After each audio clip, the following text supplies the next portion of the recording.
Chapter 625. Aincrad, second floor. Silhouettes kept appearing and disappearing at the side of a fountain, and they continued to spread out in groups. Every person who appeared here had a face full of curiosity and scrutinizing. They looked around as if they had just come out of a prison. They were full of hope for the future, but at the same time, they felt unnatural in this unfamiliar environment. Basically, the people who appeared here were fully armed. They wore heavy armor and held weapons in their hands. They looked like warriors who were out on an adventure. However, there were a lot of them. Not long after, the town, which originally only had NPCs, had a lot of NPC life. It's only natural. Anyone who wants to survive on their own and doesn't want to rot in the first floor will choose to come to the second floor. That includes lifestyle players. Aincrad has 100 floors. Every floor has countless monsters and opportunities.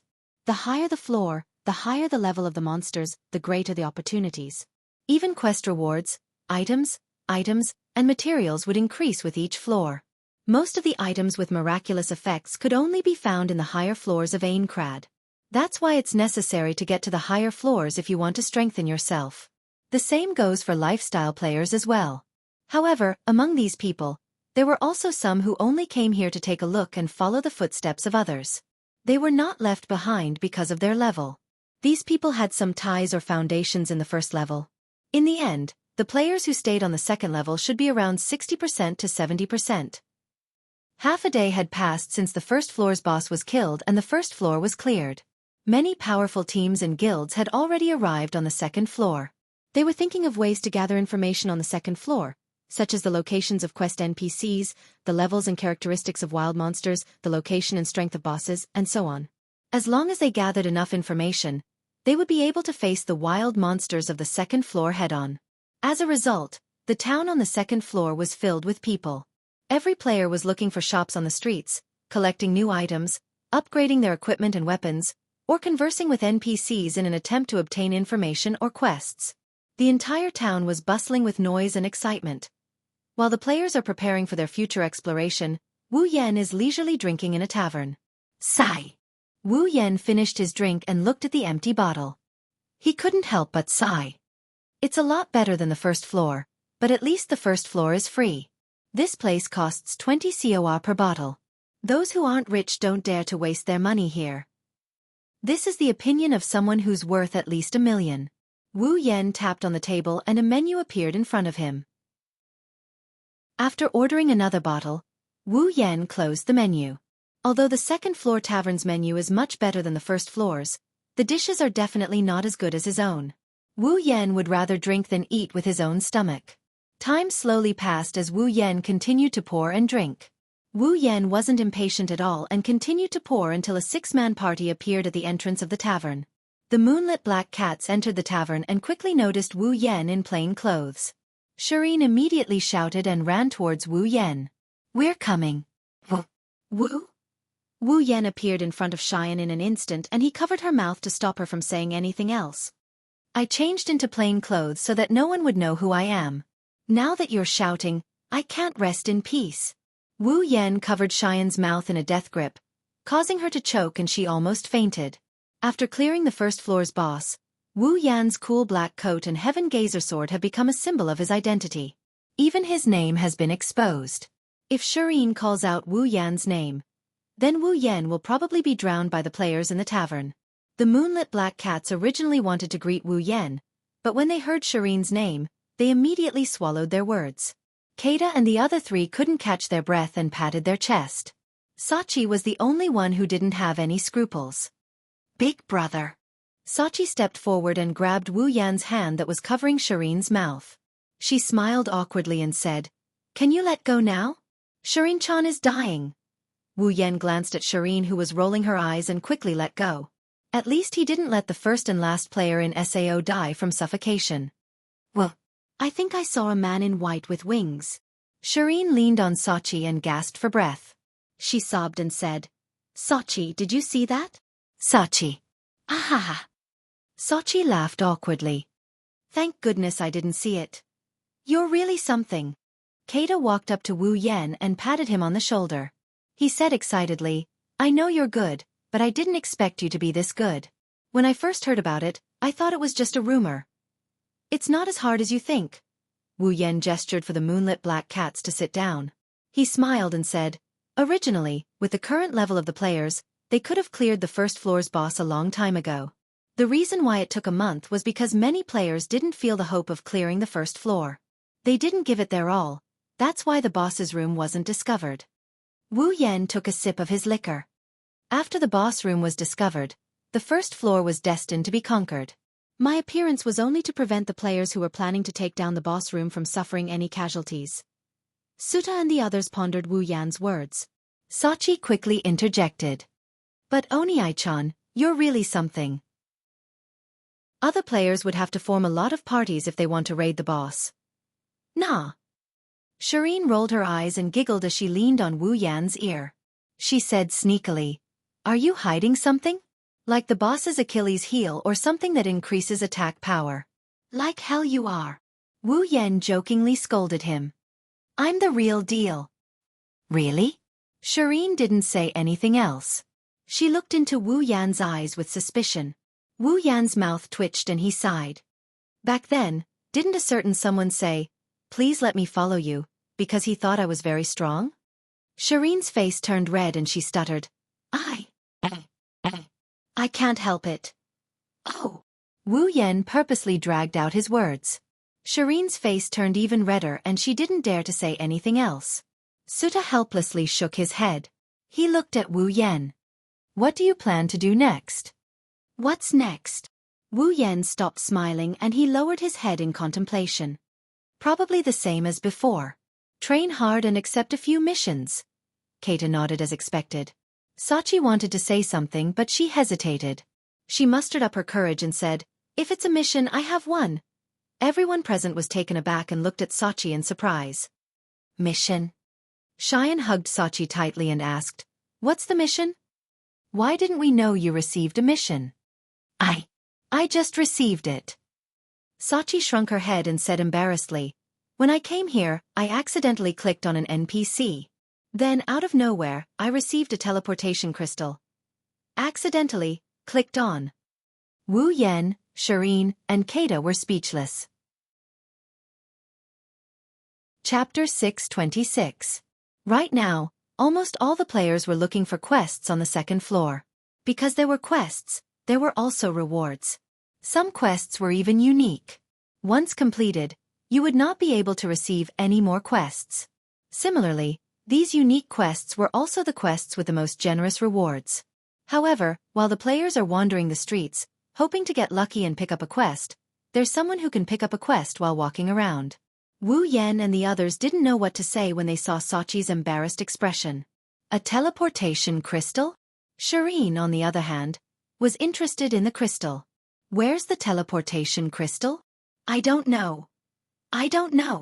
Sachi took out the teleportation crystal from her inventory in a daze.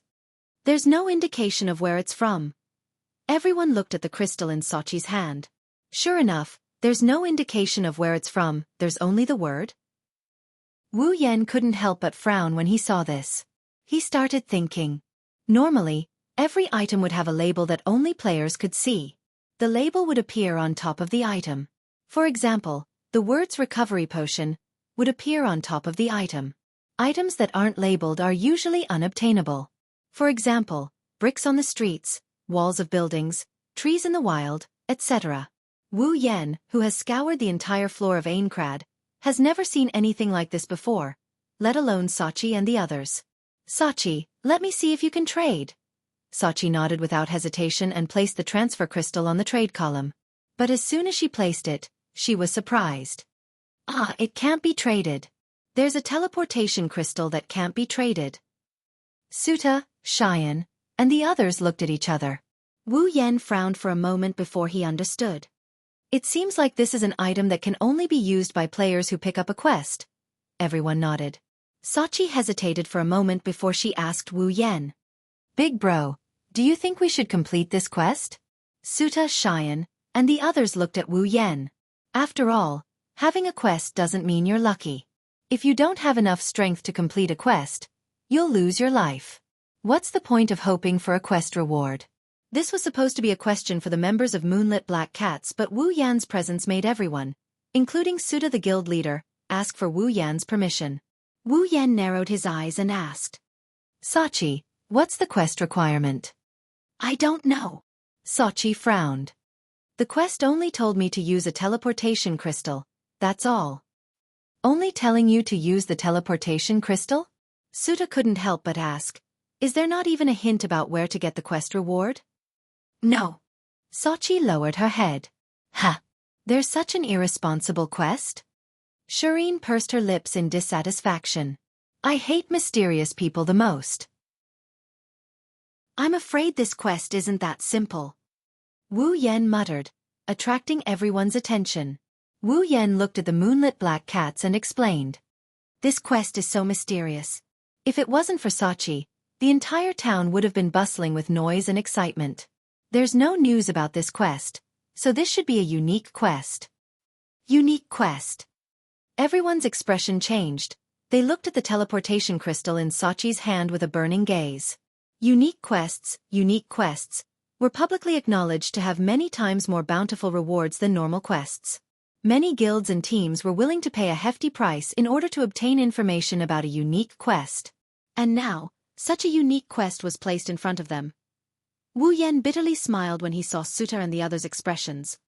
Don't forget, even though unique quests have great rewards, they're also known to be much harder than normal quests. If you don't do it right. Suta and the others were troubled. Suta was unwilling to give up. Can't we just look at a unique quest and we can't do it? The main problem is that there are too few hints. Wu Yan shrugged. You know, the less hints a quest has, the harder it is. Then what should we do? The timid Sachi was the first to back down. Why don't we give up on this quest? Suta and the others glanced at each other before sighing. Indeed, while the quest rewards were amazing, they weren't top players or teams. They didn't have the confidence to complete such a mysterious and unique quest. But Wu Yan suddenly laughed. Give up? How can we give up? The harder the quest, the better the rewards. Everyone was stunned. Sachi said worriedly, but, can we do it? Sachi. Wu Yan looked at Sachi. Since this crystal is a quest item, is there a rule stating that you can only complete it alone? There's no rule stating that I have to complete it alone. Sachi shook her head. What a joke. If she was the only one doing this quest, she wouldn't dare do it even if you beat her to death. Can this crystal teleport a group? Group teleport. Xian tilted her head. Aren't all teleportation crystals for a single person? What kind of crystal can teleport a group? Sachi was stunned. It seems like it can. It can.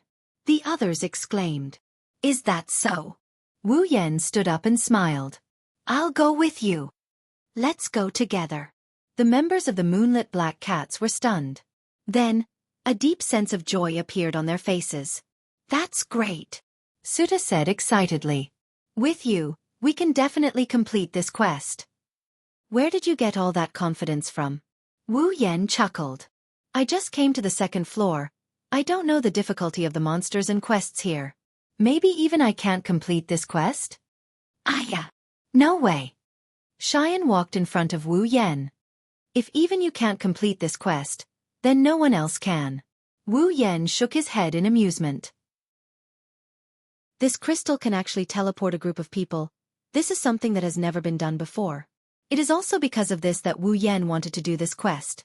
Otherwise, he wouldn't have let Wu Yan do it alone. Wu Yan looked at Sachi and saw her worried expression. He reached out and patted her head. Trust me. Wu Yan smiled.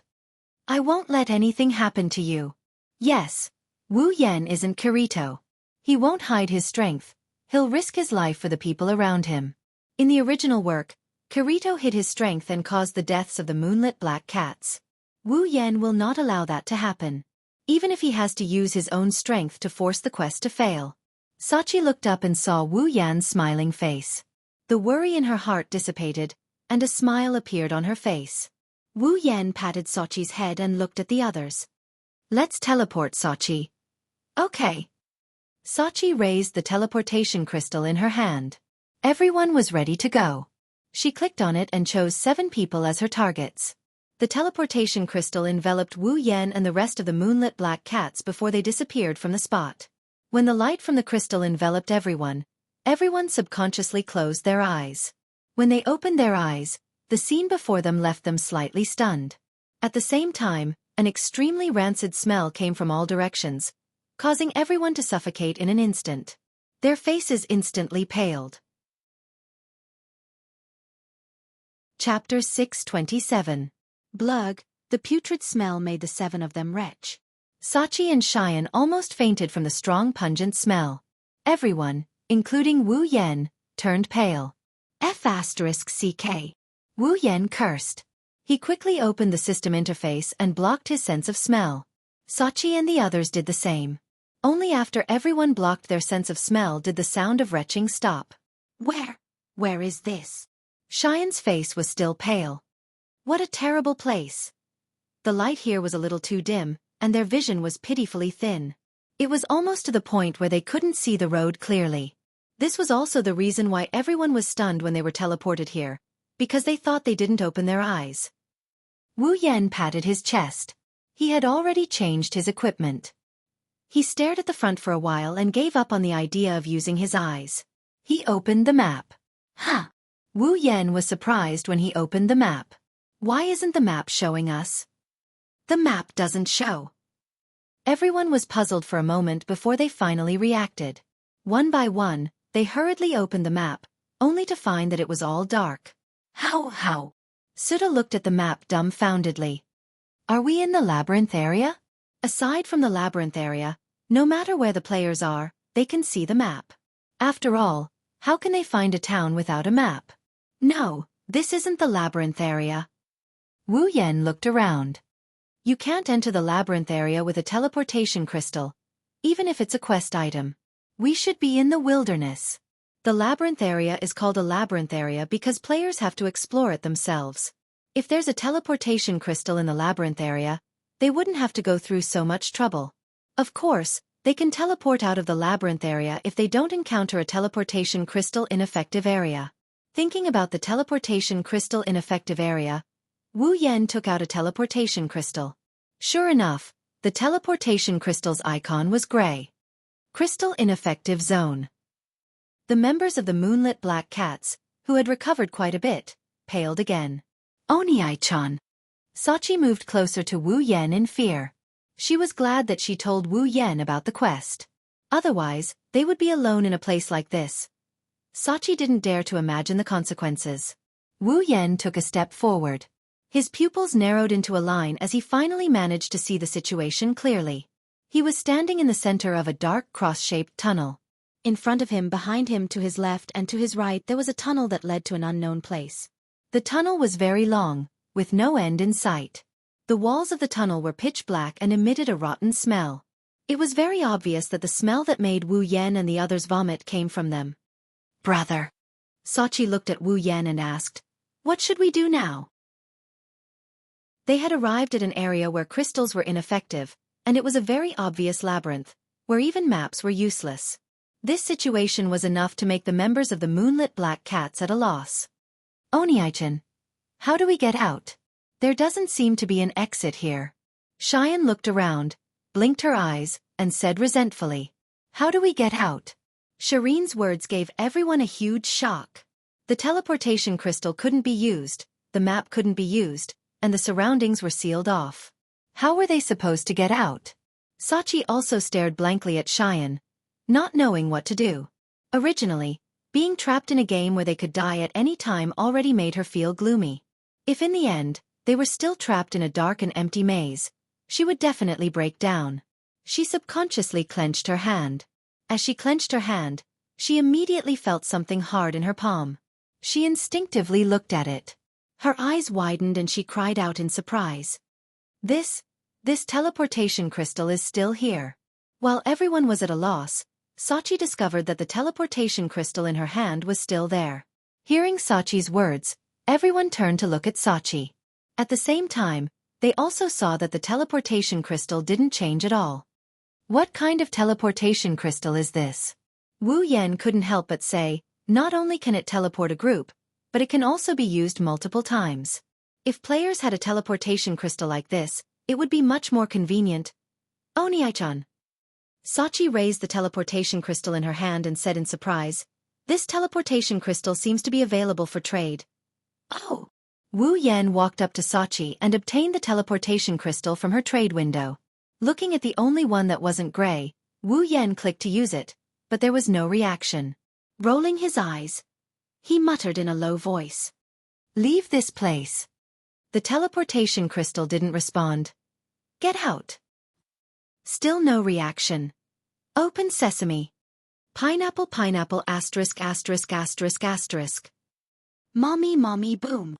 Little bunny, be good and open the door. Hurry up and open it. If you don't open it, I'll smash it. Wu Yan was speechless. Looking at Wu Yan competing with a crystal, the members of Moonlit Black Cats felt like their brains were about to crash. Was this guy really a super strong player that could solo a level boss? We won't be trapped here forever, right? Xian laughed awkwardly and said something that made everyone's heart go cold. No, we won't. Wu Yan put down the teleportation crystal, looked at the 4 dark passages around him and said, "So doesn't have a death setting, and it won't open a map that can't be left for no reason. Isn't there a path here? Let's go." The 6 members of the Moonlit Black Cats looked at each other and nodded. Wu Yan looked at the 4 identical passages. He hesitated for a moment and walked toward the passage ahead. The Moonlit Black Cats quickly followed him. "Everyone, be careful. We don't know if there are monsters." Wu Yan reminded them. They nodded. The current situation is beyond their ability to deal with. They can only rely on Wu Yan. Walking at the front of the passage, the group of 7 didn't speak. The atmosphere was very heavy and silent. Sachi and Xian's hands were tightly clasped together, like 2 young girls who had entered a haunted house. Their faces were filled with anxiety, constantly worrying that a monster would jump out of nowhere. The passage didn't lead to the end. After walking for a while, they arrived at a fork in the road. Wu Yan pondered for a moment and chose to go straight ahead. But it didn't take long for another fork in the road. Wu Yan had no choice but to go straight ahead. The passageway was not a straight line either. Instead, it had many twists and turns. Among the twists and turns, there were forks that led to different directions. In addition, the passageway was not a straight line. Not long after, the 7 of them began to feel a little dizzy. They were more or less worried. It won't end here, right? Fortunately, they arrived at the end of the passage. But no one is happy. Because it's a dead end. We won't really be sealed here forever, right?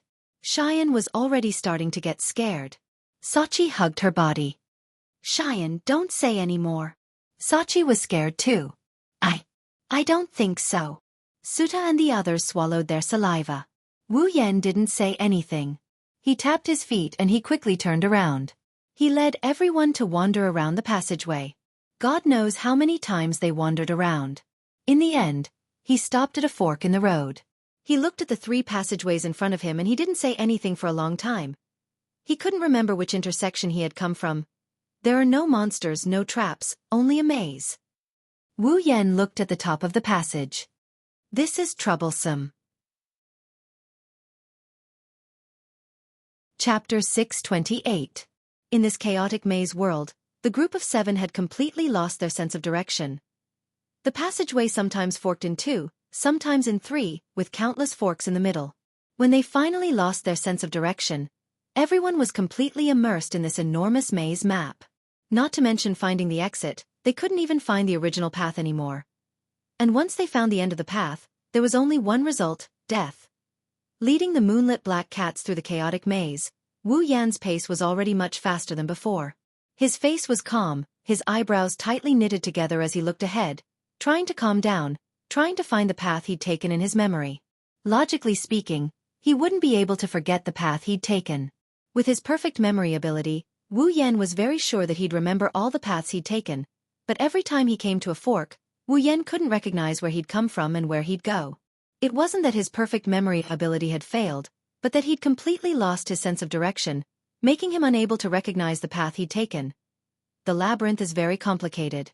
Even with his godly memory, he can remember the first section of the path, the second section, the third section, the fourth section, the fifth section, and the rest of the paths. However, the problem of direction has nothing to do with memory. Once he gets lost, he won't be able to find his starting point no matter how hard he tries. Even if he does find his starting point, the end of the path he chose is always a dead end.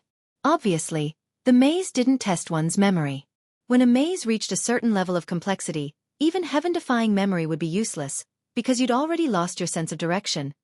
To put it bluntly, a maze was sometimes even more terrifying than a boss.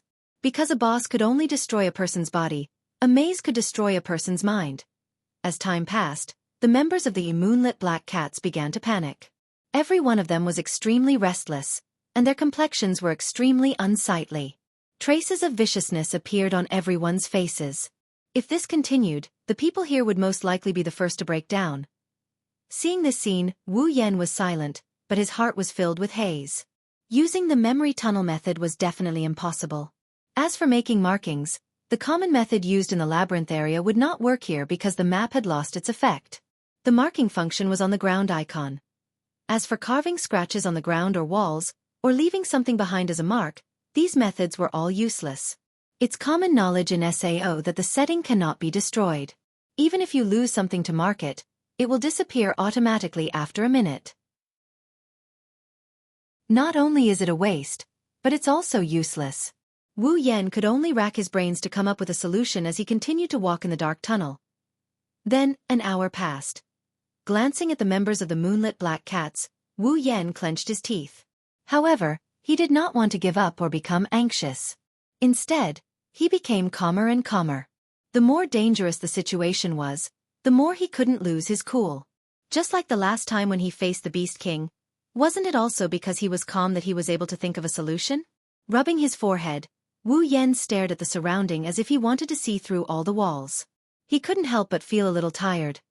I can't leave this place, and I can't find a way out either. How can this place be so scary? This is only the second floor of Aincrad, and it's already so scary. How did the players reach the 75th floor in the original work? How did they even get to the 75th floor? Am I really going to be trapped in this labyrinth until I die? Unwilling to give up, Wu Yan tried his best to remain calm. He subconsciously clenched his fist. Suddenly, Wu Yan's hand that was holding onto the wall caved in after a crack sound. Wu Yan was stunned. He quickly retracted his hand and turned to look at the source of the sound. He saw 5 fingerprints on the wall where he pressed his hand. Thinking back to the gotcha sound when he shook the hand, the 5 fingerprints were obviously made by him. An impenetrable map actually left a mark on it because of his touch. Wu Yan's mind shook as an idea flashed through his mind. Did I make a mistake? Is this map really something that can be destroyed? Thinking of this, Wu Yan started to feel that something was wrong. No matter which path he chose, the end would lead him to a dead end. Could it be that this isn't a labyrinth at all, but a map with no way out? Narrowing his eyes, Wu Yan instantly pulled out the heaven gazer from his back and raised it above his head. Under the shocked gazes of the moonlit black cats, he forcefully swung it at the wall in front of him. Clang! A deafening sound resounded through the entire space, echoing in the deathly silent tunnel.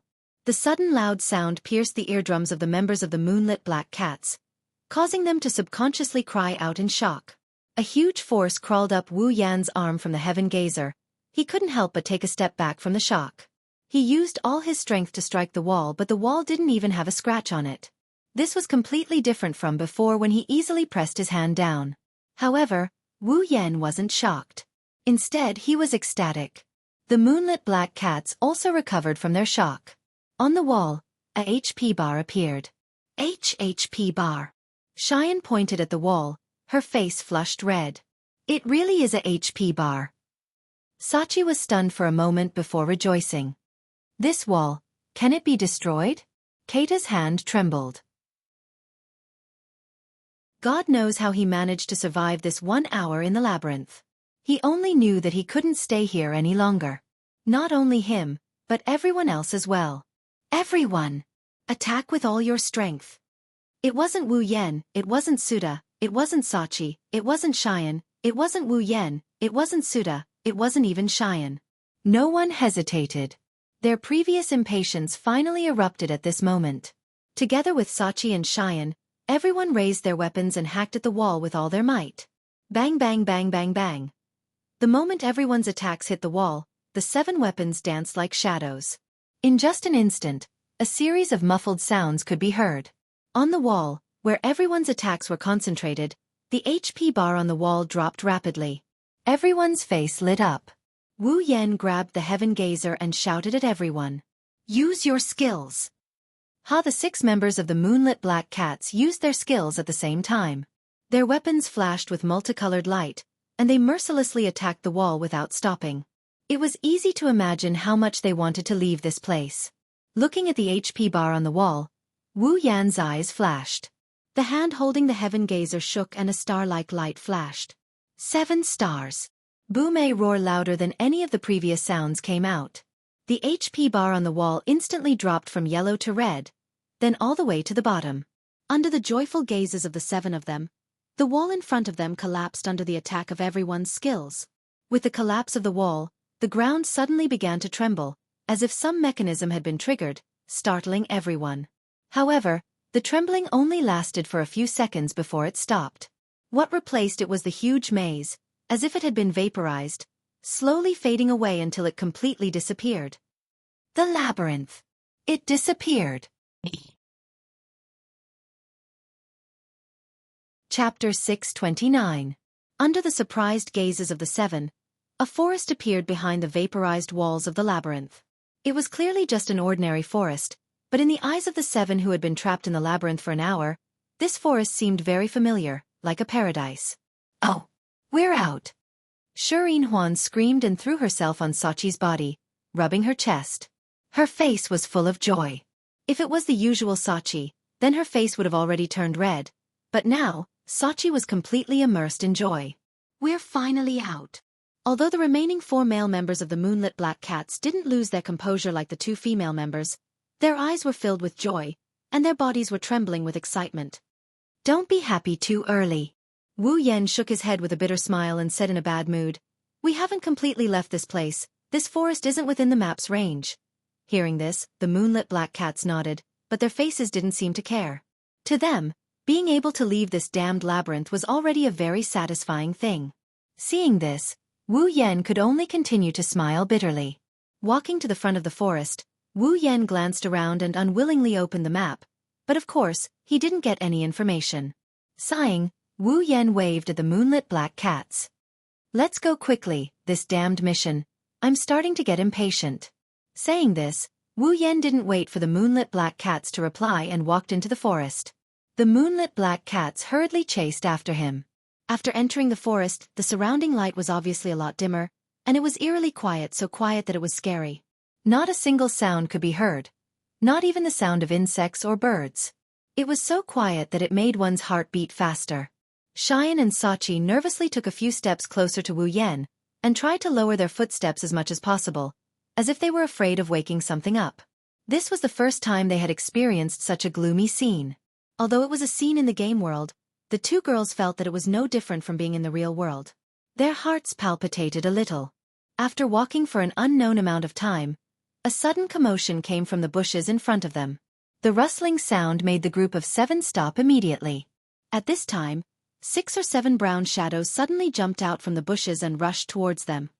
Be careful! Wu Yan shouted. Before he could finish his words, his body flashed past the eyes of the 6 people like a bolt of lightning. Stab! Out of the 7 figures that had just rushed out, 4 of them were hit by the sudden thrust, and their HP was instantly emptied. Before the figures turned into fragments and disappeared, everyone saw the true appearance of the figure. It was a monster that looked like a civet cat, with a long tail and no feet, but a pair of sharp claws. Never seen this type of monster before, Wu Yan stopped in his tracks. When he heard the sound of something flying behind him, he reacted and quickly turned around. With a spin of his body, Heaven Gazer turned into a windmill and he swung it with all his might towards the remaining 3 tanuki monsters that just landed on the ground. Bang! The Heavenly Gazer swept its target, causing 3 bright red HP bars to appear. The 3 civet cats let out a strange whine, but what welcomed them was the great sword of the Heavenly Gazer in front of them. Bang! There were clearly 3 attacks, but only one sound was heard. In the blink of an eye, the 7 legless civet cats that darted out from the bushes were all smashed into pieces. Only a box that showed the experience, money, items, and other information of the killer flashed in the air. Originally, the members of the moonlit black cats had already raised their weapons, and when they were about to attack, they found out that the enemies had been completely wiped out. They stood there as if petrified, their eyes wide open, and their mouths wide open, as if they had seen a ghost. Xian put down her weapon and pursed her lips. I seriously suspect that he either has a weak point finding skill, or his attack power is insane. In less than 2 to 3 seconds, before anyone could react, the 7 monsters that were obviously not ordinary were all annihilated just like that. Big Brother is so strong. Sachi, who was shocked by the civet cat's appearance, subconsciously clasped her hands in front of her chest and whispered softly. Wu Yan continued to walk forward as if nothing had happened, and only then did the members of the moonlit black cats react. This is too. Suda gulped. He wanted to say something, but in the end, he couldn't even finish a sentence. They didn't know what to say when they saw Wu Yan continue to walk forward. They followed Wu Yan with their heads lowered. They tried their best to look at Wu Yan's body as if they were trying to find a flower to bloom from his body. Oblivious to the shock he brought to the moonlit black cats by insta-killing the monsters, Wu Yan walked at the front without a care in the world. To him, these monsters may be of decent levels, but he's already way stronger than the average player. If they're just small monsters, insta-killing them isn't a big deal. Back then, even the personal guards of the boss had their HP wiped out in one hit. What could these wild monsters do to him? As the group walked deeper into the forest, the atmosphere became more oppressive. The dim light and the dark clouds in the sky made everyone's heart heavy, and their breathing became more rapid. How long are we going to walk? She didn't know how many times she had complained. Her face was filled with dissatisfaction. The gloomy atmosphere around her made her body feel extremely unnatural. Although it wasn't as strange as the previous maze, it still gave people a lot of pressure. Well, we'll know when we continue. Anyway, we've been walking in that damn maze for more than an hour, it won't hurt to walk a little longer. As soon as he finished speaking, Wu Yan's footsteps suddenly stopped. The members of the moonlit black cats also stopped. They looked at him suspiciously, then looked forward. When they saw what was in front of them, other than Wu Yan, everyone felt a chill down their spine and subconsciously raised their weapons. In front of them, 5 pairs of dark red eyes were slowly blinking in the dark forest. They were like wild wolves or brown bears that came out to hunt for food at night. The ominous glint in those eyes made the 6 members of the moonlit black cats feel their hair stand on end. It must be said that this scene was quite terrifying for those who were timid. Sachi and Xian didn't dare to look in front of them anymore. They held their weapons tightly in their hands. Wu Yan squinted his eyes. His vision in Sao isn't as good as it is in his real body. His vision was challenged by the darkness of the night. It took him a while to get a clear look at the owner of the 5 pairs of red eyes. It's still a civet cat, but this one is twice as big as the previous 7. It has no feet and relies on its tail to support itself on the ground. It wriggled its tail like a snake and moved slowly on the ground. Its pair of claws are much longer than a cat's. There's a metallic luster on its claws, accompanied by a cold glint. At this time, the members of the moonlit black cats clearly saw the monsters hidden in the darkness. Looking at the 5 civet cats that were even larger than tigers, the 6 of them raised their weapons in unison. However, they didn't foolishly rush forward, but instead hesitated. What a high level! One of the members of the moonlit black cats was speechless. Are the monsters on the 2nd floor all at this level? Wu Yan tilted his head and looked at the tanuki in confusion. He hasn't been out in the wild of the 2nd floor, but he heard that the levels of the monsters here aren't that high. These tanuki's levels are almost at the same level as the monsters in the labyrinth area. Wait here. Wu Yan tightened his grip on Heaven Gazer. I'll test these monsters. After that, Wu Yan rushed toward the 5 monsters in front of him. Chapter 630. At the same time Wu Yan pounced on the civet cat, the 5 civet cats hiding in the dark also pounced on him at the same time. Their sharp claws mercilessly slashed at his body. In a short moment, the distance between the 2 was infinitely close. When the civet cats were about to hit their claws, Wu Yan jumped and the 5 civet cats immediately slammed into his previous position, right under Wu Yan's body. Crushing blow! The Heaven Gazer in his hand flashed with the light of a skill. The black greatsword carried the blue light of the skill and fiercely chopped down at the 5 legless civet cats. Bang!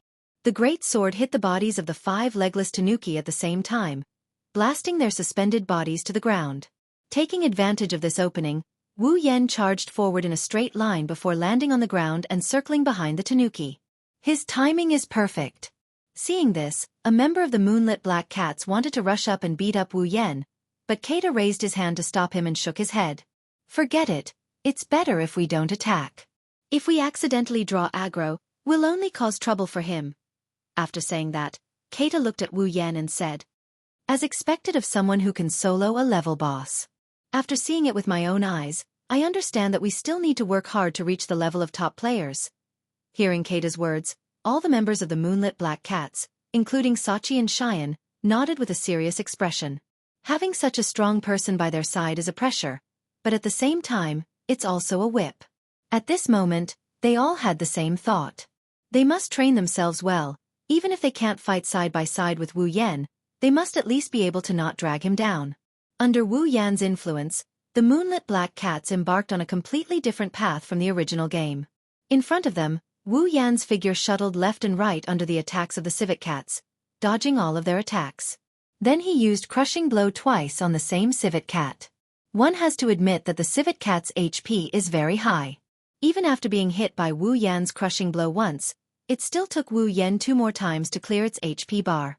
The civet cat shattered into pieces and disappeared into the void, but Wu Yan didn't stop there. He quickly turned around and shot out. With a sudden thrust, he pierced through 2 civet cats that were pouncing at him. The 2 civet cats fell down from the impact of the sudden thrust.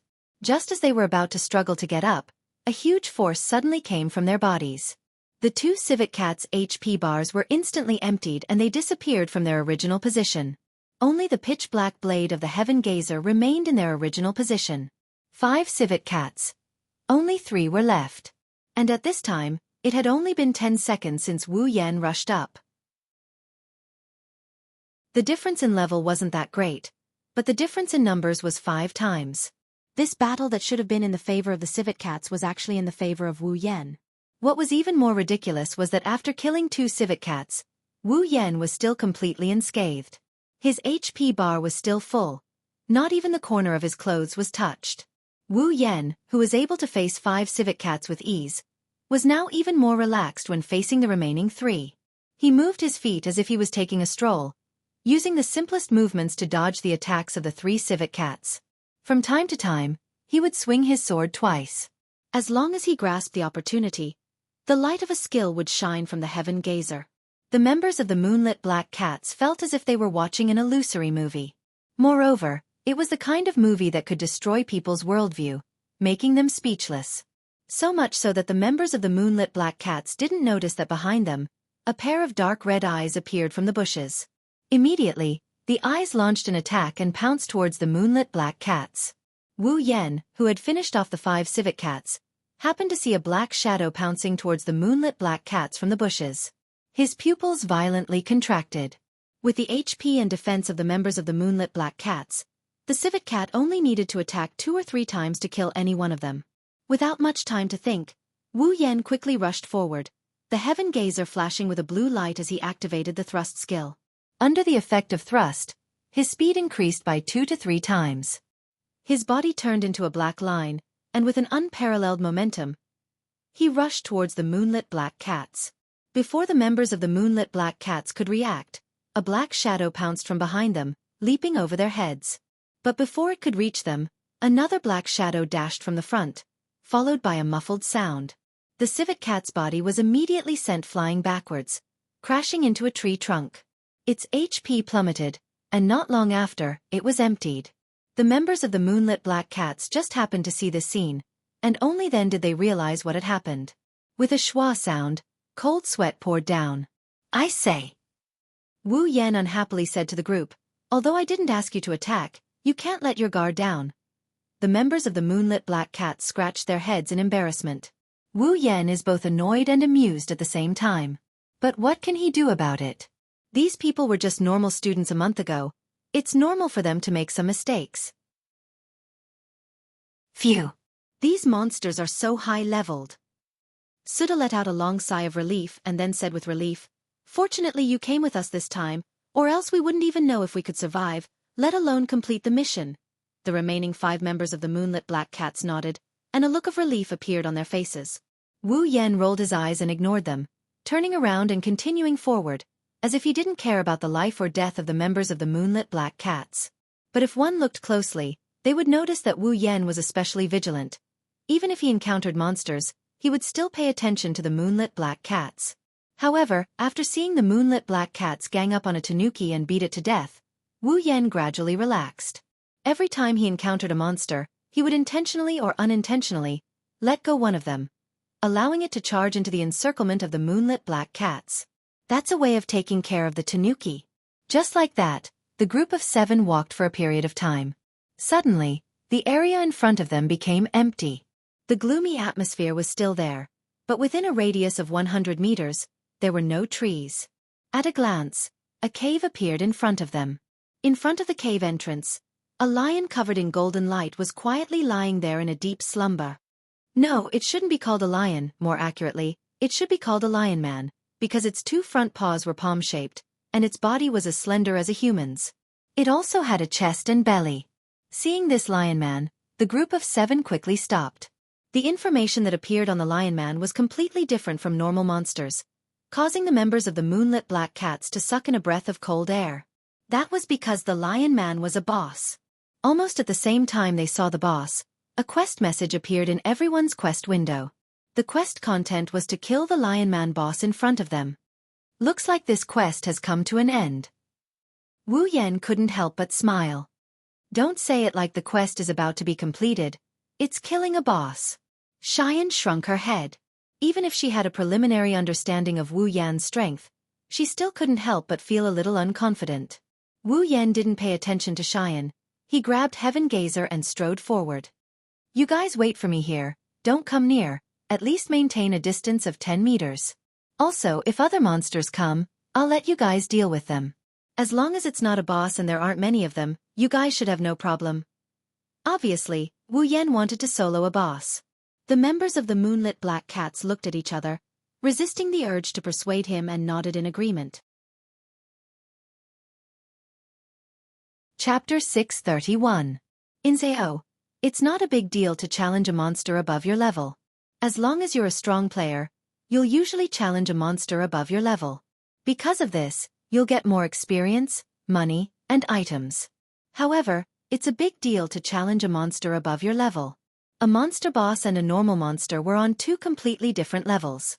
For example, a level 50 monster might be as strong as a level 45 player, but a level 50 monster boss would require a player at least 10 levels above it to be able to solo it. And that's only if you're at the level of Kirito and Asuna. You can imagine how big the gap is between a monster boss and a normal monster. Even a normal boss was like this, let alone a guardian boss that only had 1 guardian boss on each floor. Challenging a guardian boss that was of a higher level than the guardian boss was an act of suicide. Even Wu Yan's level is higher than the floor boss when he challenged the floor boss alone. Because of this, Wu Yan dared to challenge the floor boss directly. If he's at the same level as the floor boss, Wu Yan would still dare to challenge the floor boss alone, but he wouldn't dare to do so. With the strength of a floor boss, even if he challenged a floor boss of the same level, it's still a suicidal act. There are only a few people who can do it. Wu Yan is one of them, and the future Kirito is also one of them. This is why Wu Yan is the idol of many players. Although the floor boss in front of him isn't a floor boss, it's still not a normal monster. However, Wu Yan has done a lot of solo floor bosses, and he's also challenged monsters above his level. Although the Lion Beastman boss level is higher than him, it's not that much higher. Wu Yan is confident that he can take on such a floor boss alone. Of course, even if he's confident, he still has to be vigilant. Wu Yan already knew about the Beast King's incident. Even if he's confident, he can't let his guard down. Otherwise, it'll only lead to tragedy. Therefore, the closer he got to the Lion Beastman boss, the lighter Wu Yan's footsteps became. Towards the end, he couldn't hear his footsteps at all. Trying his best to keep his footsteps as light as possible, he inched closer and closer to the Lion Man boss. Finally, when he was about 10 meters away from the Lion Beastman boss, the Lion Beastman woke up from its slumber. A pair of golden lion eyes opened and it shifted its gaze onto Wu Yan. Before he could get up from his prone position, the Lion Man boss kicked off the ground and pounced at Wu Yan, closing the distance between him and Wu Yan to within 5 meters. Roar! The Lion Beast Man boss leaped high into the air as if it had grown a pair of wings. It pounced towards Wu Yan. Its incomparably sharp claws reflected a cold golden light under the dim light of the forest. With a slight whistling sound, it charged straight for Wu Yan's face. The Lion Beast Man boss's pounce wasn't as simple as a normal pounce. It was a skill. Not only did it have an extremely high attack power, but its pounce speed was also incomparably fast. Its huge body also carried a suppressive aura as it pounced forward, causing people to tremble from the bottom of their hearts and even forget to dodge. It's like a person standing in the middle of the road. If a car were to crash into him, he would be so flustered that he wouldn't know how to move. Of course, those with extremely strong mental fortitude were exceptions. Wu Yan was clearly such a person. Originally, to defeat a monster, normal players of the same level could form a team of 2 or 3 people. But to defeat a Lion Beast Man boss, even elite players of the same level would need at least 5 people of the same level. With excellent coordination, it would take a relatively long time to complete the task. A Lion Beast Man boss had extremely high defense, frightening attack power, and even terrifying skills. A Lion Beast Man boss was terrifying enough to rival dozens of normal monsters of the same level. At the current stage, perhaps only Wu Yan could solo a Lion Beast Man boss. The Lion Beast Man boss's pounce was very frightening. When the Lion Beast Man boss left the ground, Wu Yan also instantly moved. His originally slow and light footsteps quickly landed. He quickly took 2 steps forward and arrived in front of the Lion Beast Man boss. He then moved to the side, just barely dodging the Lion Beast Man boss's pounce. Immediately after, a crushing blow came crashing down in the direction of the Lion Man boss, as if it was a wave of water. Bang! The heavenly gazer directly landed on the Lion Beast Man boss's body, causing a cracking sound. The Lion Beast Man boss's body had just landed on the ground when the crushing blow came from behind and was sent flying back nearly 2 meters. Because the Lion Beast Man boss's body had not yet stabilized when it landed, the crushing blow actually caused the Lion Beast Man boss to stagger and fall to the ground. The top bar of the Lion Beast Man boss's HP bar had decreased by about 10%. With Wu Yan's attack power and skills, he could only deal 1% damage to the Lion Beast Man boss.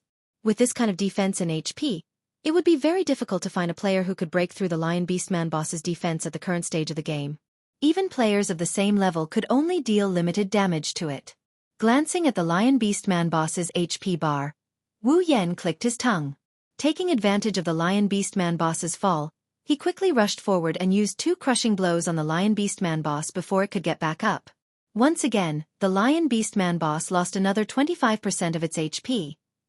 Wu Yan then turned around and retreated. The Lion Beast Man boss seemed to only have one skill, Pounce. After it got back up, it immediately used Pounce again. Even though it had the body of a human, it attacked like a wild beast.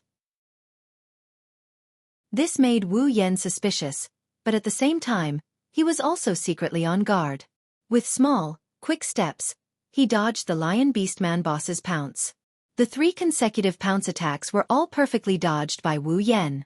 In terms of speed, Wu Yan was definitely faster than the Lion Beast Man boss. However, in terms of agility, Wu Yan couldn't compare to the Lion Beast Man boss. Therefore, Wu Yan only moved within a small area and used infinite martial refining to completely dodge the Lion Beast Man boss's pounce. Then, he quickly pulled away from the Lion Beast Man boss. Wu Yan's figure was like a constantly twisting wind, constantly swaying in front of the Lion Beast Man boss. Every time, the Lion Beast Man boss would almost pounce on him. Even the spectating moonlit black cats broke out in a cold sweat for Wu Yan.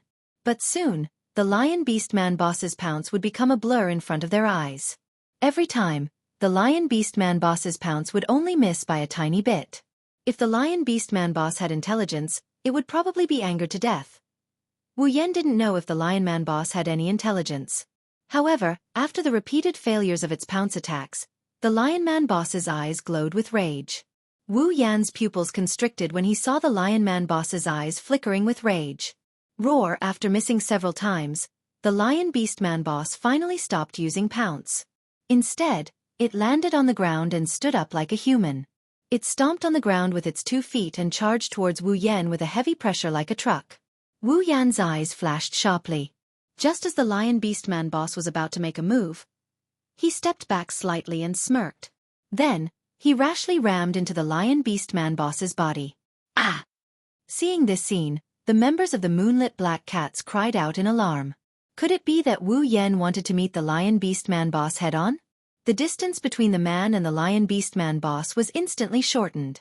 Just as they were about to collide, Wu Yan suddenly tapped his foot and leaped high into the air. He did a low somersault and jumped over the Lion Beastman boss's huge body. Then, he landed steadily on the ground. He didn't turn around to attack. Instead, he suddenly accelerated and ran towards the strange cave.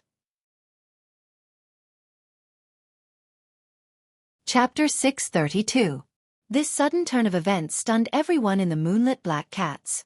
They looked at Wu Yan, who was running towards the cave, then at the Lion Man boss. Ayo! After another missed attack, the Lion Man boss let out a furious roar. Its eyes seemed to be on fire as it glared at Wu Yan running towards the cave, then it quickly turned around and chased after him. However, it was clear that the Lion Man boss's movement speed was inferior to Wu Yan's. Although it quickly closed the distance between Wu Yan, it only took a short while for Wu Yan to widen the gap again. In an instant, the distance between the two was more than 10 meters. Seeing this, the Moonlit Black Cats didn't express any joy. Instead, they all looked anxious, as if they couldn't wait for Wu Yan to pull away from the Lion Man boss. Of course, that wasn't the reason, but the direction Wu Yan was running towards was a dead end. If this continued, the Lion Man boss would catch up to him sooner or later. Moreover, he would be forced into a dead end, which was very disadvantageous for him. Big brother! Sachi couldn't help but call out, wanting to warn Wu Yan, but Suda immediately stopped her. Sachi, don't worry. There's no way he doesn't know there's a dead end in front of him. Since he knows and is still running in that direction, he must have his own plans. Let's just stay here and watch. But, Sachi looked at Wu Yan worriedly, then at Suda, before finally retreating. In the battlefield ahead, Wu Yan finally reached the cave's stone wall. Facing a tall stone wall, he couldn't advance any further. Behind him was the Lion Man boss's charge. The members of Moonlit Black Cats raised their guard as they looked at the Lion Man boss charging towards Wu Yan. Wu Yan stood motionless at the base of the stone wall. A drop of sweat trickled down their cheeks. The Lion Man boss fiercely charged towards Wu Yan in front of the stone wall. Wu Yan didn't turn around. Feeling the wind behind him, the corner of his mouth hooked up into a sly smile. In the next moment, the Lion Man boss brazenly charged forward, instantly closing in on Wu Yan. Wu Yan finally made his move. His body suddenly leapt into the air, just like before. He did a low somersault and arrived on top of the Lion Man boss's head. When his body reached the highest point, he lightly tapped on the stone wall and somersaulted over the Lion Man boss's body. The Lion Man boss was charging towards the stone wall. Boom! Following a loud explosion, the Lion Man boss heavily slammed into the stone wall. The huge impact caused the stone wall to tremble, and the Lion Man boss was sent flying backwards, lying on the ground. Behind the Lion Man boss was standing Wu Yan. Wielding the Heavenly Gazer, Wu Yan rushed forward, the light of a skill flashing as he activated Crushing Blow. The Lion Man boss was stunned and couldn't get up for a while. The Lion Man boss's attack power was very high, terrifyingly high. Even with Wu Yan's current HP and defense, if he was hit by the Lion Man boss, his HP would drop by at least half. But at the same time, because of the high attack power, the reaction force was also very strong. When the Lion Man boss slammed into the stone wall, it was equivalent to slamming itself. Before Wu Yan attacked, the Lion Man boss's HP had dropped by a lot. Moreover, it still couldn't get up from the ground. With such a good opportunity to attack, Wu Yan naturally wouldn't let it go. He continuously used Crushing Blow, greeting the Lion Man boss's HP again and again, reducing the Lion Man boss's HP by 2/3. As for himself, his HP was still full. Up until now, the Lion Man boss hadn't even touched the corner of his clothes. Therefore, the Moonlit Black Cat's eyes almost popped out of their sockets when they saw a player with full health whipping a boss that was even higher level than him and lying on the ground like an idiot. The Moonlit Black Cat's eyes nearly popped out of their sockets. That's amazing! Shireen couldn't find any other words to describe her feelings. Amazing! Suta was speechless. Using such a method to knock out a Lion Man boss and stun it, that's amazing. Now I believe he can solo a Lion Man boss. Xian said excitedly. Let's finish it off quickly.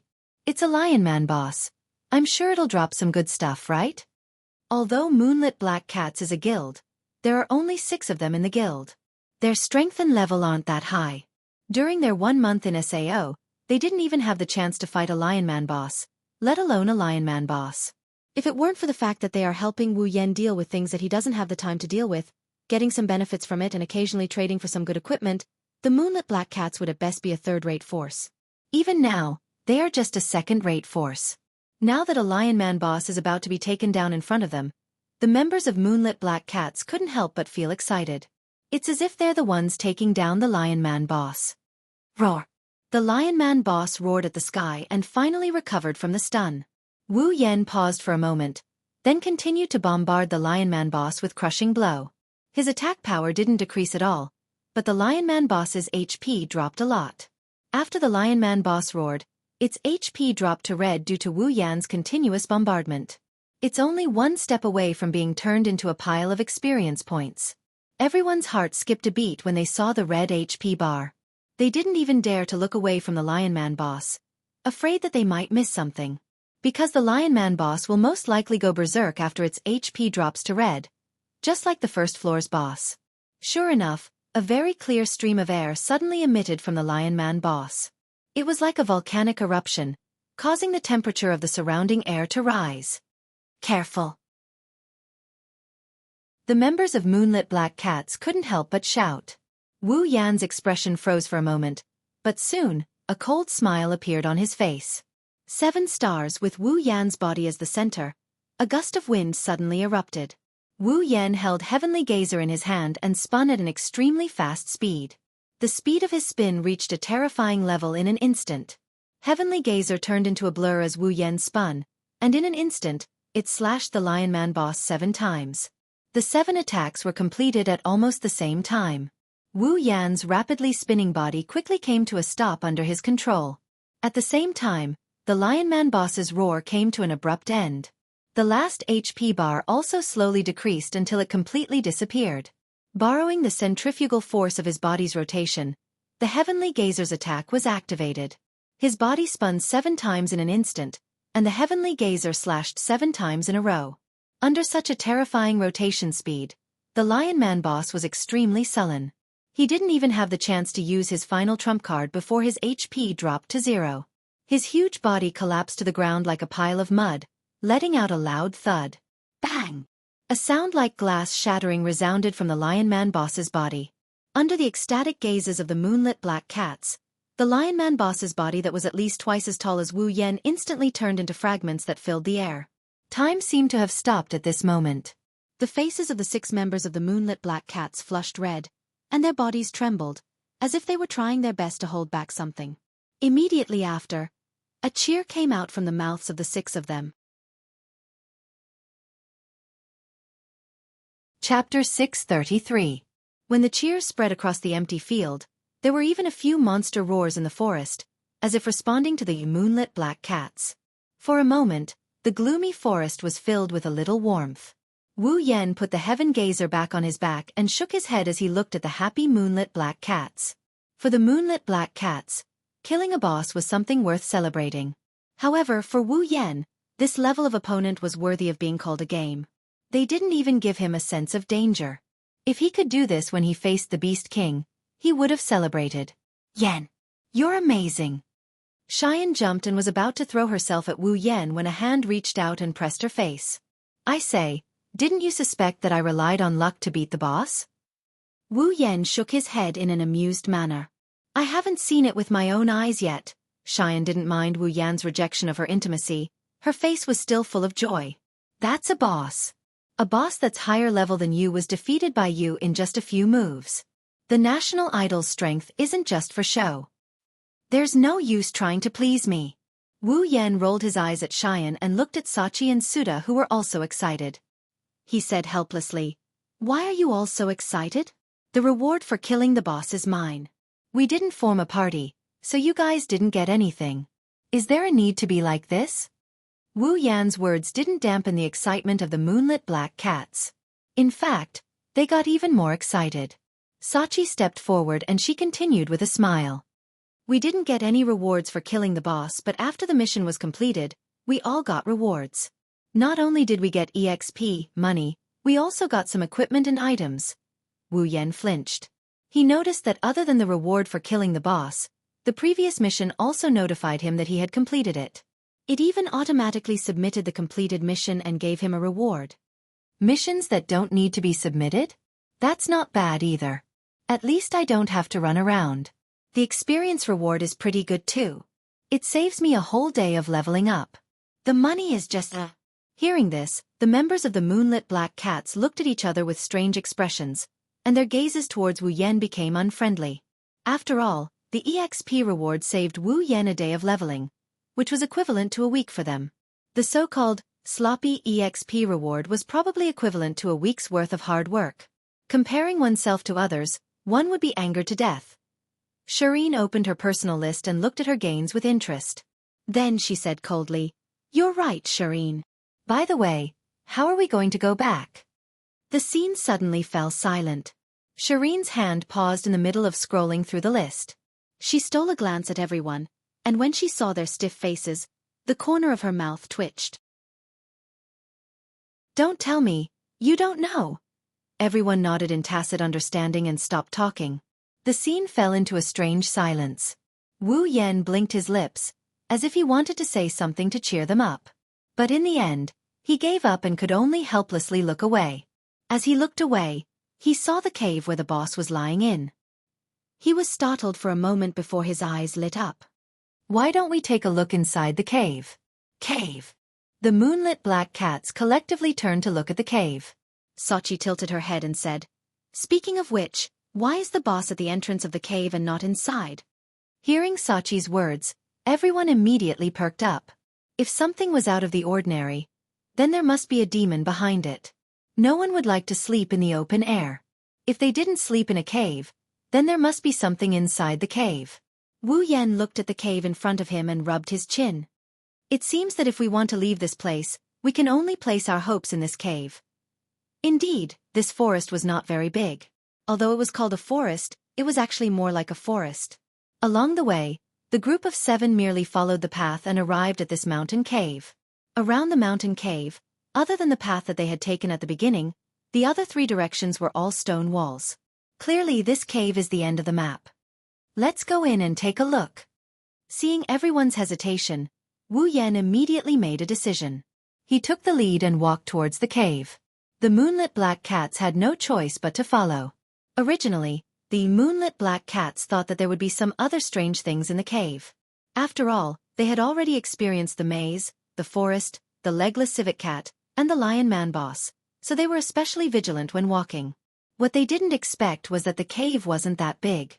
Less than 30 seconds after they entered the cave, the end of the cave appeared in front of them. The 7 of them stopped in their tracks and looked ahead. There was a strange look in their eyes. Because at the end of the cave, there was a thin crystal and a small ball floating in the air. "What's that?" Xian blinked and looked at the 2 items floating in the air. She was about to walk up to them when she stopped and looked at Wu Yan. "You go." "Me?" Wu Yan looked at Xian with surprise. "Are you scared?" "Scared? Who's scared?" Xian pouted in dissatisfaction. "Those things are obviously some kind of item. Perhaps these are the true rewards of this unique quest. Since you were the one who killed the boss, we wouldn't have been able to complete this quest without you. Naturally, you should be the one to receive the rewards." Xian turned to Suta and said mischievously, "Isn't that right, President?" Suta was amused by Xian's mischievous look. He smiled and nodded solemnly. "Yes. Without you, we wouldn't have been able to complete this mission. These rewards should be yours." "But..." Wu Yan frowned. "The one who accepted the mission is Sachi, not me. Big brother, just take it." Sachi chuckled. "The mission reward is already a big reward for us. We didn't help much this time, it was you who helped us, so don't reject it." Wu Yan looked around at the moonlit black cats. He didn't see any dissatisfaction on their faces, so he slowly nodded. "Okay, The members of the moonlit black cats tapped on the air, and a trading window appeared in front of them. There were some precious items and a lot of COR coins on it. "These are for you." Wu Yan smiled. He didn't give them a chance to speak and said overbearingly, "If you refuse, then don't blame me for refusing." The 6 members of the moonlit black cats were speechless. They could only confirm it a little, but there was a slight smile on their faces. In this world of SAO, in order to survive, humans basically don't hide their ugly side. Greed, jealousy, resentment. It can be said that for some good items and equipment, some people would even betray their companions, just to have more chips to survive. Things like this, where people didn't fight for the things that were really precious, instead, they pushed each other away and gave in to each other. It was really rare in this dog-eat-dog world. One has to say, this kind of scene is a genuine exchange of hearts. That's why the moonlit black cats are very happy. At least they know that Wu Yan didn't treat them as mere passers-by. Wu Yan walked in front of the crystal and the orb. He stopped and grabbed the crystal. He checked the information on the crystal. Wu Yan flinched when he saw the information. Then he became ecstatic. Chapter 634. As someone who came from another world and possesses unimaginable power, there are many things in SAO that Wu Yan doesn't care about at all. For example, although equipment is powerful, in Wu Yan's eyes, it's just something that can restore some of his combat power in the real world. As for items, no matter how magical they are, they can't compare to the items in the system. As for money, it's just a bunch of numbers. Therefore, in the eyes of others, everything Wu Yan got in SAO for a month is undoubtedly envied by other players. But in Wu Yan's eyes, it's nothing.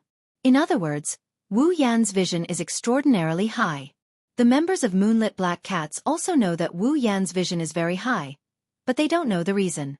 They thought it's because he's an expert, but in any case, Wu Yan's vision is indeed very high, at least in SAO. Now this small piece of crystal made Wu Yan, who has always had high standards and never showed any change in expression when he received something, to reveal a pleasantly surprised expression. It's not hard to imagine that this thing is not some kind of incomparably precious item, or it's just the right item for the person in question. Therefore, seeing Wu Yan's reaction, the members of Moonlit Black Cats couldn't help but feel a little curious. Xian, who has the least patience and curiosity, was the first to ask. "Yan, what is that?" Hearing Xian's question, Wu Yan couldn't help but laugh. He raised the crystal in his hand, and the next moment, the crystal suddenly changed. A shadow flashed across the surface of the crystal, and then a small person with 2 pairs of wings and the size of a palm emerged from the crystal. Under everyone's gaze, the little person moved, flapped the 2 pairs of wings on her back, then flew out of the crystal, turned in mid-air, and landed on Wu Yan's shoulder. At this time, everyone could see the full appearance of the little person clearly. Her body was like a girl with a perfect figure, but her whole body was in the shape of light, as if she was covered by a layer of light. One could faintly see her naked body. Her face was also not very clear, but it gave people a feeling that she was definitely not ordinary. She's just like the legendary elves. What is this? 6 pairs of eyes suddenly gathered in front of the elves, staring at her with curiosity. Sachi and Xian even showed a loving expression. They seemed to like this little elves very much. Wu Yan also curiously touched the elves on his shoulder, but it's a pity that the elves didn't respond to Wu Yan's touch at all. She didn't move at all under the gaze of so many people, and she just stayed motionless on Wu Yan's shoulder. Those who didn't know better would think that she's just a decoration. But Wu Yan knew that this elves didn't have any intelligence, just like a puppet, so naturally, she wouldn't respond to other people's actions. What is this? Xian couldn't wait to ask. She put her hands together and put them in front of her chest, showing a loving expression. She's so beautiful, so cute. Hearing this, Wu Yan smiled and said, "She's a tamed demon." Tamed demon? Everyone was stunned. Yes, tamed demon. Wu Yan weighed the crystal in his hand. This is a tamed demon crystal, as the name suggests. The player who owns it will obtain a tamed demon, and this elves is the tamed demon in the tamed demon crystal. Tamed demon. Xian stared at the elves on Wu Yan's shoulder. She said with some regret, "I shouldn't have let you have it." Wu Yan rolled his eyes and ignored Xian. He knew that Xian didn't covet the tamed demon's convenience. She just thought that the elves are cute, just like a doll. Wu Yan turned his head and glanced at the elves on his shoulder. The corner of his mouth hooked up into a satisfied smile. In SAO, Tamed demons aren't cheap pets like in other online games. Tamed demons are very precious. If a player is unlucky, they won't even get a tamed demon, because tamed demons are very important in SAO. Some tamed demons could help players fight, some could buff players, and some could restore players' HP. In this world where one could die at any time, having the help of a tamed demon would be a huge help. Perhaps, the players could not even compare to those tamed demons. Because of this, once a player has a tamed demon, that player will be called a tamed tamer. It's a very precious class. Of course, there were good and bad tamed monsters. Some tamed monsters were more useful than players. Naturally, there were also some tamed monsters that were less useful than players. Therefore, to have a tamed monster, one needed luck. To have a powerful tamed monster, one needed even more luck. It has to be said that Wu Yan's luck is really good. Let's not talk about the fact that there might not even be a tamed demon in SAO's second floor yet. This elven sprite is quite useful. This elven sprite is a healing tamed demon. When its master is fighting, it can't help each other, but it can restore players' HP. With such a healing fairy, not only would he be able to save a lot of precious recovery tools, but he would also be able to extend the duration of his battle. It could even save his life during crucial moments. To players, such a healing fairy would be extremely helpful.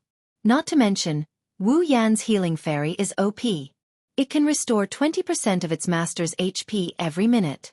In other words, even if the elven sprite only has 1 HP left, it can be restored to full in 5 minutes, and there's no need to waste recovery items.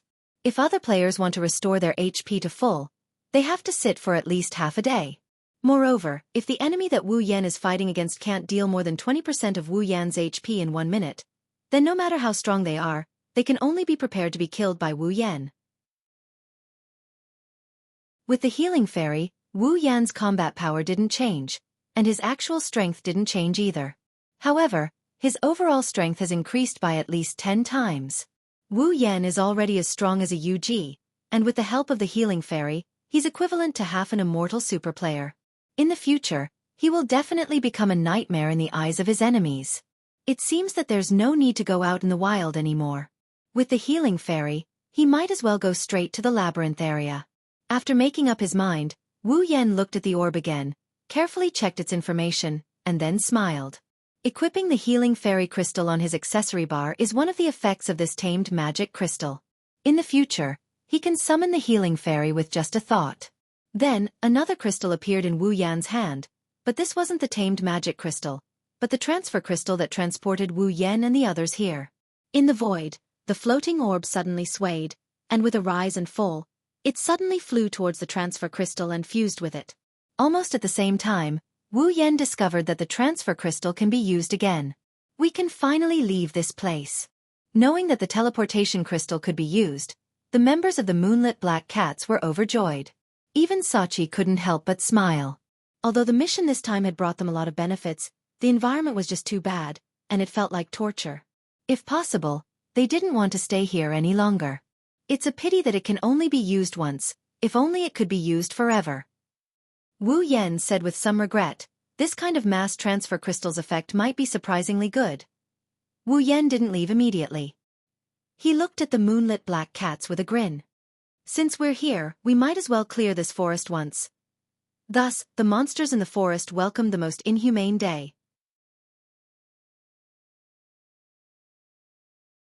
Chapter 635. Aincrad, second floor, inside a certain hotel. Many players chatted with each other, drinking and eating extravagantly from the hotel's food. Their voices filled the entire hotel, making it seem like a bar in the real world. The topics these people were discussing were either about which guild was doing pioneering work in the wilderness, which team, or which player was lucky enough to obtain a precious item or equipment. While they were talking, their voices carried traces of envy and anger. It was obvious that they did not have a good impression of the people they were talking about. Of course, the strength of a guild was generally stronger than that of an individual or a group. It was fine for guilds with a small number of members. But now, the strength of individual guilds had developed to a certain extent and they had a large number of members. In order to improve the strength of the guild, the most important thing was to prepare for guild activities and explore new territories. These are things that need to be done through monsters or quest NPCs. As a result, the wild had basically been occupied by a few guilds. Using the excuse that no one was allowed to disturb the guild's activities, these guilds had circled some of the wild's leveling spots into their own leveling areas. This caused idle players, parties, and even weak guilds to be chased away as soon as they stepped out of the wild. Facing these guilds, the weaker players don't dare to voice their anger. They have no choice but to run back to town. Although this situation will improve in 2 or 3 days when the guilds move to higher-leveled areas, it's unavoidable for the players to be dissatisfied. This is what led to the current situation in the hotel. As for the players who were lucky enough to get good items and equipment, their reason for being dissatisfied is more direct. They're jealous and envious. Of course, it was a different story for some powerful players. Kirito, for example, had already skipped the leveling spots set up by the guilds and headed straight for the high-level monsters. Leveling up in such a place gave off the feeling of a master's boldness. While the players in the inn were venting their frustrations, a group of 7 people suddenly appeared at the location where Wu Yan and the moonlit black cats disappeared from. The players in the inn jumped in fright when they saw this group of 7 people. They stood there in a daze with shock written all over their faces. It was not that they had never seen a teleportation crystal being used before, but generally, the teleportation crystal was set at a certain location. For example, the teleportation crystal in this town was set at the side of the fountain on the 2nd floor. Anyone who used a teleportation crystal that could teleport to this town would be teleported there without exception. They had never heard of anyone using a teleportation crystal to teleport to a hotel. Could it be that something went wrong? Unlike the players who widened their eyes in shock, Wu Yan's group didn't have much of a change in expression. They even let out a sigh of relief when they saw that they're in a hotel. We're finally back. Xian stretched her back and waved weakly at Sachi. Sachi, don't randomly pick NPCs on the road. I don't want to do this kind of quest again.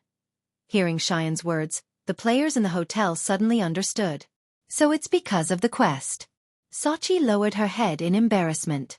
I won't do it again. Don't listen to her nonsense. Wu Yan glared at Xian. So many people want a quest but can't find one. Now that there's one in front of you, you don't want it? Be careful of other players. It's better to be slapped to death than to die of boredom in that damned place. Xian snorted and lay down on the table. At this time, the players in the hotel finally noticed Wu Yan. Many of them cried out in surprise. Black coat, black greatsword, it's Wu Yan. What? Wu Yan? The Wu Yan who soloed the first floor's boss and cleared the stage? No way. It's really him? It's true. It's really him. There's no mistaking his attire. It doesn't make sense. Why would he appear here? Shouldn't a strong player like him be exploring the wilderness? Maybe he was forced to come back by those guilds. Bah! Those guilds want to force him back? He's someone who can solo a floor's boss. So what if he soloed a floor's boss? He's still one person, right? He can only retreat when faced with a large number of guilds. That's impossible. Those guilds can't wait to befriend such a strong player and recruit him into their guild. They won't offend him. That's true. When can I solo a floor's boss? Let's see if those guilds dare to be so arrogant. You? Let's think about how to beat the wild pheasants to critical health first. The topic that was originally directed at the guild was now directed at Wu Yan. The uproar from the surrounding resounded throughout the entire hotel, causing the group of 7 who just returned to the hotel to feel their heads swell up, giving them a headache. Looking at the people around him pointing at him, he frowned. Although these people no longer have the hatred and jealousy they had before, instead, there is some admiration in their eyes. However, he still felt uncomfortable. He felt like a monkey in a zoo, being surrounded by people. I'm going back to my room. Wu Yan turned around and said to the moonlit black cats. Without waiting for their reply, he went up the stairs to the 2nd floor. The moonlit black cats wanted to say something, but Wu Yan had already disappeared down the stairs. They could only shut their mouths. However, the surrounding players noticed them. Being able to be together with the person who currently has the chance to become the strongest player is enough to cause a lot of discussion. Under everyone's gaze and guidance, other than the timid Sachi, the rest of the moonlit black cats couldn't help but puff out their chests. They were still students in the real world. Being the center of attention was something to be proud of. Of course, it had to be in a good way. But because of this, the members of the moonlit black cats were targeted by someone else. Night, in a certain room in the inn. Wu Yan changed into casual clothes and put away all of his equipment. He then laid down on the bed and ate the delicious food he made himself. He enjoyed this moment of silence. This is one of the benefits of the game. As long as you set the settings, you don't have to worry about anything. For example, the room in the inn looks like it's made of wood, but once the door is closed, all sounds outside will be isolated. There's no need to worry about the soundproofing. It's extremely convenient. However, some human-like sounds can be clearly heard, such as knocking on the door. 2 knocks came from the door, followed by Sachi's voice. "Brother, are you there? Is it Sachi?" Wu Yan stopped eating. "Come in." With Wu Yan's permission, Sachi easily opened the door and walked in. To Wu Yan's surprise, Sachi had a very tired expression on her face, just like the exhausted Takitsubu Riku. "Sachi, what's wrong?" Wu Yan tilted his head in confusion. "How did you end up like this?" Sachi rolled her eyes at Wu Yan, something she rarely did. "It's all because of you, brother." "Because of me?" "That's right," Sachi said tiredly. "Big brother, you're famous now. Many guilds and players want to meet you, but your friends list has already been set to not accept requests, so they can't do anything about it. But when they saw us together with you today, those who want to meet you came looking for us instead." Sachi looked like she was about to cry. "Since this afternoon, there have been a lot of friend requests coming to us. They want us to be their middleman so they can meet you. I'm fine, but the president is the one who's sad. His friend requests are coming faster than clicking. He's so tired that he's lying on the ground." Wu Yan was speechless. Chapter 636. Currently, Aincrad has only cleared the first floor. The players are still exploring the second floor. SAO has only been running for a month. It's a typical early stage of the game. In the early stages of the game, there aren't many players that can become famous. Even if there are, it's usually a guild or a strong party. So far, Wu Yan is the only player who can make a name for himself. For those who haven't seen the strength of a level boss, or even those who haven't even seen a wild boss, they wouldn't be able to understand how terrifying this feat is. Even if they know that Wu Yan is strong, they wouldn't be able to comprehend the extent of his strength. However, those who have come into contact with the boss and those who know how strong the boss is would know how terrifying Wu Yan is to be able to defeat the boss in a one-on-one duel. No matter what, once a player becomes famous, he's bound to be harassed. Wu Yan knew this would happen. That's why he rejected friend requests from strangers. So far, he only has 6 members of the Moonlit Black Cats in his friend list. Those who want to meet Wu Yan are disappointed. Similarly, the cloaked woman who wanted to add Wu Yan as a friend was rejected. Now that Wu Yan has his family and friends group, it's understandable that those who want to meet Wu Yan would try to befriend him through his family and friends group. Wu Yan smiled sheepishly as he scratched his cheeks in embarrassment. "I'm sorry," Wu Yan asked in a puzzled tone. "Then why don't you just reject their friend requests? Why do you have to spend so much effort to deal with them?" "It's the guildmaster's idea," Sachi explained to Wu Yan. The guildmaster said that those who want to meet you are all big shots. They're either guildmasters or powerful leaders. It's good for our guild's development to get in touch with them. Wu Yan immediately understood. He shook his head and laughed. "In that case, you can't blame me for everything that happened to you. One of you was willing to be beaten, and the other was willing to be beaten. You should thank me for giving you such an opportunity." "But this is really tiring." Sachi yawned and rubbed her eyes. "Then, big brother, do you want to meet them?" "I don't want it even if you beat me to death." Wu Yan hurriedly waved his hand and shook his head. What a joke. Just dealing with the friend requests was enough to tire Sachi out. If he had to meet them one by one, even if he had several lives, it would not be enough. Sachi seemed to know that this was impossible and couldn't help but feel pity. That's really a pity for those who personally came to the hotel to look for brother. They even came to the hotel. Wu Yan couldn't stay calm anymore. "Then won't I be drowned by the crowd when I go out tomorrow?" "I won't." Sachi shook her head and said, "It was supposed to be like this, but ever since a guild leader called Heathcliff came, those who surrounded the hotel were all chased away by his guild members." "That's good." Wu Yan sighed in relief.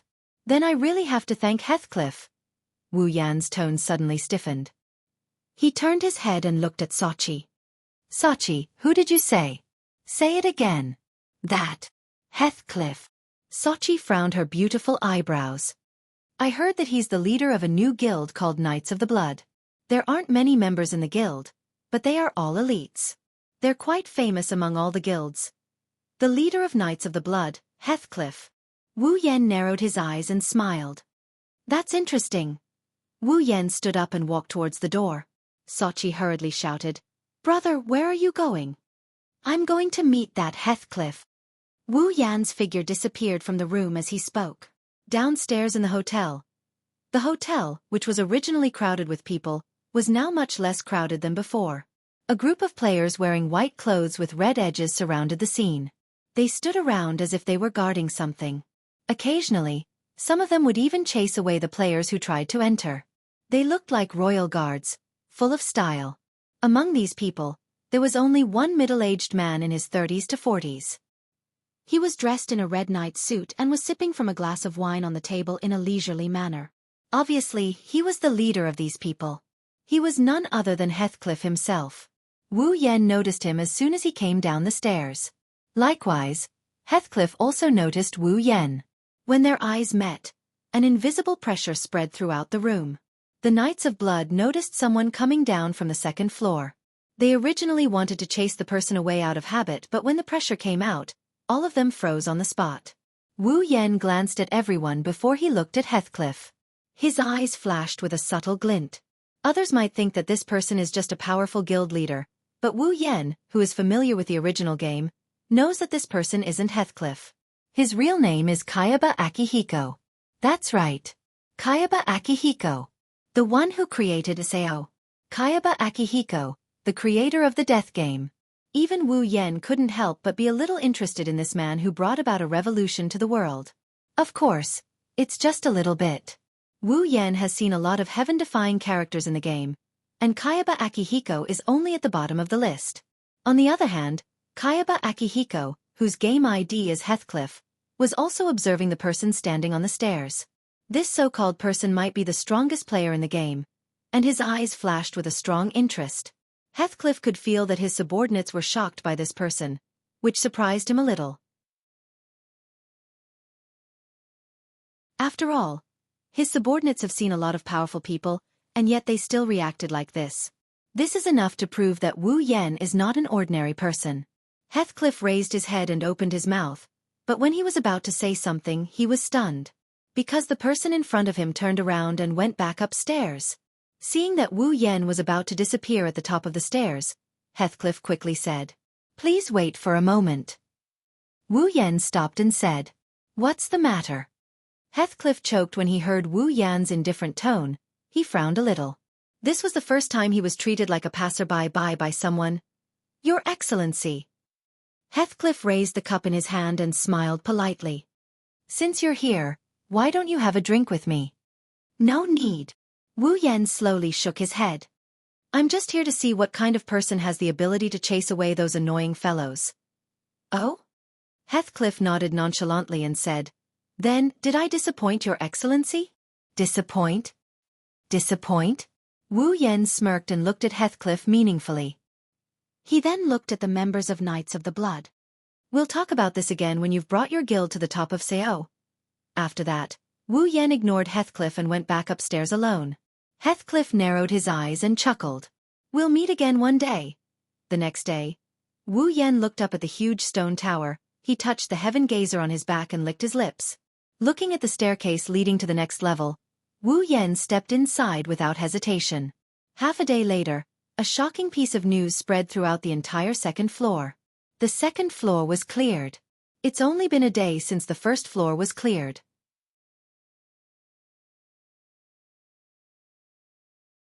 Chapter 637. Sao.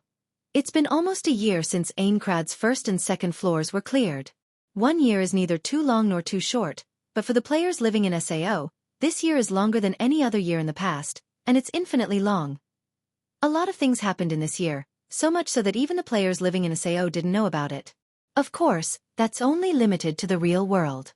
In Sao, due to the special nature of this world, some information can be passed around freely. The most eye-catching thing is naturally the progress of Aincrad's raid. After clearing the first and second floors, the progress of SAO's raid was completely reversed. Players who were stuck on the first floor for an entire month didn't experience it again. This is because clearing the first and second floors made the players living in SAO realize that it's possible to raid this game. In addition, a year ago, Aincrad's second floor was cleared in a single day, which gave the players a lot of hope.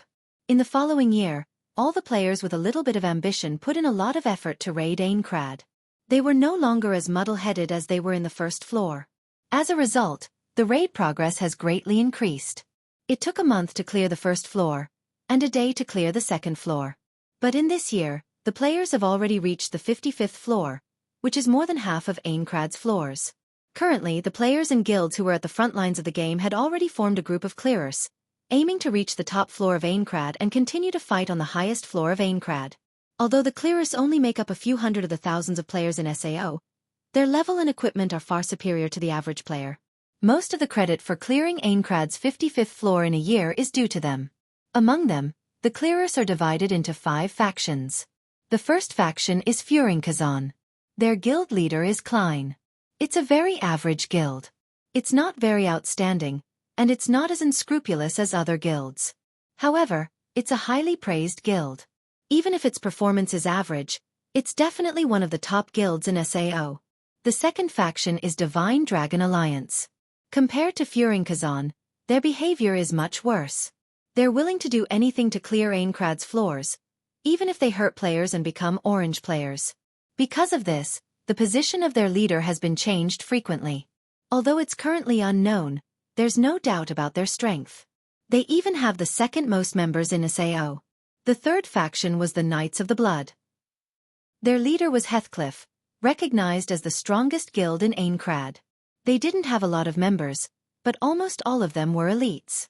Their vice president was Asuna, and their leader was Heathcliff. One could easily imagine the strength of the Knights of the Blood. As for the fourth faction, it's a bit surprising. The first 3 factions are exactly the same as the original game, but the fourth faction isn't in the original game. Moonlit Black Cats. Their leader, Keita. In the past year, thanks to the help of a certain someone and the tireless efforts of the Moonlit Black Cats, a small guild with only 6 members has become one of the top 5 guilds in SAO. Although they have the least number of members among the clearers, every one of them is quite strong. Moreover, the members of Moonlit Black Cats always had the best equipment in the clearers. Even though they were the weakest among the clearers, they weren't any weaker than Divine Dragon Alliance and Xianxia. Their equipment was the best among the clearers. As for why the Moonlit Black Cats were able to have the newest and best equipment at all times, the main culprit was naturally a certain bug-like player's contribution. Finally, the last faction of the clearers, which is also the weakest faction, is the solo player faction. There are only 2 players in this faction. One is called Agile, the owner of an item house. He's a careful businessman who has secretly contributed a lot to nurturing middle-level players. Although he's not a member of any guild, he's strong enough to rival the clearers. The other person is Kirito. Thanks to a certain someone, Kirito didn't get ostracized on the first floor like the original work, and he didn't get involved with the Moonlit Black Cats, which caused him to suffer a severe psychological blow. However, Kirito seemed to be used to being a lone wolf. Even though he didn't have as few friends as the original work, he almost never teamed up with anyone. Still, no one doubted his strength, and there wasn't a single player who didn't know the name, Black Swordsman. Originally, there was another faction in the clearers, the Army. It's the largest guild with the most members, and its strength isn't inferior to any of the clearers. However, due to the heavy casualties they suffered in the 25th floor, the army withdrew from the clearers. Although they're still active in the front lines, they're not as active as before. Thanks to the hard work of the clearers and the clearers, 2/3 of the 55th floor of Aincrad were cleared by them. They contributed a lot to the clearers, and they're idols among the clearers. But the remaining 1/3 of the 55th floor of Aincrad was cleared by one person. That's right. One person. And that person is none other than Wu Yan. If the clearers are the idols of the clearers, then Wu Yan is the god in the eyes of the clearers and the clearers. He's the only one who managed to clear 1/3 of the clearers in a year's time. Who else can do that? Don't even talk about who can do it. Even if the clearers were to compare, none of them would be able to do it. He never appeared in the eyes of the clearers, and even the intelligence merchants have a hard time finding him. It's said that after clearing a floor, he would immediately go to the labyrinth area of that floor. He never leveled up in the wild, and even if he did, he would only appear in the wild when he was fighting the wild boss. This is the only time a lucky player would be able to track him down. There are also people who have seen him in towns and cities. However, towns and cities are filled with crooks and honest folk. Most of the time, a single similarity would cause a ruckus. Thus, not many people would believe a sighting in a town or city. This added a mysterious aura to this godlike existence. In Sao, 99 out of 100 players would say Wu Yan is the most popular player among the female players, and the remaining one would say that he's the one who's jealous of Wu Yan. After all, a single person can play the same role as the clearers. In this game world where players are waiting to be saved, it's natural that he's a godlike existence. A year ago, Wu Yan was only qualified to be the strongest clearers in the game. But now, there's no doubt that he's the strongest clearers. Because everyone who saw Wu Yan saw the elf sitting on his shoulder, so the clearers gave Wu Yan such a title, Fey Swordsman.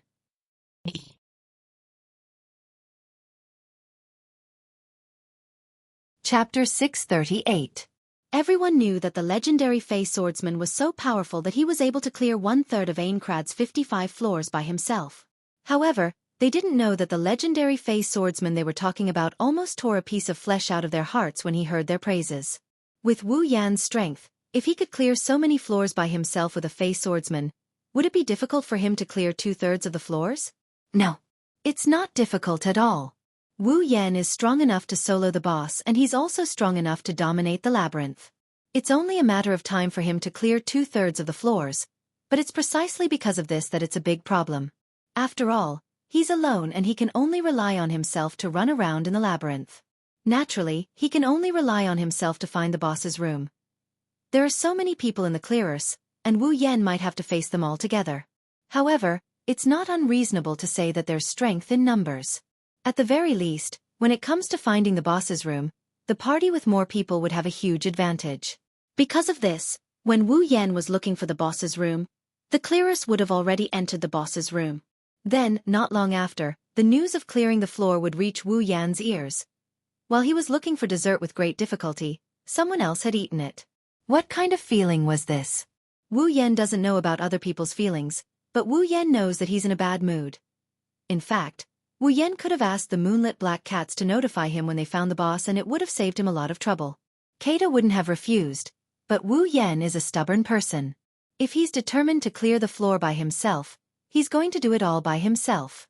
Moreover, doing this is no different from kill-stealing. Wu Yan disdained to do such a thing.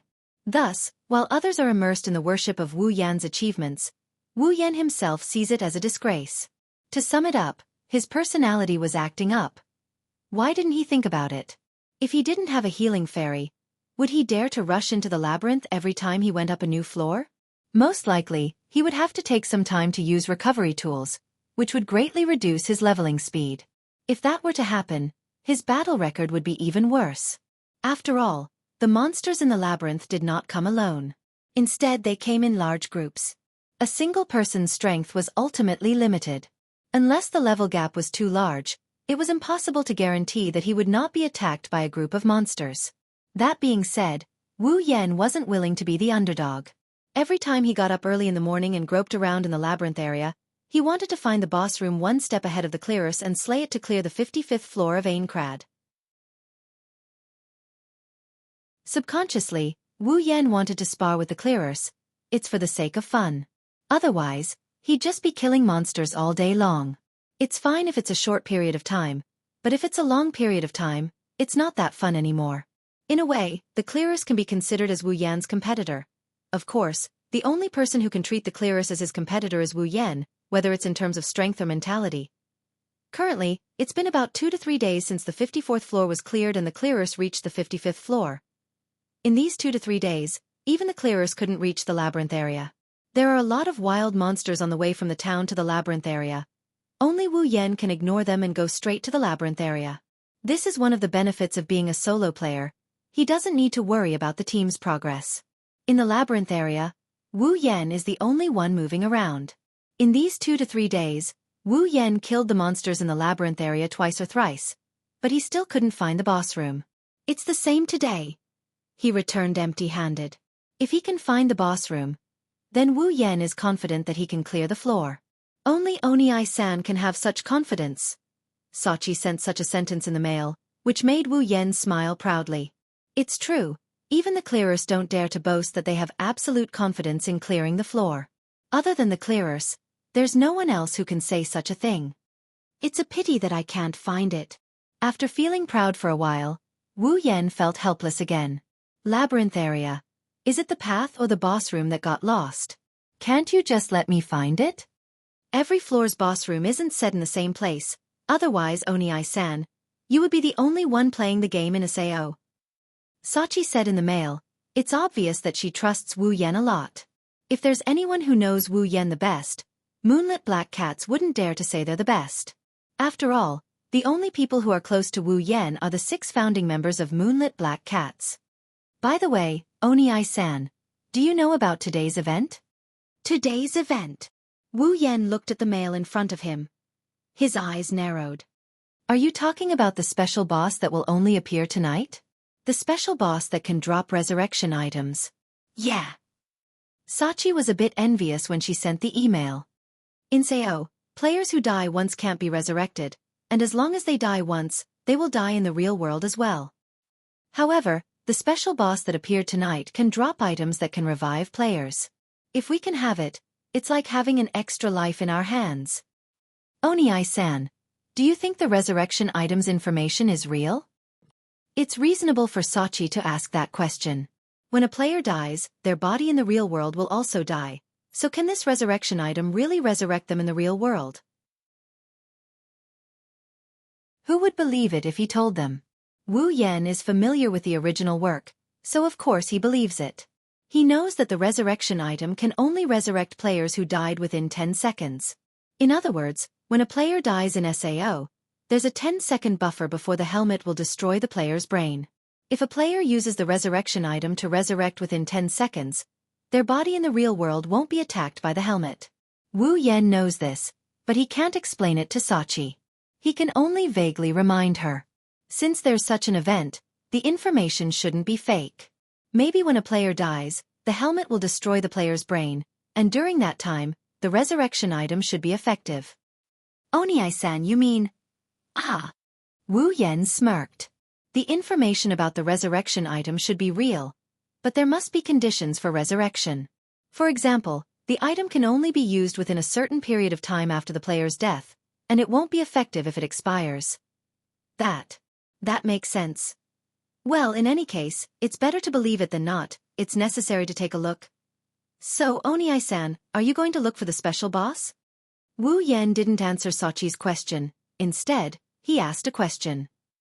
Sachi, have you found the location of the special boss? Yes, we have. According to the information, the special boss will appear in the 35th floor of the Forest of Wandering. The guild leader has already set off with his men. The Moonlit Black Cats have set off? Then the other guilds should be there as well, right? Opening his interface, Wu Yen pulled up the skill bar.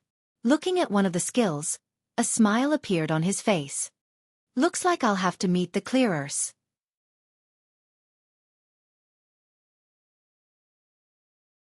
Chapter 639. Aincrad's 35th floor, Forest of Wandering. It said that the special boss that will only appear tonight will drop a resurrection item. A resurrection item is undoubtedly a very rare item. It's not an exaggeration to say that it's the rarest item in the game.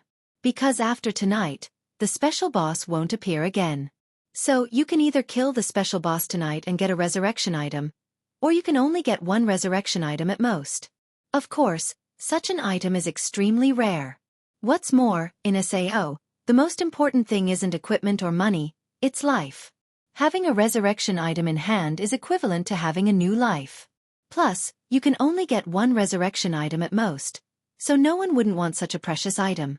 Therefore, after the news spread, a large number of players in Aincrad's 35th floor, Forest of Wandering, rushed to this place.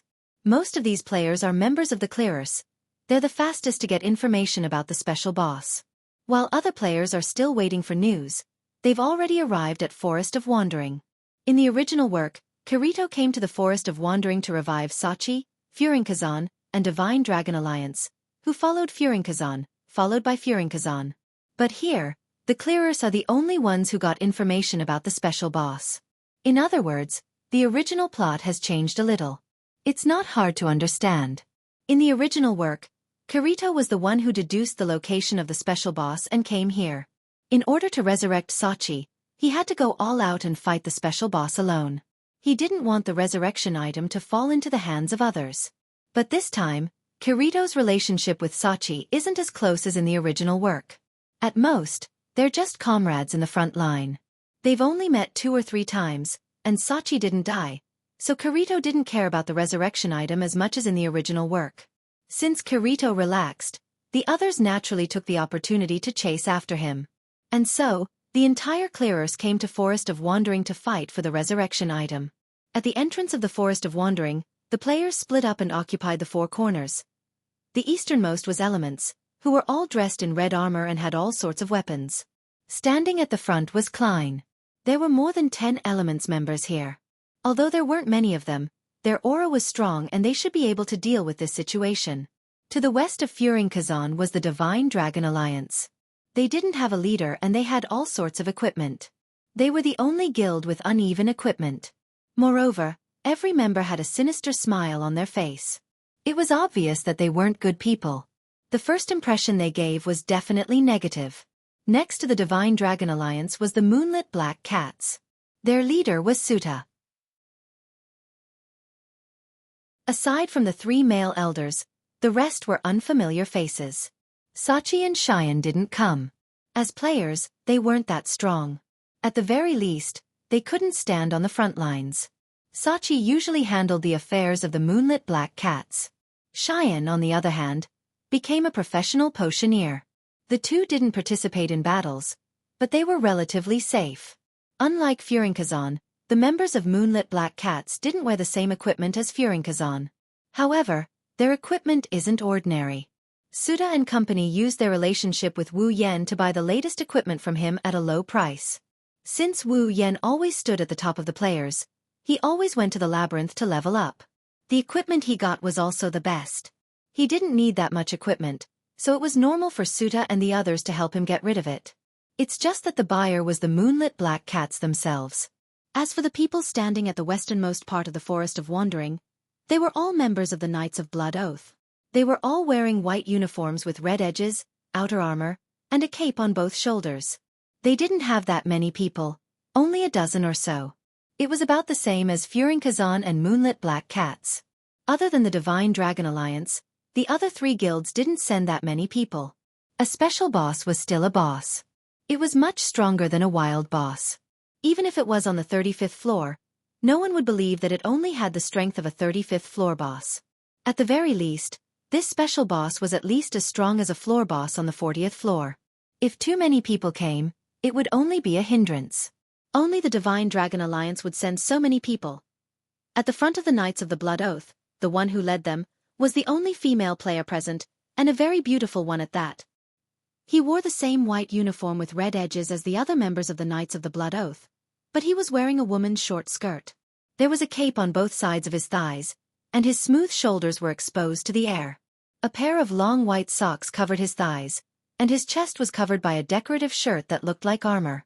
On his waist, a weapon that looked like a western sword swayed with the wind. Among the tall and mighty Knights of the Blood Oath, he was the shortest, but he had the most imposing aura. Her long chestnut-colored hair hung down behind her back. Both sides of her hair were tied in braids that covered the entire back of her head. Her long bangs were slanted, and 2 strands of hair fell parallel to her eyebrows, covering her waist. Her pupils, which were the same color as her hair, did not fluctuate at all. She looked cold, yet full of heroic spirit. Flash. Asuna. The vice leader of the Knights of the Blood Oath.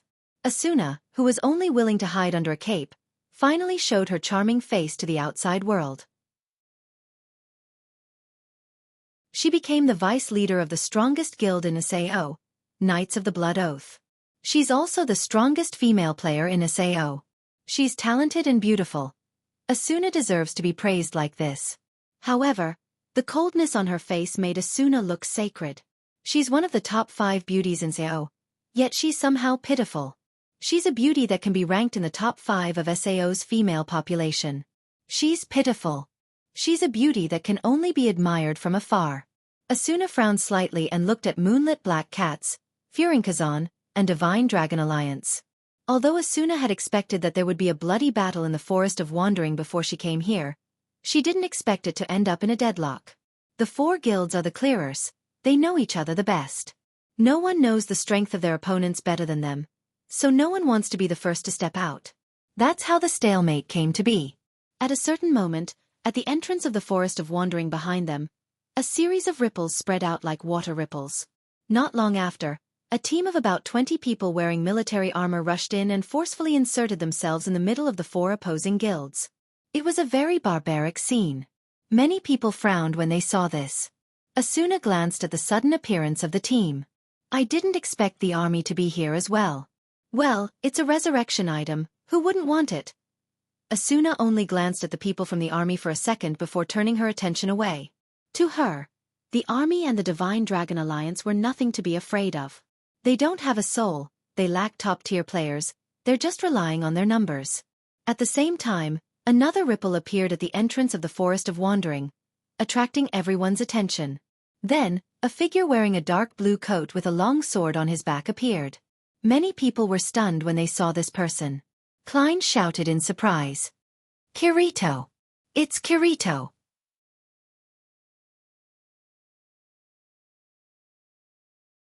Chapter 640. Kirito didn't expect there to be so many people here. He was startled as soon as he came in. It wasn't until he heard Klein's voice that he came back to his senses. Kirito, you bastard! Klein abandoned his men and ran to Kirito without hesitation. If I knew you were coming, I would have told you to come with me.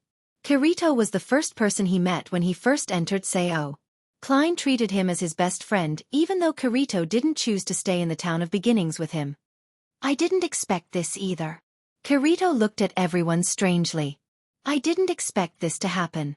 I thought I was the only one who found information about the special boss. Kirito didn't know where the special boss was in the closed beta. It was only available on Christmas Eve, so Kirito didn't know where the special boss was. Plus, he didn't care about the special boss as much as he did in the original novel, and he didn't want to risk his life in a one-on-one fight.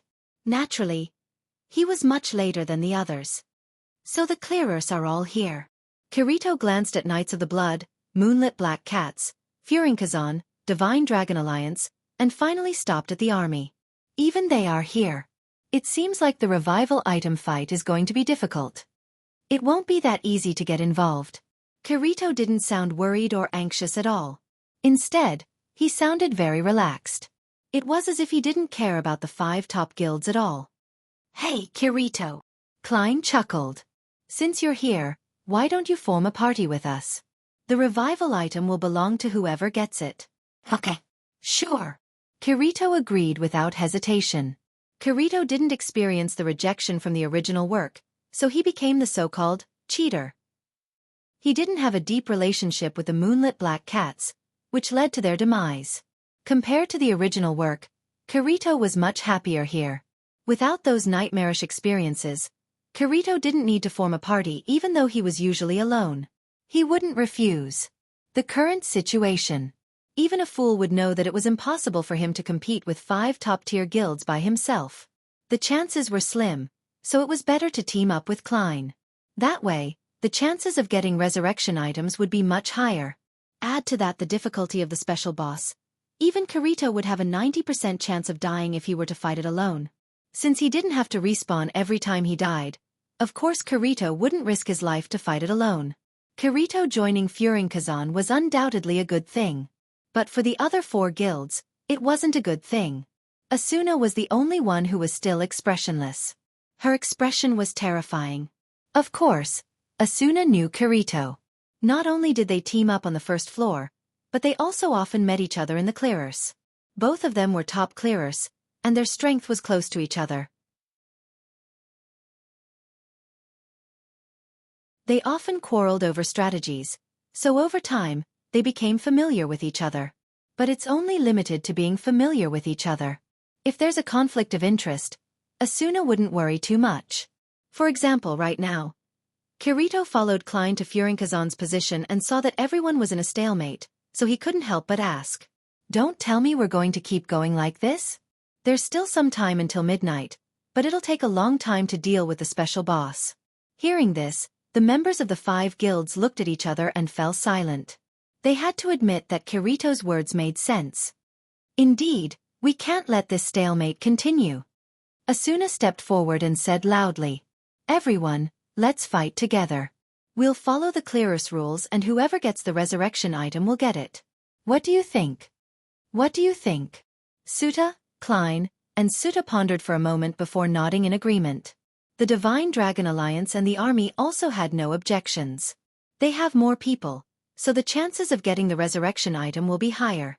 At least, that's what the 2 guilds thought. After everyone agreed, the heavy atmosphere in the air disappeared. Asuna nodded. Then, just as Asuna was about to announce her departure, a ripple appeared at the entrance of the Forest of Wandering, blocking Asuna's words. Everyone's expression froze as they turned to look at the source of the ripple. Now that all the clearers are here, even the solo player Kirito is here, who else is going to come? Could it be Agile? That's what everyone thought. They didn't even consider the possibility that it's a small guild or team. Even if they came, they're destined to return empty-handed compared to the 5 guilds here. Under the watchful eyes of everyone present, the water rippled and spread out in all directions. The snowflakes floating in the dark night were also swept away by the water ripples. Then, a figure slowly emerged from the water ripples and walked towards them. When the figure's full appearance appeared in the air, the eyes of nearly 100 players on the scene bulged out and they sucked in a mouthful of cold air. However, they didn't realize it at all. Instead, they rubbed their eyes as if they couldn't believe what they were seeing. When they finally realized that what they saw wasn't wrong, their mouths gradually widened. In front of them, a figure wearing a black overcoat and carrying a long black greatsword slowly walked over from the ripples of the water. On the overcoat, there were ribbons tied to both arms and waist that whistled along with the snowy wind in the dark night, making this black figure appear free and easy. It made the eyes of those who looked at him a little more intoxicated.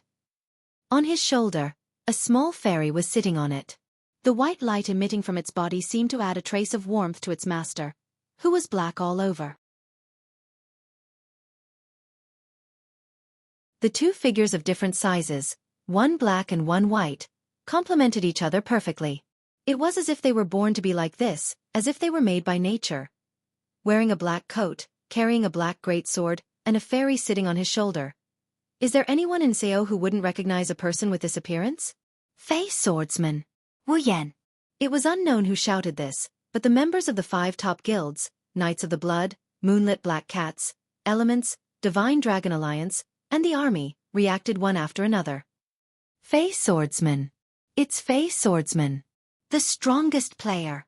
Fey swordsman, Wu Yan. He's here too. I saw him in person. I saw the Fey swordsman in person. Asuna, Kirito, Suta, and Klein finally snapped out of their daze when they heard the shouts from the members of the 5 guilds. Their faces immediately changed. It's him. Kirito was shocked. Is he that legendary man? Klein's face was full of excitement. He's here too. Suta smiled. It's him. Asuna couldn't believe her eyes. Fey swordsman, the strongest player, the legendary man who single-handedly cleared 20 floors of Aincrad. He's the mysterious man who hasn't been seen more than 10 times in the past year. And now, he's in front of everyone's eyes. At this moment, no matter which guild they're from, they're no different from normal people. All that's left is their commotion. It's really him. The coldness on Asuna's face has completely disappeared. Looking at the figure that left a deep impression on her, Asuna's eyes began to flicker with emotion. Wondrous Brush Pavilion 5200. No pop-up window. Quick update. Remember.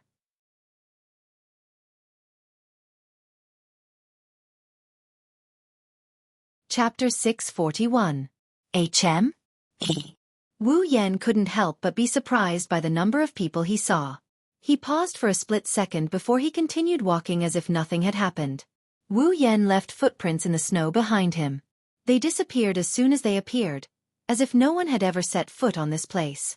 However, no one could ignore the person walking towards them because he is a legend. Ta, ta, ta, ta. Rhythmic footsteps entered everyone's ears, and it's getting closer and closer. Originally, the entrance to the Forest of Wandering was surrounded by the players of the 5 guilds. However, as Wu Yan got closer, the players who were closest to him subconsciously opened up a path for him to pass through. All of this was done subconsciously until they realized that they were the ones who made way for Wu Yan. The title of the strongest player in the Forest of Wandering is very powerful. Looking at the figure who ignored everyone present and walked in, none of the 100 or so players who were usually proud and arrogant dared to scold him. Perhaps they had such thoughts in their hearts. After all, they were players from top guilds. However, their bodies did not listen to their commands at all.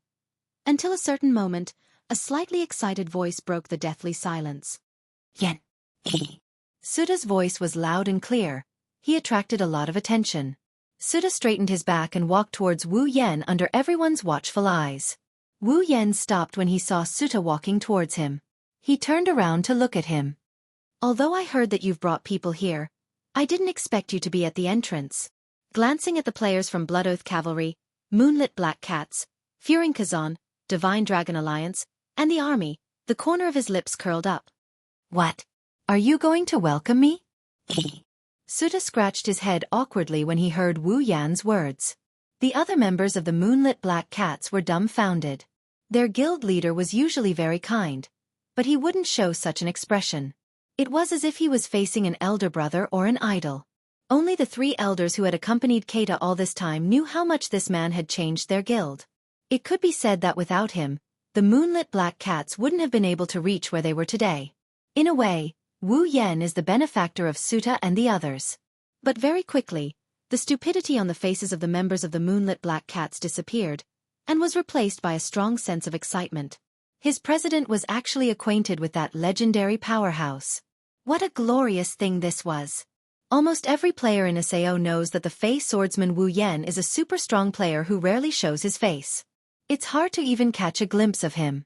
Even if they can't recruit him into their guild, they can at least get acquainted with him. It was easy to imagine how the members of the Moonlit Black Cats felt when they found out that their guild leader was friends with this person. As the top players of this world, they actually felt proud of themselves.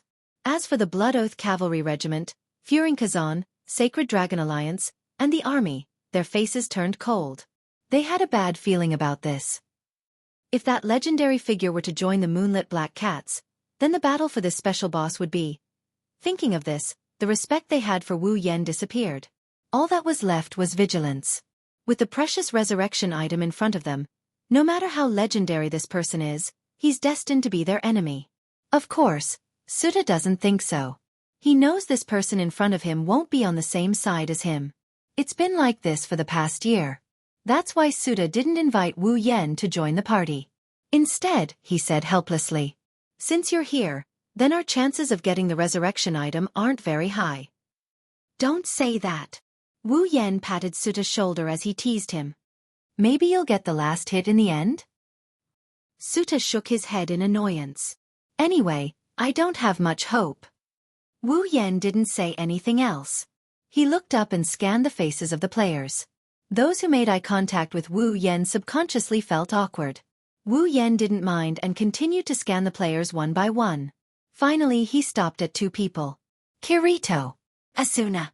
Kirito wasn't surprised to see these 2 people he hadn't seen in a while.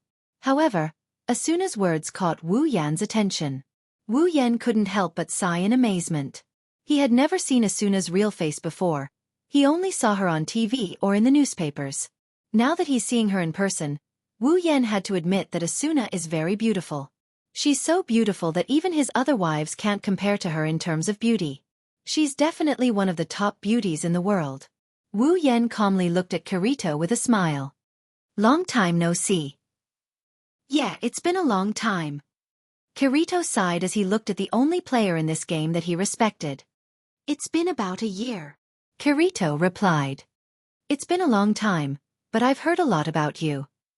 Wu Yan said. The Black Swordsman, you're very famous. Are you making fun of me?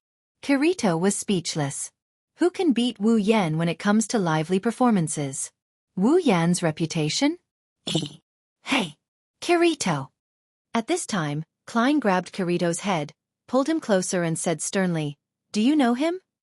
"Yeah, sort of," Kirito said casually. "We fought together when we were fighting the first floor's boss." "Damn it! You didn't even tell me you knew someone like him. You're such a bad brother." Klein glared at Kirito with jealousy. His tone was sour, as if Kirito had stolen his wife, which made Kirito feel disgusted. Wu Yan was annoyed when he saw Klein and Kirito whispering to each other. He stopped talking and turned to Suta. "I'll be going first." With that, Wu Yan left everyone behind and walked into the depths of the Forest of Wandering. Nearly 100 players watched Wu Yan walk into the forest. When Wu Yan's figure disappeared into the water, they started whispering to each other. "Vice Commander." A member of Knights of the Blood walked up to Asuna, who was looking at Wu Yan's disappearing figure. "What should we do?" Everyone in the 5 guilds had the same question. Although the resurrection item is precious, none of them thought that a legendary figure would be attracted to it. Originally, with the other guilds as their opponents, they could have used the clearest rules to win, or they could have used their trump cards to compete with the other guilds. Wu Yan's arrival caught them off guard. Competing with the strongest player in the game, the Fey swordsman, who could fight against the clearers alone. On the surface, it looked like they had the absolute advantage and victory was within their grasp. However, they have a feeling that they won't be able to win against the other party. Asuna pursed her lips and calmed down. She waved her hand and said, "Follow him. Act according to the situation." Yes. At the same time, the other 4 guilds made the same decision.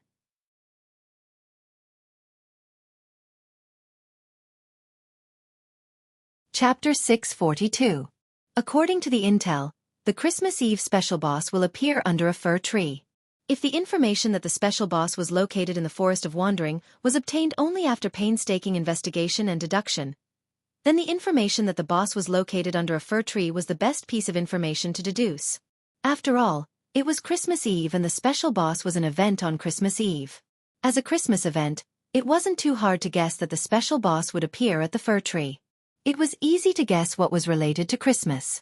In fact, most people had already guessed that the special boss this time would be similar to Santa Claus's appearance. In the Forest of Wandering, there were many fir trees. However, there was only one tree that could accommodate a boss and be used as a Christmas event venue. That was the tallest and largest fir tree in the deepest part of the Forest of Wandering. Wu Yan followed the map and arrived at the location of the fir tree. After passing through a teleportation point in the Forest of Wandering, the tree entered his sight. Wu Yan looked up at the tree. It's a rare sight even in the behemoth forest of the Spalier world. He walked towards the tree with a relaxed expression. It's like he's here for an outing and not to fight a boss. When Wu Yan walked towards the tree, a series of water ripples appeared behind him.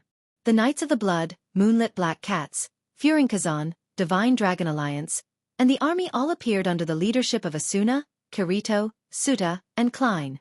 They stopped in their tracks as if by prior agreement, and surrounded the place as they had done at the entrance of the forest, raising their eyes to look at the figure walking towards the fir tree. "One-on-one? It's a one-on-one duel, right?" Klein grinned and laughed. "I can finally witness the power of the legendary Fey swordsman." Kirito nodded and stared at the figure in front of him. He muttered, "Let's see the difference between us." "He's alone again." Asuna went silent. She didn't know what to feel about this. Wu Yan left a deep impression on her, so she's been paying attention to Wu Yan for the past year. In the past year, she had learned of his strength, his achievements, and his current situation. However, all of these pieces of information had the same message. From the beginning to the end, he had always been alone. "Maybe there's no one in this world who can team up with me." Asuna clenched her fists when she remembered what he said. She doesn't know why, but she really cares about that sentence. After all, Asuna was alone in Sao for the first month of her stay in Sao. Maybe it's because of her experience, or maybe it's because she's curious, but Asuna cares about Wu Yan a lot. She already cared about him since a year ago, and it's only gotten stronger after a year. Wu Yan didn't know about this yet. If he did, he would have been shocked. Back then, he only exchanged a few words with Asuna, that's all they did. The tall fir tree in front of him does look a bit like a Christmas tree. If he hung some decorations on it, it would be a perfect Christmas tree. However, Wu Yan didn't see any signs of the boss. Until, in the sky, the sound of a Christmas bell suddenly rang in the snowy sky. Along with the sound of the bell, it resounded loudly and attracted everyone's attention. Raising their heads to look at the snowflakes floating in the night sky, everyone saw two lines of clouds that looked like planes flying through the clouds. They flew quickly into the distance and disappeared into the night in an instant. Then, a huge figure fell from the sky without any warning. With an incomparably swift whistling sound, it smashed into the ground with a loud bang. The snowflakes on the ground were swept away by the force, shrouding the huge figure. In the blink of an eye, it dissipated in a gust of wind. A monster that looks like Santa Claus appeared in the middle of the snowflakes. Its skin is greenish-black, and its face is distorted. It looks like an adult version of Santa Claus. Its eyes are protruding, and there's a red glow in them. It's the boss. Behind them, Knights of the Blood, Moonlit Black Cats, Furinkazan, Divine Dragon Alliance, and the army all grabbed their weapons and got ready to charge. After Asuna, Suda, and Klein stopped them, Knights of the Blood, Moonlit Black Cats, and Furinkazan relaxed and stared at the boss. Only Divine Dragon Alliance and the army were still eager to charge at the boss. Looking at the 4 to 5 meter tall boss, Wu Yan narrowed his eyes. His wine-red pupils didn't contain any emotion as he looked at the boss. It's as if he's looking at a monkey brandishing a sword or a gun. He didn't even look at the boss in the eye. Maybe the boss noticed the contempt of the little guy in front of her. Her malevolent face started shaking like a puppet. She started making clacking noises as her bloodshot eyes started moving around randomly. She stared at Wu Yan for a second before fixing her gaze on Wu Yan. Boom! A loud thud could be heard. That's the sound of the boss stomping on the ground. He pulled out an axe and with a stomp, he charged at Wu Yan with the force of a mountain. Looking at the charging boss, Wu Yan raised his hand and lightly placed it on the hilt of Heaven Gazer on his back. His coat fluttered in the wind caused by the boss's charge, but Wu Yan didn't do anything. Only when the boss got close to him did he pull out Heaven Gazer. Clang! A strong gust of wind blew from where the two collided. Along with the sound of weapons clashing, the wind whistled and blew in all directions. It was like an avalanche, and the clearers were hit by a blizzard. The players all raised their hands to shield their faces, their eyes squinting from the snowflakes and strong winds. However, none of them were willing to close their eyes for a moment of comfort. They knew that if they missed today's battle, they might not be able to see the elven swordsmen fight again. Of course, Wu Yan didn't disappoint them. They could only see the outline of the figure buried in the snow, but they could see the other figure clearly. That's why they saw the 5-meter-tall body of the boss flying in the air from the center of the battle. It spun around and flew out from the center of the battle. Klein's pupils shrunk to the size of a needle, and a drop of sweat dripped down his forehead. What? What a powerful force. Asuna, Kirito, and Suda didn't say anything. They just stared at the scene in front of them. They didn't want to miss anything. Bang! The flying boss was smashed into the ground by this attack, causing countless snowflakes to fly up. The 4 long HP bars on the boss were visibly reduced by more than half. In other words, this attack had directly shaved off 1/8 of the boss's HP. So powerful.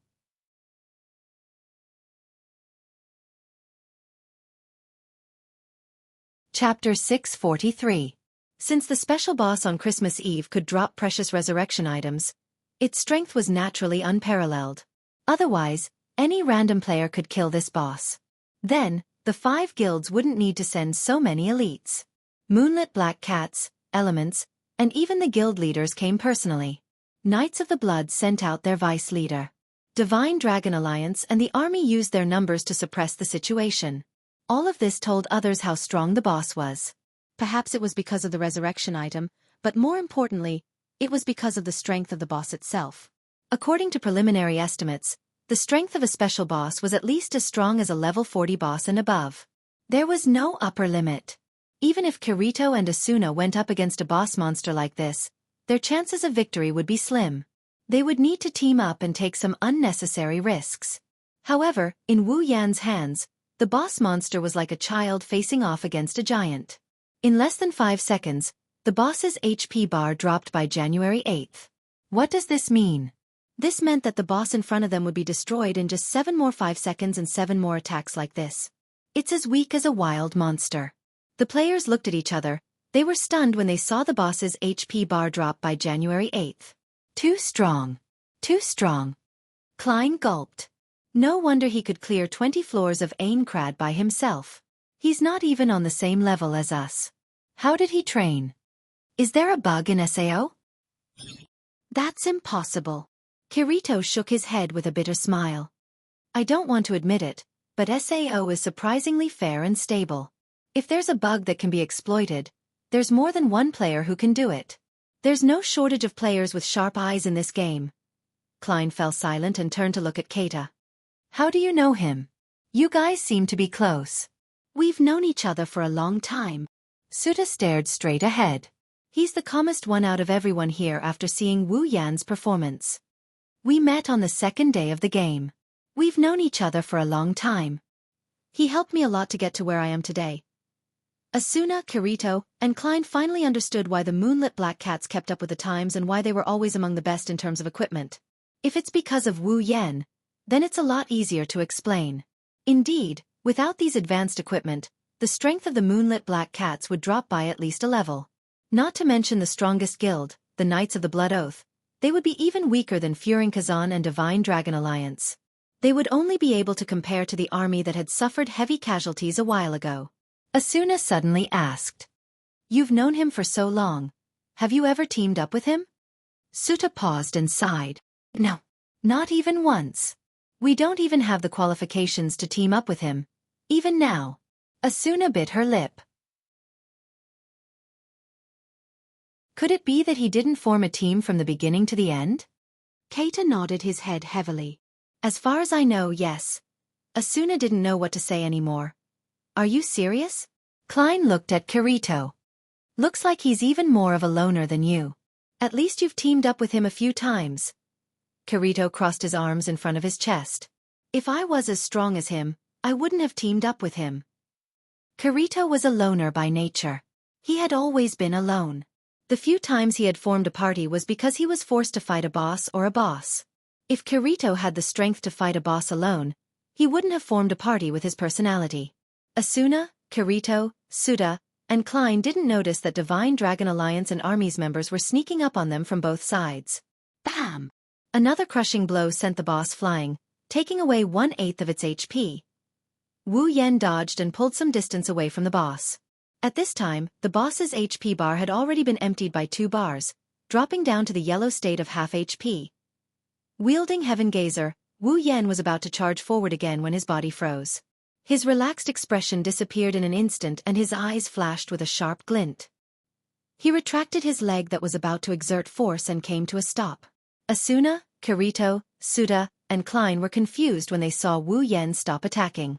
The boss only had half of its HP left. Wu Yan could easily deal with it.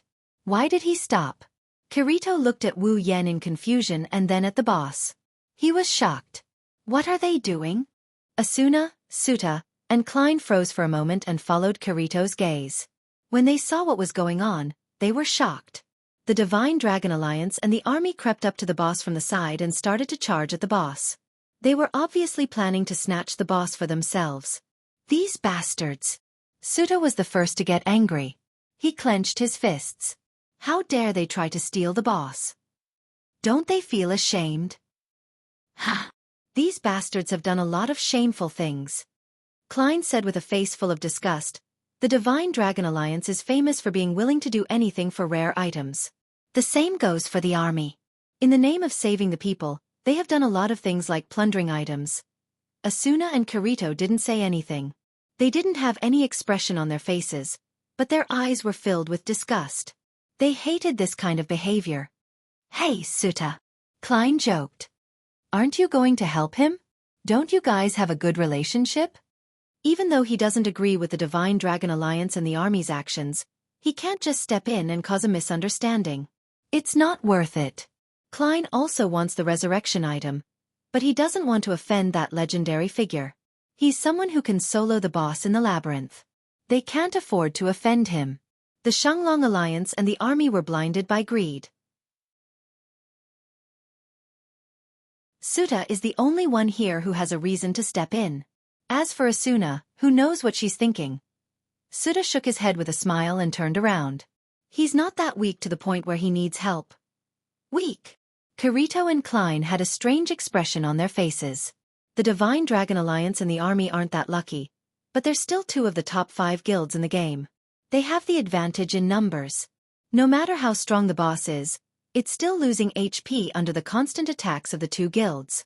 The leaders of the Divine Dragon Alliance and the army immediately shouted and increased the intensity of their attacks. They did not seem to realize that they had killed other monsters. It was as if they were the ones who had been fighting the boss all along.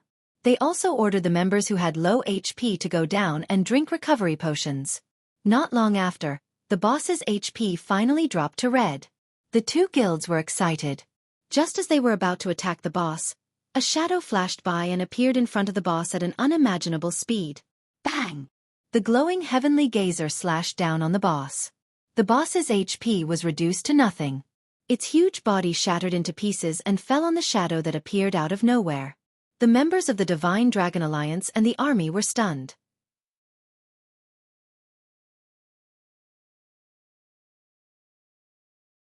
Chapter 644. The sound of the final blow was still echoing in the snowy night. The entire forest of Wandering reverberated with the sound of the final blow. The members of Divine Dragon Alliance and army were dumbfounded. The boss was about to die in their hands, but someone else managed to steal the final blow.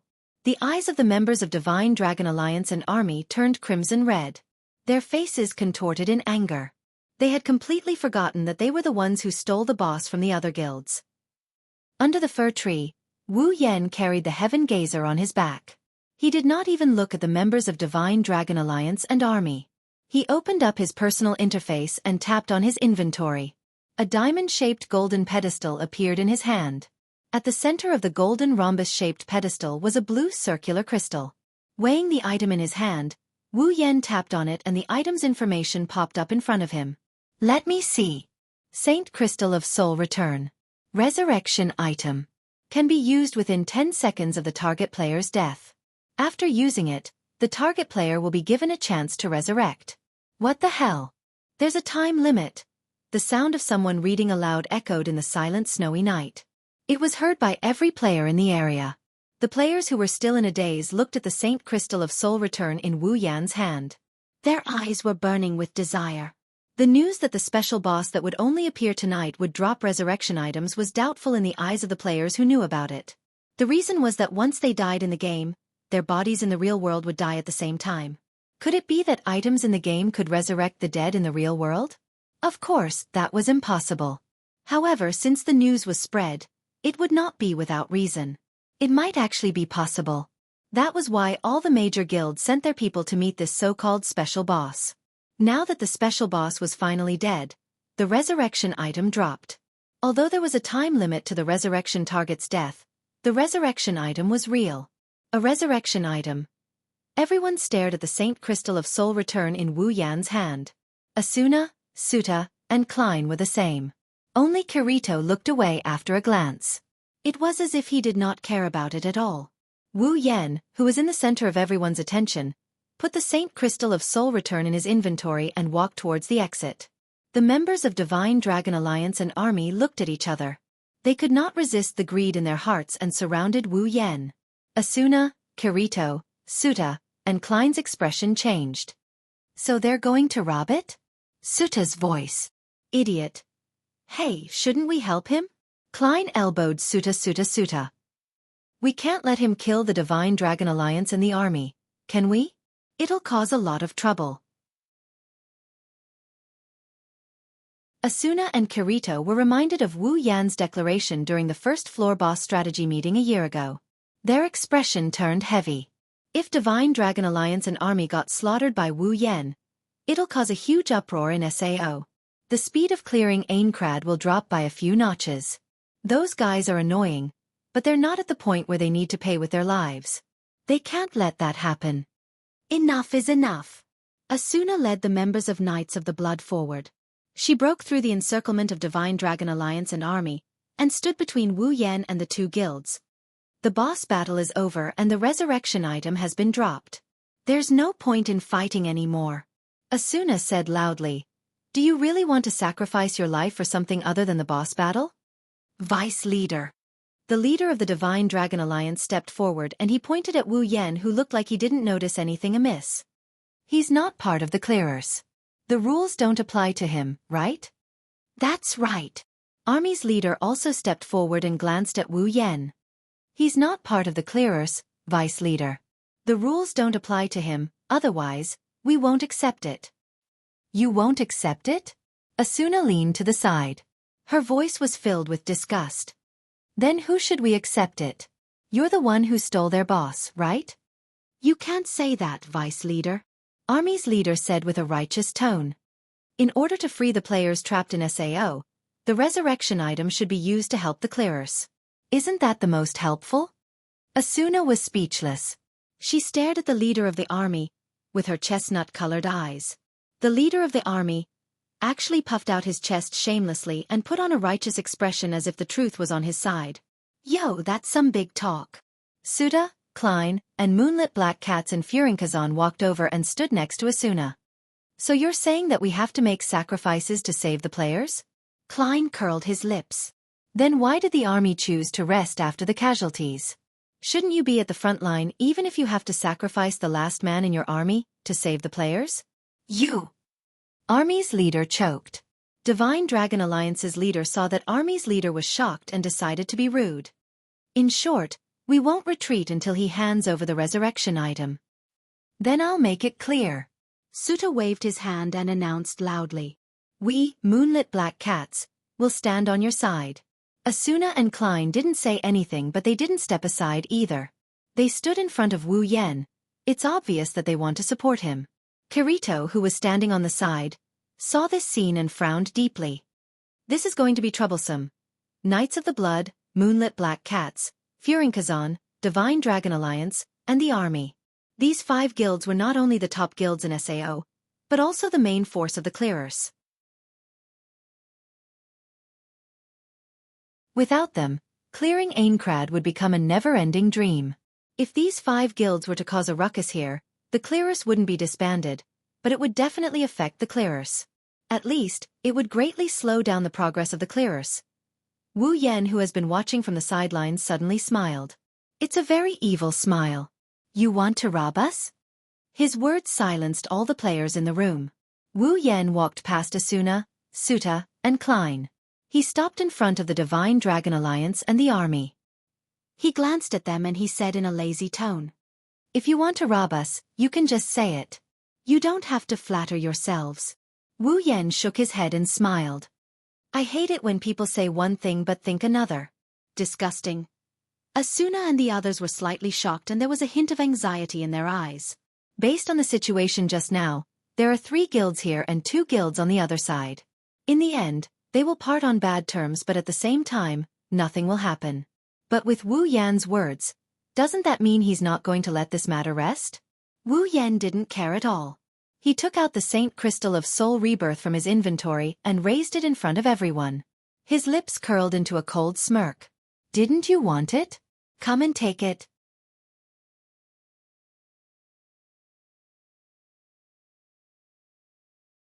Chapter 645. Silence. Everyone's gaze shifted to the Saint Crystal of Soul Return. Everyone, including Knights of the Blood, Moonlit Black Cats, and Furinkazan, couldn't hide the desire in their eyes, let alone Divine Dragon Alliance and army. Their faces were filled with greed. However, when they saw the Saint Crystal of Soul Return right in front of them, no one dared to take it. Not even the 2 guilds that were making things difficult for them. The Fey swordsman Wu Yan. His name is a miracle in Sao. He managed to keep up with the clearer's progress by himself. His feats have reached a peak in the past year, to the point that anyone who hears about him can't help but be in awe of him. Moreover, he had fully displayed his strength in the previous boss battle. No matter how many people the Divine Dragon Alliance and the army had, they could not rely on their numbers to offset the terrifying battle power of the man before them. Perhaps they could rely on their words and situation to suppress this famous Lone Ranger. They could also rely on some righteous reasons to blatantly demand what they want. However, if they were to actually fight this legendary Fey swordsman in front of them, there was not a single one of them who wouldn't be trembling in fear. The two leaders of the Sacred Dragon Alliance and the army stared at the Saint Crystal of Soul Return. They raised and lowered their hands, but they didn't dare to touch the crystal. They didn't know if the superpower house in front of them would attack them the moment they raised their hands. They also didn't know if the superpower house in front of them would show them any mercy. They were yelling for the Saint Crystal of Soul Return just a moment ago, but now they don't dare to take it. This strange scene made the atmosphere filled with mockery. Asuna, Kirito, Suda, and Klein, on the other hand, were relieved. At least this proved that the Divine Dragon Alliance and the army weren't completely blinded by greed. Asuna walked to Wu Yan's side and whispered in his ear. "All right, don't push too hard, or they might actually attack." Wu Yan curled his lips. He wanted to tell Asuna that he doesn't care if they attack or not, but he saw Asuna's serious expression and her eyes were a bit erratic. He smiled and rolled his eyes. He wanted to tease her. That.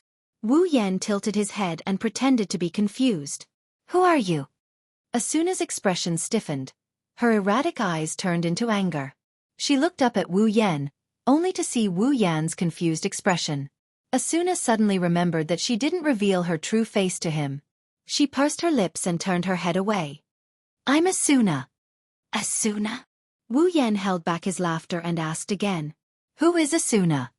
This time, not only Asuna, but Kirito, Suta, Klein, and the other two guild leaders also had a weird expression. Asuna, the Flash, the vice leader of Knights of the Blood, one of the top 5 most beautiful women in Seoul, he doesn't even know who she is?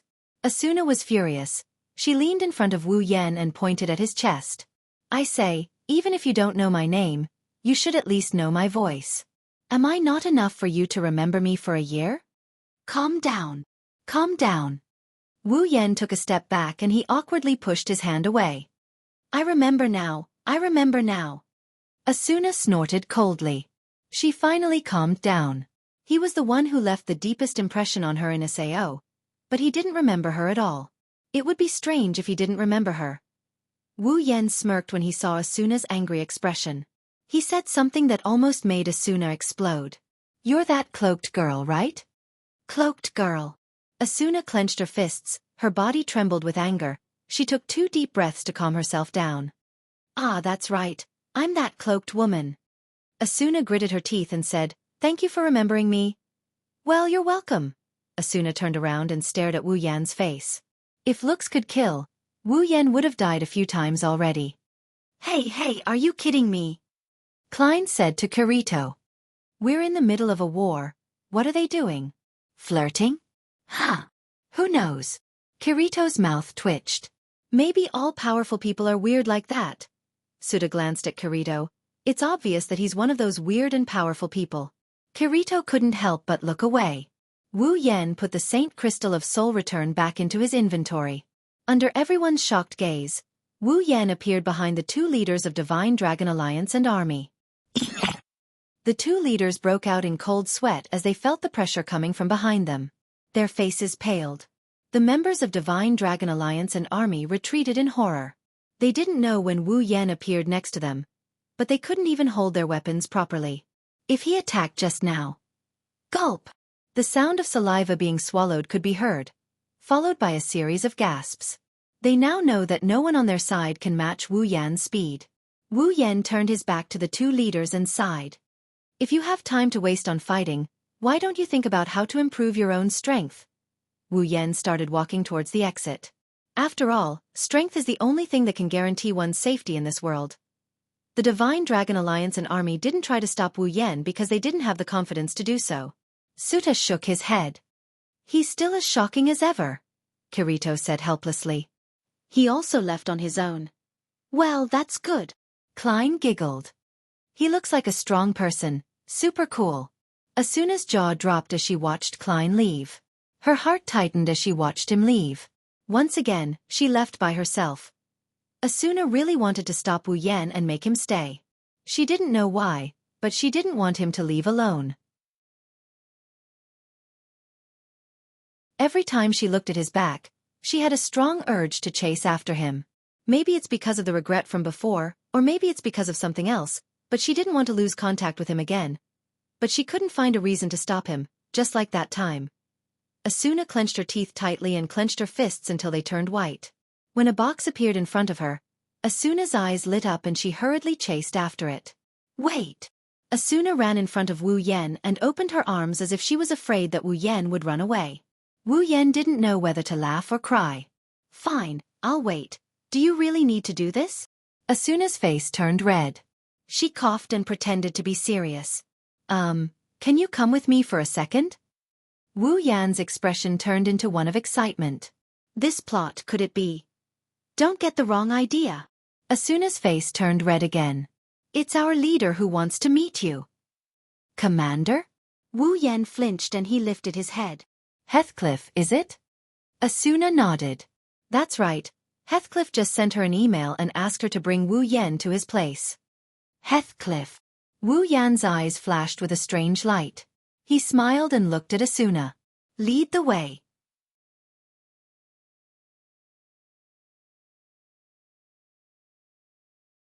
Chapter 646. Aincrad's 55th floor, Granzum. In the corner of Granzum City, there's a silver-white castle-like building. It's like a king's palace, filled with flags and statues. It's also like a war fortress, full of deterrents. Standing in front of this building, one can't help but feel small and insignificant. Coupled with the fluttering flags, there's a faint murderous aura in the air. On top of the flag, there's a sword-shaped symbol that looks like a cross. The bright red flag and the cross sword made it look very sacred. If someone who doesn't know about this place came here, they might think this is a king's palace or a general's residence. And this place was the headquarters of the Knights of the Blood. After more than a year, the so-called excellent new guild has transformed into the strongest guild in Sao. Knights of the Blood's name is known to all. Only those who were forced into a mental breakdown in Sao would know about this guild. Even in the first floor of the Town of Beginnings, there's no one who doesn't know about this guild. As the strongest guild in Sao, Knights of the Blood doesn't have a lot of members, only a few hundred. It's a little extravagant for them to live in this castle-like building, not to mention some of the higher-ups have their own houses. That's why even though it looks majestic from the outside, there aren't many people living in it. Along the way, there's only a few people in the building. Maybe they're out on a mission, or maybe they're just staying outside. In short, the inside of the building is completely different from the outside. It's unusually quiet. A place like this might be nice to look at, but it's not really suitable to live in. After coming to this conclusion, Wu Yan stopped looking at the empty walls and buildings. He followed Asuna and headed towards Heathcliff's residence. Asuna nodded when she saw Wu Yan stop looking at the surroundings. She hesitated for a moment before she spoke softly. She seemed to understand what Wu Yan was thinking. Thank you. Wu Yan blinked and looked at Asuna in confusion. Asuna said softly. That cookbook helped me a lot. Wu Yan nodded and waved his hand casually. Well, it's good that I helped you. You don't have to thank me. Even without me, you should be able to make a good cookbook. With your obsession with food. What do you mean? Asuna looked at Wu Yan with dissatisfaction. Obsession with food? Am I a glutton? Well, who knows? Wu Yan looked at Asuna with a meaningful smile. Asuna couldn't help but recall the way she ate in front of Wu Yan. Her face was filled with shame and anger. She put her hand on the hilt of her sword. Wu Yan quickly looked away.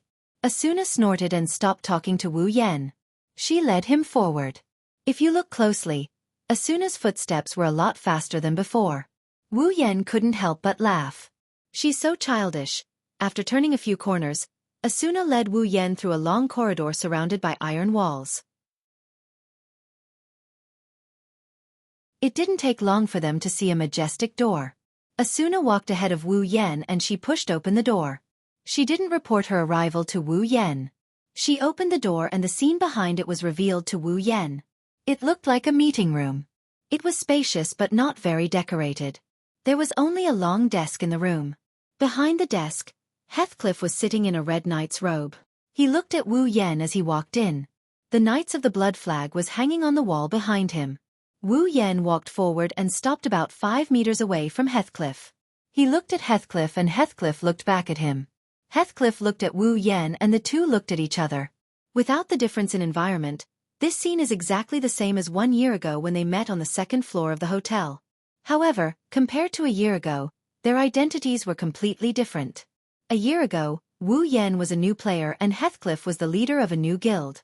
1 year later, one of them had become the strongest player in the game, while the other had also become the leader of the strongest guild. The two of them didn't say anything when they met again after a year. They just stared at each other quietly, causing the entire room to be deathly silent. The atmosphere was extremely surging. Asuna held her breath and kept her mouth shut. Her chestnut-colored eyes wandered back and forth between the two figures. Her heartbeat quickened.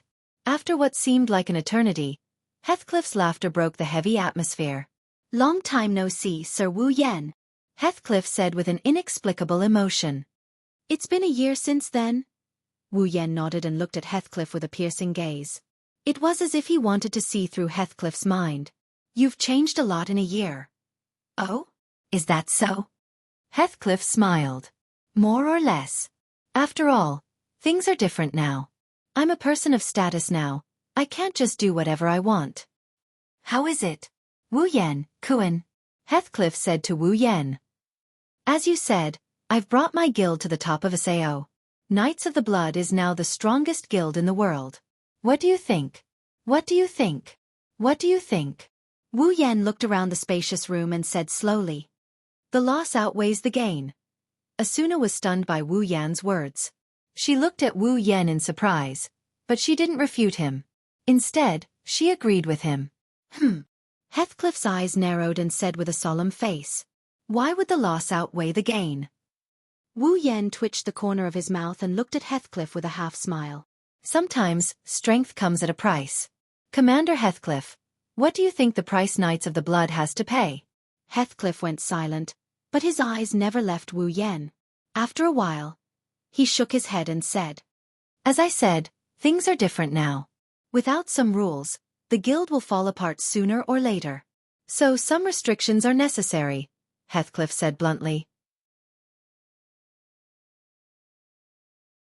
"At least, Knights of the Blood is the strongest guild in the world right now." "That's undeniable."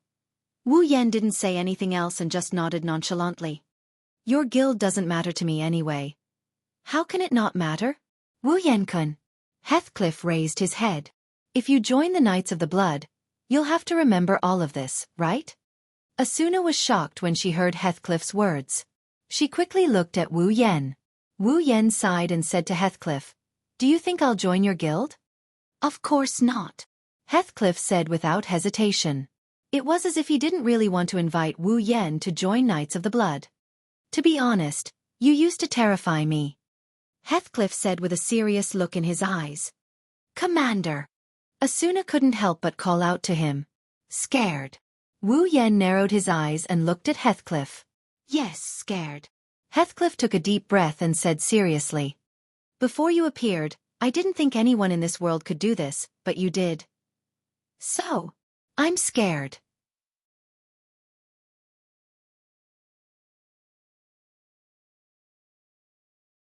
Chapter 647. Heathcliff's words silenced the crowd once again. Looking at Wu Yan standing in front of him, Heathcliff's eyes flashed with a strange look. His expression became serious. Heathcliff was the only one who knew what he was doing. Everyone thought that he was the leader of a top guild, the one who walked on the front line and helped the players and so out of their predicament, but all of that was just a facade. After all, his game ID is Heathcliff, but his real name is Kayaba Akihiko. Kayaba Akihiko is the one who created Sao and trapped nearly 10,000 players in the game, causing thousands of players to die within a year. As the creator of Sao, Kayaba Akihiko has unimaginable power because he's the administrator of the game. In this world, he's God. Even without his identity as Kayaba Akihiko, Heathcliff is still one of the top players in Sao. Even Kirito is weaker than him. It wouldn't be an exaggeration to say that he's the strongest player in Sao if Wu Yan didn't exist. That's why Heathcliff said that he's afraid. Yes, as the administrator of Sao, he's afraid because of the man in front of him. As the creator of this world, no one knows better than Heathcliff about the level of this world. It's also because of this that Heathcliff can't believe that there's a player who can do what Wu Yan did. It's not that Heathcliff didn't think that Wu Yan made use of his USB stick that he forgot to fix, But the truth is, every time he heard that Wu Yan cleared a level by himself, he would check the system again and again, and the result was that nothing was wrong. For this reason, Heathcliff even used his administrator privileges to record the battle between Wu Yan and the boss and studied it repeatedly. In the end, Heathcliff only came to one conclusion. Wu Yan's strength is all due to his own combat experience and skills. Equipment, weapons, items, and so on, they're all just support for him. In other words, his strength is all due to himself. It has nothing to do with his USB stick. After coming to this conclusion, Heathcliff was terrified because he didn't know what kind of life Wu Yan went through in the real world to have such terrifying combat ability. Wu Yan's strength is beyond the scope of a player. Ever since he entered SAO, this is the first time Heathcliff thought that he might lose to a player. Fortunately, there was only one such person. Otherwise, Heathcliff would have doubted the purpose of creating this world in the first place. Standing in front of Heathcliff, Wu Yan seems to have seen through Heathcliff's thoughts. Others might not know Heathcliff's true identity, but he did. It's not hard to guess Heathcliff's thoughts. Of course, Wu Yan didn't know that Heathcliff was trying to figure out his own origin and life. If he did, he would have laughed out loud and hid the infinite arms refinement so that Heathcliff could fill in the blanks with his own imagination.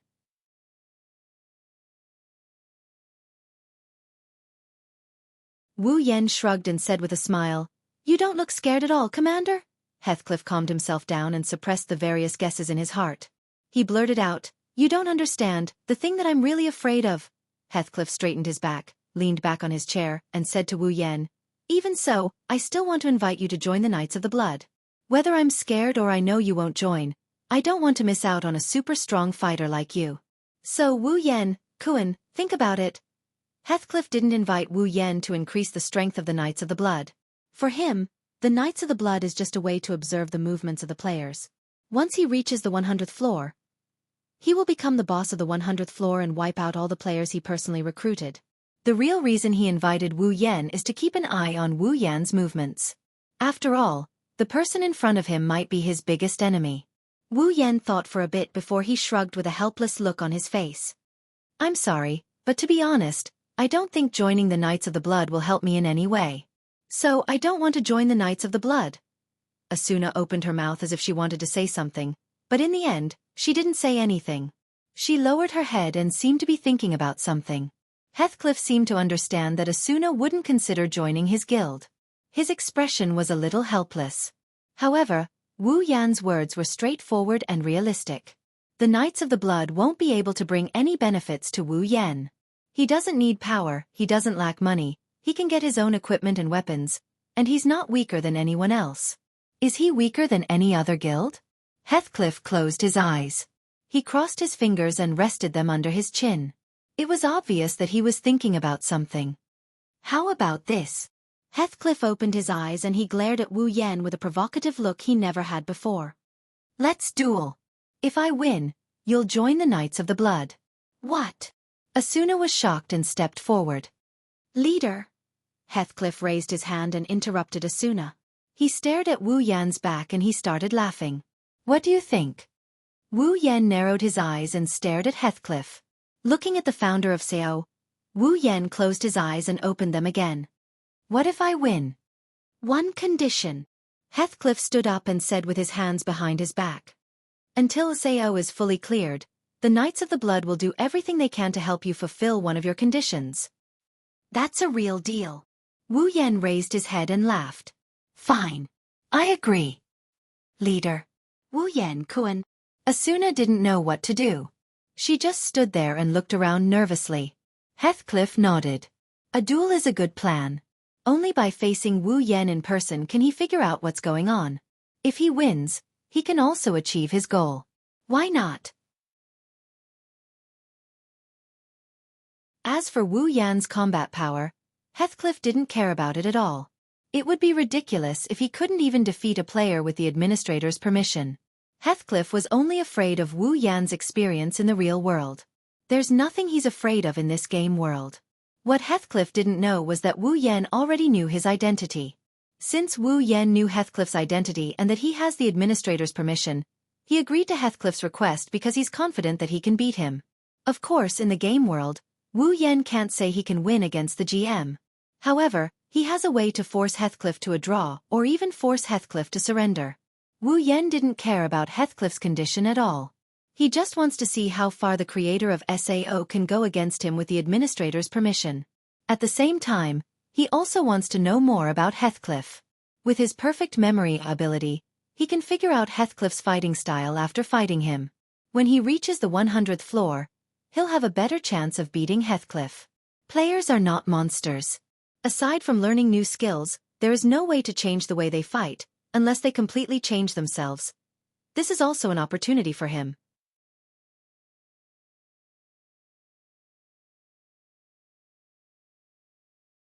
Chapter 648. Aincrad's 55th floor, Grantham, Knights of the Blood's HQ. At the entrance, two figures walked out of the castle. However, their expressions and actions were completely different. One of them had a face full of anger and walked aggressively. That look was enough to scare away some timid people. The other one had a face full of helplessness as he followed behind the former and passed through the castle one after another. Wu Yen sighed helplessly. Asuna didn't even look at him as she continued walking. Her footsteps were so heavy that the sound of her footsteps could be heard as she stomped on the ground. Wu Yen sighed helplessly. I say, what are you angry about? Asuna stopped and turned around to look at Wu Yen. Her face was filled with anger. Her footsteps became heavier as she approached Wu Yen. Wu Yen was startled and quickly retreated.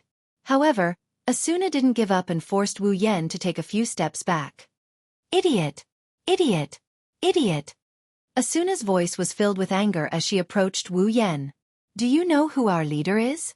Do you think he only has the ability to lead? To be able to become the leader of the strongest guild, Knights of the Blood Oath. Do you think that without any fighting ability, he would be able to sit there forever? Well, Wu Yen raised his hands and made a surrender gesture. Isn't that great? The stronger the opponent, the more interesting it is, right? Ha! Are you an idiot? Asuna gritted her teeth and said angrily. Leader's strength isn't normal. Not only does he have the unique skill Sacred Sword, but he also has both offense and defense. There are no flaws, and his HP has never dropped below the yellow color. His strength has completely exceeded the game's balance. He's not even in the same dimension. I've heard a lot about Heathcliff's unique skill, Sacred Sword. Wu Yen pressed Asuna's shoulder and pushed her back a little. His strength is not something normal players can compare to. He can even solo some of the stronger bosses, but do you think my strength is the same as other players? Asuna was stunned. She suddenly remembered that the person in front of her is the strongest player in Sao. He's the Fey swordsman who cleared nearly 20 floors of Aincrad all by himself. Asuna's expression became a lot better, but she was still worried about her leader's duel with Wu Yen. She didn't know what was going to happen. Maybe her leader can defeat Wu Yen and break Wu Yan's unbeatable record. Or maybe Wu Yen can defeat her leader and break his record of never dropping below yellow HP. No matter which side wins, it's a great honor. At the same time, no matter which side loses, the impact on Sao will be huge. What will happen in the end? Wu Yen rolled his eyes when he saw Asuna's mixed expression. Don't think too much about it. There are still 3 days until the duel. Don't worry about it. Be careful. You might lose all your hair. You won't lose your hair in Sao. It will grow back even if you cut it. Asuna muttered softly. If you don't change your appearance in real life, you won't change your appearance in Sao. Yes, yes, yes. Wu Yen walked past Asuna and walked out of the room. That's why you didn't get fat, it's good news for you. What did you say? Asuna turned around and ran behind Wu Yen. I'm not a foodie. Then who was the one who ate 2 burger steaks? Even I only ate 1. You little foodie. I was just hungry. You don't have to eat that much even if you're hungry. Are you going to say you were hungry for 2 to 3 months? That's right. That's right. I was starved for 2 to 3 months. Is that so? Wu Yen stopped abruptly. Asuna couldn't react in time and she rammed into his back. Wu Yen turned around and he smiled at Asuna. He reminded her.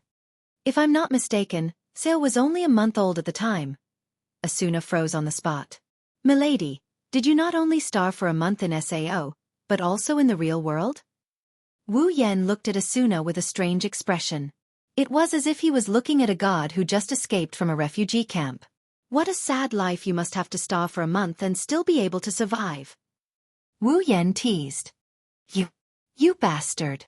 Asuna closed her eyes and clenched her fist. She slowly raised her hand and her face turned red. Asuna didn't know if it was because of anger or embarrassment. He glanced at Asuna, who was scratching her head like a monkey because of him. Wu Yan quickly stopped himself from teasing her. He didn't want her to get angry out of humiliation. Who knows if she'll draw her sword on him or something. At that moment, Speechless changed the topic. Well, it must be because I'm too good at cooking that Miss Asuna lost her composure. Asuna bit her lips and shouted. Don't be too proud. That's because Sao was still in its early stages, and the skills of a chef weren't developed yet. Now, my cooking skills are definitely better than yours. This time, Wu Yan's interest was piqued. He crossed his arms in front of his chest and looked down at Asuna. My cooking skills were already good a year ago. Now, my proficiency is almost maxed out. I've almost learned all the skills. How can you be so confident? What's so great about you? What's so great about that? Asuna raised her head proudly. My cooking proficiency is almost maxed out too. Wu Yan flinched and he was surprised. That fast? Of course. Asuna showed a beautiful smile. She straightened her back and put her head in front of Wu Yan. That's why I won't be worse than you. That might not be the case. Wu Yan poked at her with his finger as if he was teaching her a lesson. The proficiency of the cooking skill is only related to the ingredients that can be processed. Real cooking still requires one's own understanding and the matching of ingredients. The choice of sauces, seasonings, and other ingredients is also very important. Your cooking skill proficiency can catch up to mine, but it doesn't mean that your cooking skill can catch up to mine. Are you saying my cooking is bad? Asuna's temper flared. Of course your cooking is good. Wu Yan grinned and continued in an infuriating tone. With my recipes, you can become a master even if you're a noob. Wait, I can't pretend I didn't hear that. Asuna said loudly, your recipe is just an introduction for me. Most of the dishes I make are my own. They're not in your recipe. Introductory? Wu Yan's face twitched. The cookbook was made within a month of Asao's launch.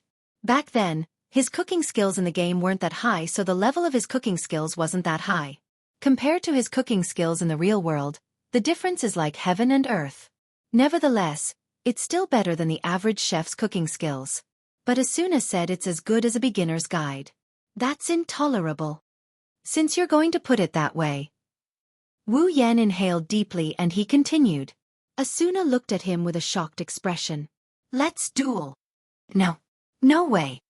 Asuna couldn't help but take 2 steps back. Her face showed a little panic. It's just cooking. That's right. It's cooking. Wu Yan clenched his fist. Let's duel with cooking. Cooking duel?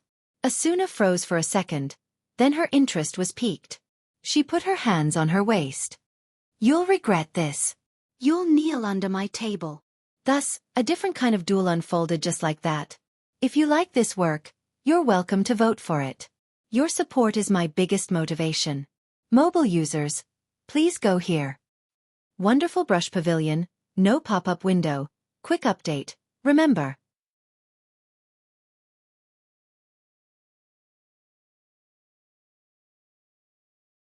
Chapter 649. Aincrad, 22nd floor.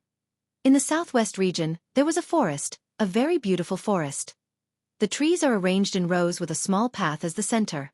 The trees are arranged neatly in all directions. Even though it's a forest, there's a sense of rhythm to it. It's as if someone is treating this place like a chess game and the trees are the chess pieces. They're arranged in a beautiful pattern. It's like the crystallization of art. It's breathtaking. In addition to the forest, there were also hills, lakes, and villages. They complemented each other and complemented each other, forming a very beautiful picture. If someone who knew how to appreciate it came here, then he would realize that this place could no longer be called an area, but a piece of art, a paradise, an ideal that could never be reproduced in the real world. With the forest, hills, and lakes as companions, The people who live here will feel peace and happiness from the bottom of their heart. One has to admit that this kind of scenery can only be found in a game world like Sao. In the original work, Kirito also fell in love with this place during the later stages of Sao. He brought his loved one here for a vacation. From this, one could tell how beautiful this place was. Now, this place is Wu Yan's residence. Wu Yan is a lone wolf. He's always been that way. Other than going out on missions with a few acquaintances from the moonlit Black Cats, Wu Yan has always been alone. He's never even formed a team. After he became famous, he became even more popular. Famous people were annoyed by noise the most. The same goes for Wu Yan. If he were to live in a town, then with his fame, even if he were to go out at night, he would still be found out sooner or later. If that's the case, then trouble would follow. So, this tranquil and beautiful place became Wu Yan's best choice for a place to stay. After clearing the 21st floor, Wu Yan continued. Wu Yan spent a lot of effort to find this place. He spent a lot of money to get this place to stay with him for a year. Although he's been living alone in this place for a year, Wu Yan didn't feel bored or lonely because of the beautiful environment. Instead, he fell in love with this quiet, peaceful, and beautiful place. Wu Yan made up his mind that this place will be his residence until the end of his time in Sao. There won't be any changes. Today, he finally has his first guest in this place. Wu Yan is already familiar with the surroundings, so he didn't feel anything special. However, Asuna, who came here for the first time, couldn't hide her excitement.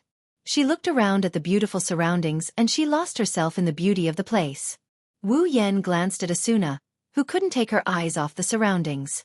He smiled. When he first came here, he wasn't any better than Asuna. After all, this place is too beautiful. Wu Yan has been to many worlds, but none of them can compare to this place. Maybe Fantasy Village can compare to this place, but Wu Yan hasn't been there yet.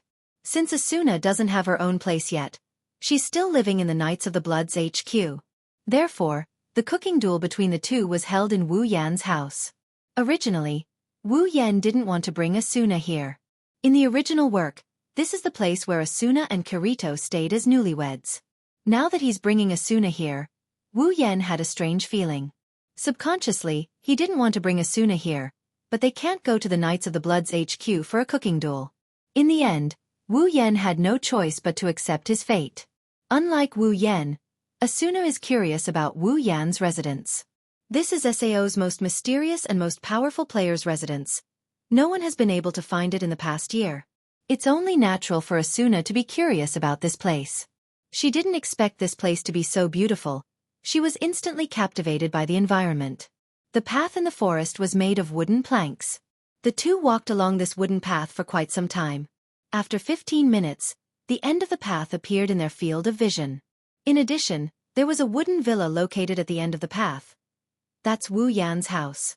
Looking at the wooden mansion getting closer and closer, Wu Yan chuckled and said to Asuna, "I'm honored to have you as the first guest here." First guest.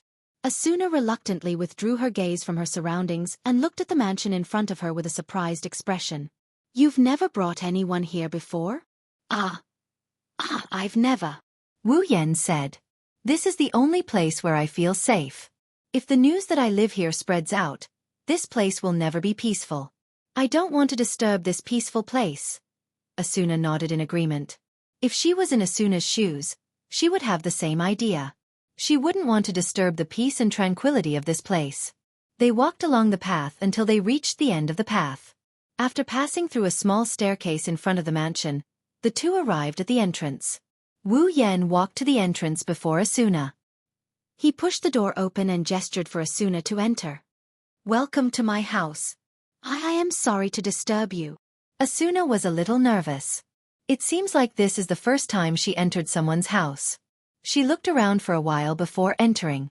The living room of the mansion isn't very big. It's only a little bigger than a normal family's living room. However, it has everything you need. There's a sofa, a table, a potted plant, and some small furniture. It's very homey. In the innermost corner of the mansion, there's a complete kitchen. It's obvious that the owner put a lot of effort into this place. There were several windows that were about the height of a person. Warm sunlight shone into the hall from outside the windows. A gentle breeze blew the curtains. Although the layout was simple, it was unexpectedly warm. It made people who saw this scene unconsciously feel warmth flowing through their hearts. It was very moving. Asuna clasped her hands together and raised them in front of her chest. She's enchanted by this place. There's no doubt that she's obsessed with this place. She looked around the living room and stopped at the window. Even from here, Asuna can see the beautiful lake, the rolling mountains, and the blue sky. In the distance, the labyrinth leading to the next floor looked like a giant pillar reaching into the sky. Together with the lake, the mountains, and the blue sky, Asuna felt for the first time that the tower was just as beautiful as the one she was looking at. It's so beautiful. So beautiful. Asuna couldn't help but exclaim. When she regained her senses, she was already standing by the window, admiring the heavenly scenery. She felt like she wouldn't be able to leave if she stayed here any longer. What do you think? Not bad? Wu Yan changed into a collared short-sleeved shirt and a pair of casual pants. He sat on the sofa and smiled at Asuna. He's very pleased with her current expression. In the beginning, Wu Yan put in a lot of effort to decorate this place. Not only did he spend a lot of money, he also gave up 3 days of leveling time. Even though he never brought anyone here before, Wu Yan felt refreshed when he saw someone who knew how to appreciate this place. For the first time, Asuna didn't disagree with Wu Yan. She nodded her head repeatedly. She didn't seem to have any awareness that a war was about to begin. She also didn't have any intention of fighting against her enemy. She was so immersed in this environment that Wu Yan couldn't help but laugh. Sure enough, girls are emotional creatures. A beautiful environment can conquer their hearts.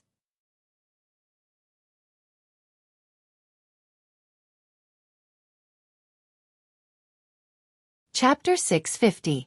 Asuna averted her gaze from the beautiful scenery outside the window and looked at Wu Yan, who was sitting on the sofa in casual clothes. She pursed her lips and sat across from him. She stared at Wu Yan with her chestnut-colored eyes. Wu Yan raised his cup uncomfortably under Asuna's scrutinizing gaze. He took a sip of his homemade black tea and looked around. Asuna couldn't help but chuckle. Asuna stretched her body and leaned back on the sofa as if a heavy burden had been lifted off her shoulders. Oh, so you're not a loner after all. Loner. Wu Yan paused his hand and looked at Asuna with a strange expression. I'm curious how you came to that conclusion. Asuna rolled her eyes and scolded. The first time we met, you didn't even exchange a few words before walking away. After the boss cleared the first floor, you left a cookbook and everyone else behind and walked away on your own as well. For the past year, you've been traveling alone. Don't you think you're a loner? Ha! Wu Yan choked and retorted. That's not a loner, right? It's normal for people to not talk much when they meet for the first time. It's not like they know each other that well. It's already very nice of him to give her a cookbook.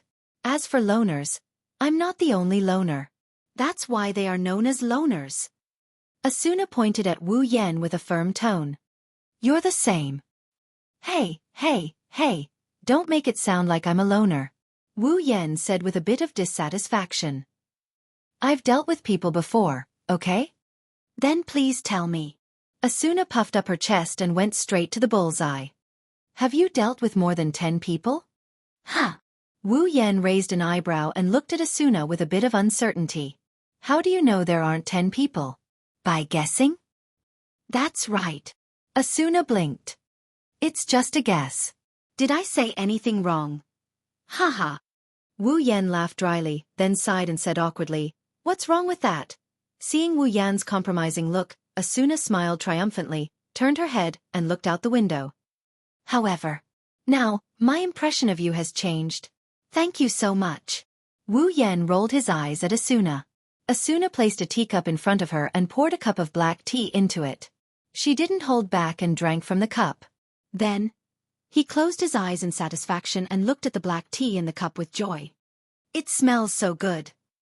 Asuna leaned her head closer to Wu Yan. What is it made of? Leaves from mangrove trees, and some juice from tricolored flowers.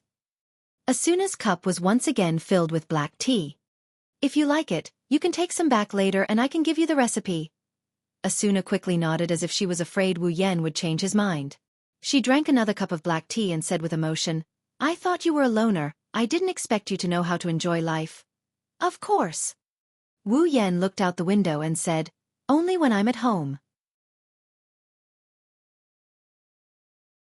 That's when I feel like I'm alive. Asuna was stunned. Then she went silent. Feeling alive. Asuna murmured with an unknown emotion. She glanced at Wu Yan with a complicated look in her eyes. For a long time, her priority was to conquer Asuna, and this was the first time she felt something like this. She felt like she was alive. So this person in front of her has been living in this world for a long time, and he's much happier than she is.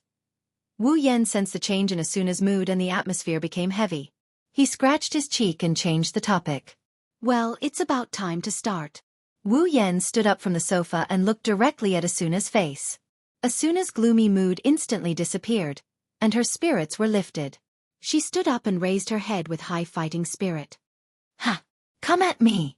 You're full of confidence. Wu Yan shook his head and walked to the kitchen. I hope you'll still have this fighting spirit later. Fighting spirit? I'll always have it. After entering the kitchen, Wu Yan glanced at Asuna who has changed into casual clothes and an apron. He swiped his hand across the air and opened his personal interface. He tapped a few times and ingredients appeared on the table out of thin air. There's meat, vegetables, seasonings, and so on.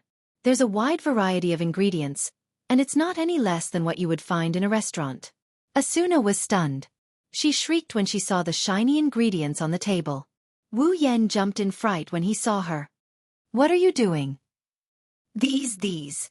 Asuna's hand trembled as she picked up one of the plates. She was flattered. These ingredients, aren't they all rare ingredients? Oh, you're making a fuss because of this? Wu Yan glared at Asuna. What's there to be surprised about? It's not like these are OP equipment or weapons, they're just ingredients. You. Asuna turned her head around and gritted her teeth. These ingredients are as expensive as high-level equipment. Do you know that? I know. Wu Yan said, but he didn't seem to care. I didn't buy these ingredients.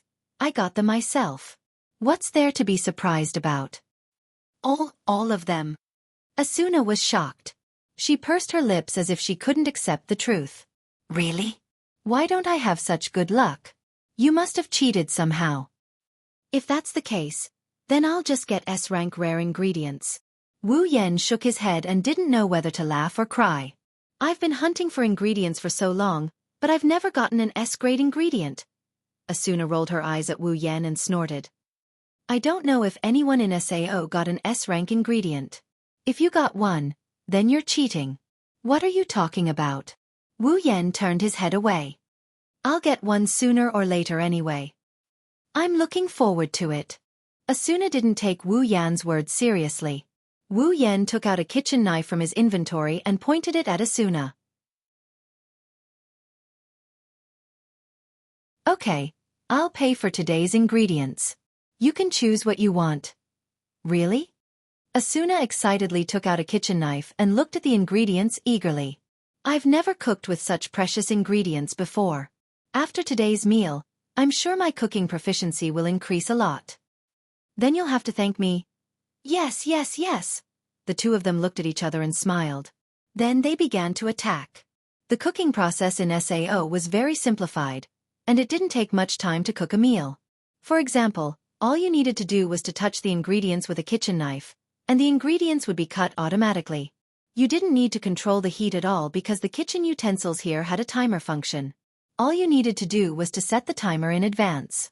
This kind of cooking process would lose control of knife skills, heat control and the like. The taste would drop by a few levels, but it wouldn't drop by too much. At the very least, using Wu Yan as an example, with his current cooking proficiency, he would be able to perform at least half of his real-world level. Asuna is also very talented in cooking. You can't see the difference in the knife and the temperature in SAO, but she's very good at choosing ingredients, seasoning, and so on. The entire cooking process is smooth. Her proficiency is comparable to Wu Yan's. She has the demeanor of a chef. The two's figures constantly overlapped in the kitchen. They were busy working together, and they looked like a warm family. They looked like husband and wife. The two didn't notice this at all. Wonderful brush pavilion, no pop-up window, quick update. Remember,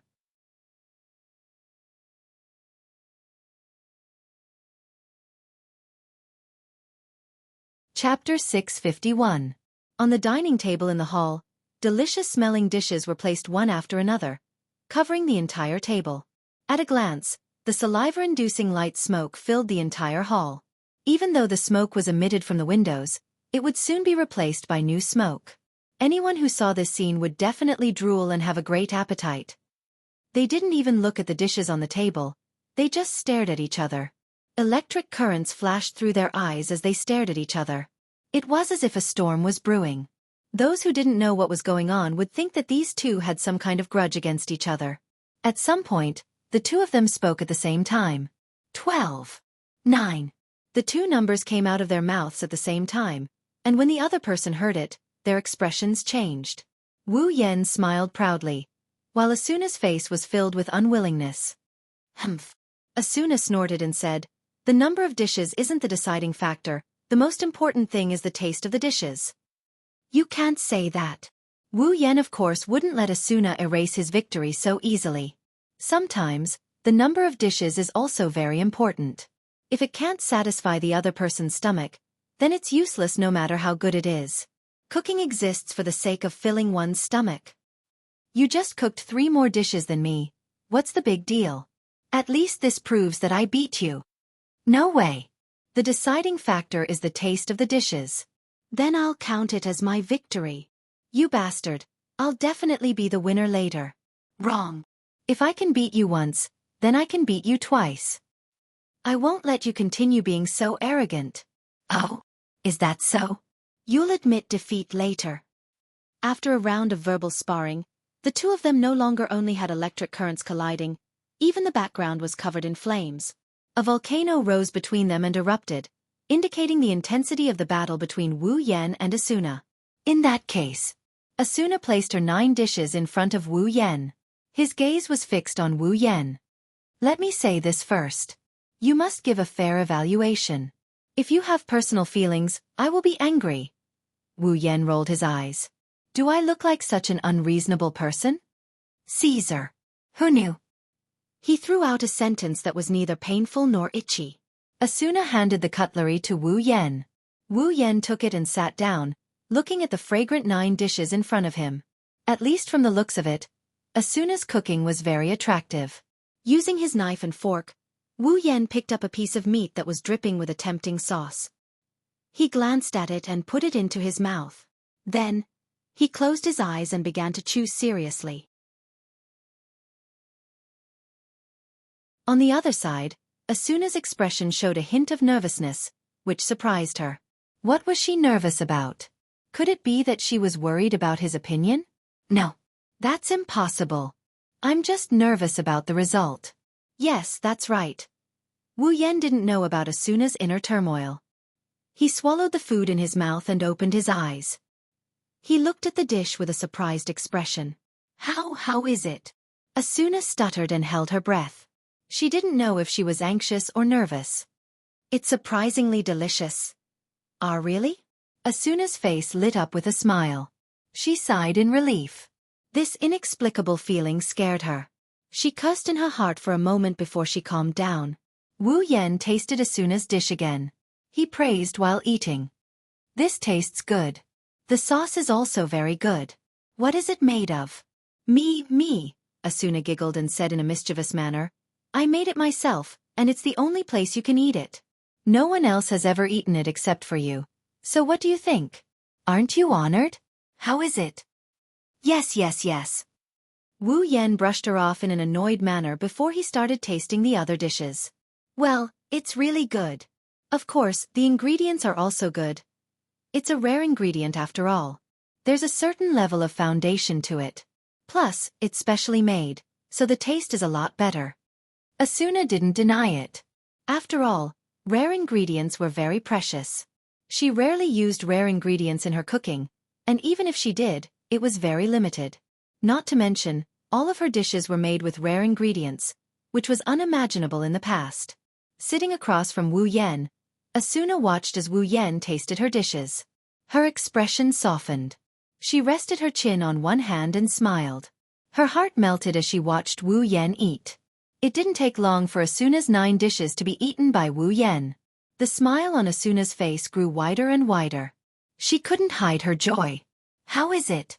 My dish. Asuna raised an eyebrow and hooked her finger at Wu Yan provocatively. It's not personal. Wu Yan closed his eyes and pondered for a moment. 90 points. Ha! Asuna puffed up her cheeks. How come it's only 90 points? It's fine. Those with culinary skills tend to have high standards. The higher the cooking skill, the higher the standards. Wu Yan leaned to the side and he continued. 90 points is already not bad. Asuna turned her head and muttered. At least you have a reason. The conditions are the same. Aren't you a chef too? Wu Yan shook his head and chuckled. Ma, now it's my turn. Wu Yan stood up and cleaned up his empty plate before placing his dishes on the table. He said this while placing his plate down. I feel like I'm at a disadvantage. It's a bit cold, the taste will definitely drop. It's still steaming. Asuna smiled. If it's not completely cold, the taste won't fade much. I don't care, I'm confident I can beat you even if it's cold. You're just bragging. Wu Yan's words became more and more hollow as he placed his dishes on the table. In the end, Asuna didn't say anything because she didn't have time to talk. She focused all of her attention on the dishes in front of her. Placed in front of Asuna were 12 dishes that could be called works of art. They were placed on a very ordinary plate, but the dishes weren't as simple as the ones on the plate. Instead, they were arranged into exquisite patterns, as if they were engraved on the plate. It was a stunning sight to behold. Wisps of steam rose from the exquisite combination of dishes. The rich aroma coupled with the visual impact of the dishes made Asuna's mouth water. If she were to try the taste as well. Wu Yan's lips curved up when he saw Asuna staring at the dishes. What's wrong? You admit defeat? Asuna was startled, and when she came back to her senses, she blushed and turned her head away. I won't admit defeat. It's just a little prettier. The important thing is, I know the taste. Wu Yan grinned. Then why don't you try it, Vice Leader? Fine, I'll try it. As if in a fit of pique, Asuna picked up a piece of delicious meat with her fork and put it in her mouth. Asuna's eyes widened as soon as she took a bite. Wu Yan snickered with confidence. What do you think? Are you convinced? No, I'm not. Asuna tried to hold back her tears. Don't forget. Wu Yan interrupted her and looked straight into Asuna's eyes. You don't have personal feelings. You. Asuna whimpered. She looked at Wu Yan with teary eyes. She swallowed another piece of meat and she whimpered unwillingly. 100 points. The winner was decided. Wonderful brush pavilion, no pop-up window, quick update, remember.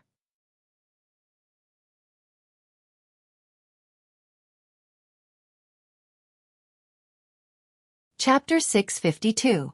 In the end, the winner of the cooking competition was Wu Yan, the cheater with the cooking expert ability. She turned her anger into appetite and she gobbled up all 12 dishes Wu Yan put on the table.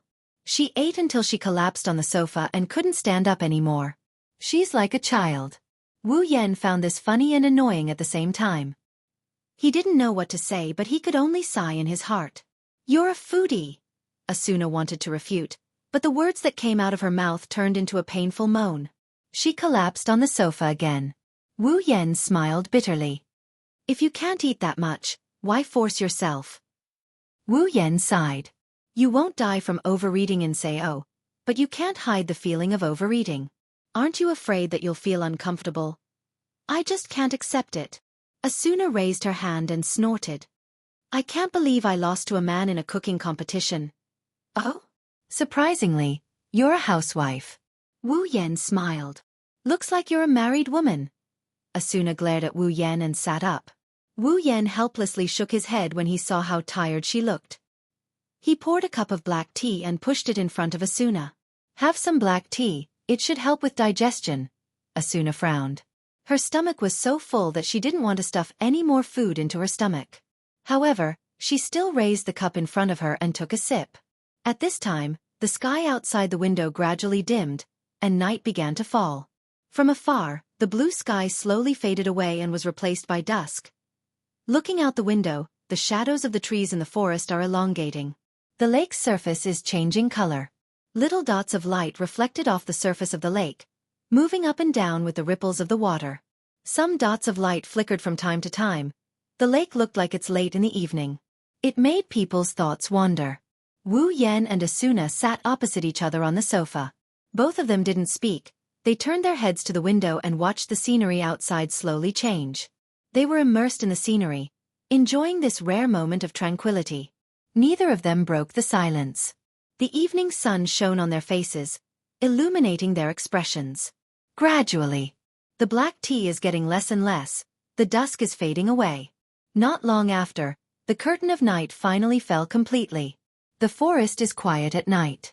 The lake is still rippling, but the fluorescent light on the surface of the lake is enough to calm one's mind. Alcrad's night is also filled with stars. It's like the Milky Way. It's a beautiful scene. Unfortunately, there's no moon. Asuna's eyes flickered as she looked up at the night sky. She held the cup of black tea in her hand, but she didn't drink it. After a long time, Asuna finally spoke. "Thank you for today." Wu Yan calmed down when he heard Asuna's voice. He smiled helplessly at Asuna. "You've been thanking me all day, Vice Leader. Just call me Asuna." Asuna rolled her eyes at Wu Yan and said with a complicated tone. "It's been a long time since I've been so fulfilled." "Fulfilled?" Wu Yan poured a cup of black tea and asked. "Aren't you known as the ghost of strategy? You've been on the front lines. Isn't that fulfilling?" "That's that kind of life."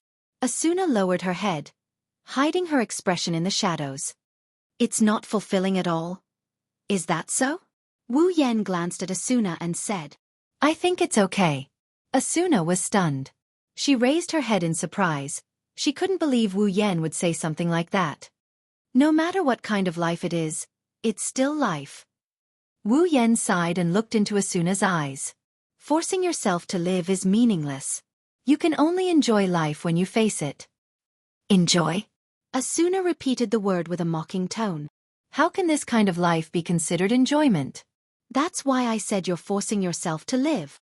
Wu Yan looked at Asuna with a meaningful gaze. "At least this is the world we live in. Only people can adapt to the world will never adapt to people. I'm sure you understand that." Asuna opened her mouth. She mulled over it for a bit before looking at Wu Yan. "Don't you hate this world?" "Hate? Hate?" Wu Yan shook his head. "I might be annoyed, but I'll never hate it. After all, even though this is an imaginary world, its beauty still exists." Wu Yan looked out of the window and said to Asuna. "Asuna, can you really hate this kind of scenery?" Asuna was silent. She held the cup in her hand tightly. Wu Yan smiled warmly and said, "You haven't found your beauty yet. When you find your beauty, you'll realize that even though this world is cruel, you won't want to lose your life here." "My beauty?" Asuna couldn't help but ask. "Can I find my beauty too?" "I think you'll have it sooner or later." Her voice sounded a little misty. Wu Yan shook his head and smiled. "Actually, a girl's beauty is much easier to find than a boy's. For example, love." "Love?" Asuna raised her head. The sadness on her face disappeared. She stared at Wu Yan with her eyes wide open. She raised her voice and blushed. She turned her head away shyly. Don't do that." Asuna pushed her hand away uncomfortably. "Don't do that." Wu Yan tilted his head and he looked at Asuna with a confused look. "What do you mean don't do that?" "Don't do that. Don't you think it's too early to talk about love?" Asuna sneaked a glance at Wu Yan. "Strictly speaking, it's only been a day since we started talking." "Huh?" Wu Yan didn't understand what she was trying to say. However, when he saw Asuna's dodgy eyes, he recalled what Asuna and himself said. Wu Yan's face turned red and he started blushing. "Ha ha ha. Ha ha ha ha ha." The sudden laughter startled Asuna. When she saw how Wu Yan is clutching his stomach while laughing, Asuna's anger flared up for some reason. "What are you laughing at?" "Nothing. Nothing. Ha ha ha." Wu Yan laughed until tears came out of his eyes. He waved his hand at Asuna with difficulty. Although he tried to control his laughter, it still reached Asuna's ears. Asuna was furious. She gritted her teeth when she saw Wu Yen laughing. She felt like she was a clown trying to please Wu Yen. She couldn't take it anymore. I. Asuna's voice trembled. She stood up and threw herself at Wu Yen. I'm going to bite you to death. Wu Yen was shocked when he saw Asuna throwing herself at him. He quickly stood up and wanted to do something, but Asuna already threw herself in front of him. She pinned him down on the sofa, grabbed his hand and bit it. Ouch! What are you doing? Wu Yen screamed when he felt the pain on his arm. He started to shake his arm in panic. Are you a dog? Let go of me. Unfortunately, no matter how hard Wu Yen tried to shake his arm, Asuna didn't let go. Instead, she bit harder. Wu Yan's face twisted in pain. Let go of me, Asuna. Wu Yen cried. So doesn't block this type of attack, it hurts, let go of me. Asuna raised her head and looked at Wu Yen. Her chestnut-colored eyes flashed with a hint of cunning. Then, she bit him again. With a scream, Wu Yan's HP started to drop. To be continued. If you like this novel, you are welcome to vote for it. Your support is my biggest motivation. Mobile users, please go here. Wondrous Brush Pavilion, no pop-up window, quick update.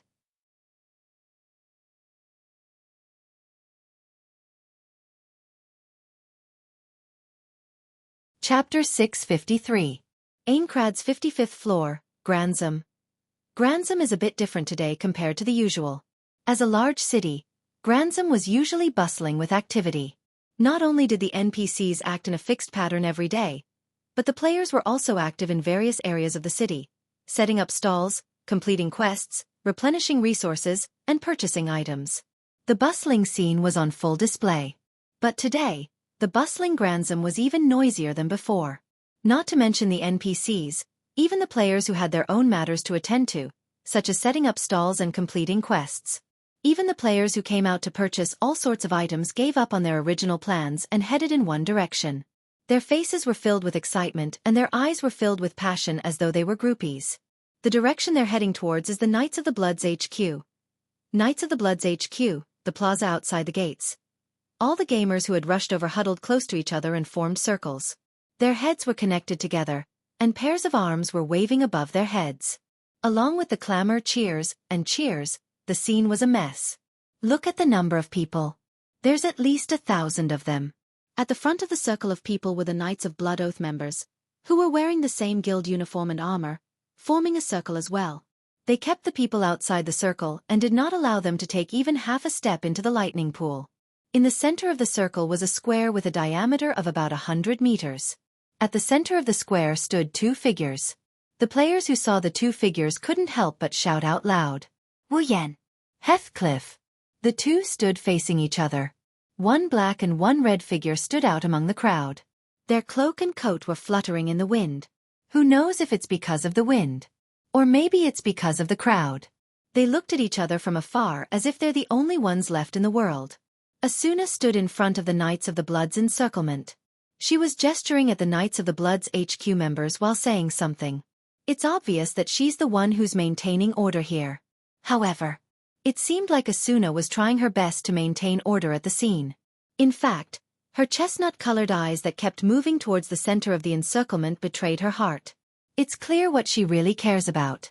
Heathcliff looked around and shook his head when he saw the crowd around him.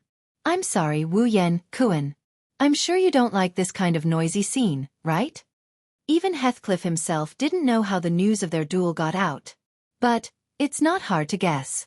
After all, both Wu Yen and Heathcliff aren't ordinary people. One of them is the strongest player in the game. The other is the leader of the strongest guild in the game. No matter which side it is, they're both characters that most players look forward to. Now that two of them are about to duel each other, it's only natural that the crowd would go crazy. It's understandable that such a scene would happen. I don't like it. Wu Yen glanced around and said casually. But it's not the first time I've seen something like this. Oh? Heathcliff narrowed his eyes and said thoughtfully. It seems like Wu Yen Kuan has a special identity in the real world. I'm just a nobody. Wu Yen shrugged. Not worth mentioning. You're being too humble. Heathcliff smiled. If you're just a nobody, then there's no one in this world who's famous. You said it yourself. Wu Yen looked at Heathcliff with a half-smile. He couldn't help but laugh when he saw the disbelief on Heathcliff's face. Sometimes, people don't believe the truth. What can you do about it? Wu Yen is indeed a nobody in the real world of the sword and saber dominion. He doesn't even have an ID card. Heathcliff assumed that Wu Yen must be someone important in the real world. Of course, he wouldn't believe Wu Yan's words. After all, he was once afraid of Wu Yan's background in the real world. Heathcliff swiped his hand across the air and opened his personal interface. He immediately sent a request for a duel to Wu Yen. At the same time, a window appeared in front of Wu Yen. Wu Yen glanced at Heathcliff and clicked, OK. He then chose the First Strike mode. Under the First Strike victory mode, as long as one party's HP bar dropped to yellow, it would be considered a loss. That party would only lose half of their HP and they would lose the duel. Between Wu Yen and Heathcliff, a countdown timer that looked like a fighting game appeared out of thin air. The countdown timer started ticking down slowly. Heathcliff's expression instantly became calm. He raised the shield in his left hand. There was a sword under the shield. The shield looked like a scabbard as Heathcliff slowly pulled it out. Wu Yen reached out and grabbed the hilt of Heaven Gazer.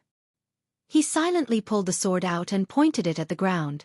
Compared to Heathcliff's calm expression, Wu Yan's expression was very calm. He even had a faint smile on his face. It was as if he wasn't facing a top player but a noob. Many people cheered for him. Of course, Wu Yen wasn't confident that he could face Heathcliff as if he was facing a noob. In fact, the situation was quite the opposite. He was the one who was at a disadvantage. Heathcliff's opponent wasn't an ordinary player. He was a SAO's administrator, a GM. From a player's point of view, going against a GM is suicidal. Since when has a player ever defeated a GM? Even Wu Yen wouldn't dare to boast that he can beat Heathcliff, who has the authority of an administrator. But it's not like he doesn't stand a chance. In order to hide his true identity in public, Heathcliff wouldn't dare to use his administrator's authority. First of all, he couldn't use functions that directly affect others, otherwise, his identity would be exposed. Secondly, he couldn't use invincibility functions either. Otherwise, everyone would be able to see through his disguise. The only function Heathcliff could use was to keep his HP bar above yellow, or to allow his actions to break through the system's restrictions in an emergency. In the past battles, Heathcliff had always used this function, and it alone was enough. Heathcliff's HP wouldn't drop below half of his HP, which was another form of invincibility. In this case, when used in the First Strike victory mode, Heathcliff was basically invincible. No matter what, the opponent couldn't force Heathcliff down to half of his HP, so how could they win? Wu Yen was in the same situation. No matter how strong he was, he had no chance of winning against Heathcliff as a player. However, as mentioned before, it wasn't like he was completely helpless. Wu Yen estimated that he would be able to force Heathcliff to a draw if he only used half of his invincibility. Plus, with some tricks, Heathcliff wouldn't be able to do anything to him even if he only used half of his invincibility. The end result was still very debatable. However, things always change according to plan. Wu Yen didn't know what would happen in this duel. He might really lose, and if he lost, he would have to join Knights of the Blood. No one knew what the real result would be. Wonderful Brush Pavilion, no pop-up window, quick update, remember.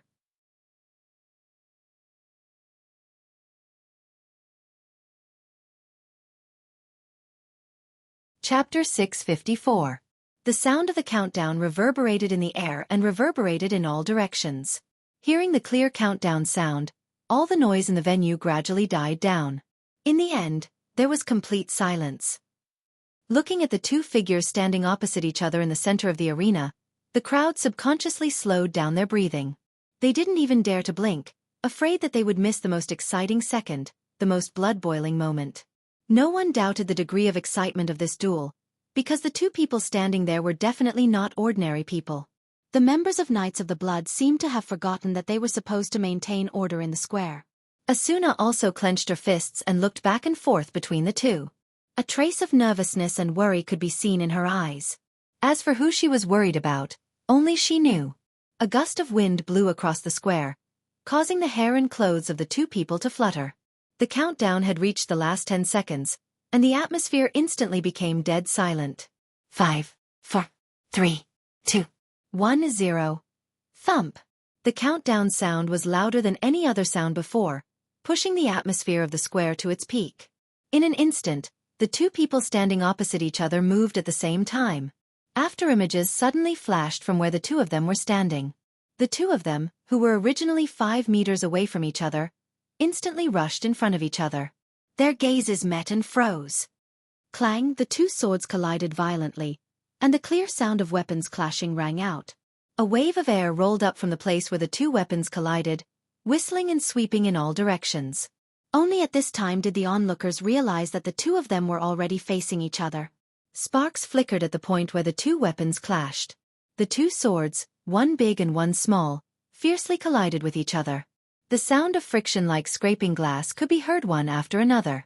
Wu Yan and Heathcliff were in a deadlock with their swords in hand, but if you pay closer attention, you will notice that the two swords are in a deadlock.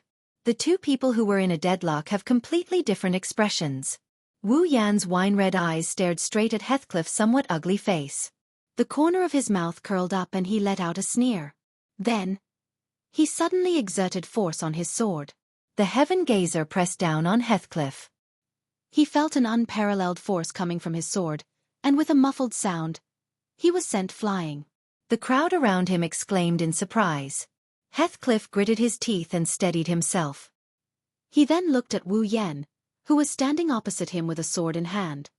His expression became slightly solemn. What a strong force. Strength. Wu Yan smiled slightly. Heathcliff's pupils shrank. Wu Yan's figure quickly appeared in front of him. Only strength.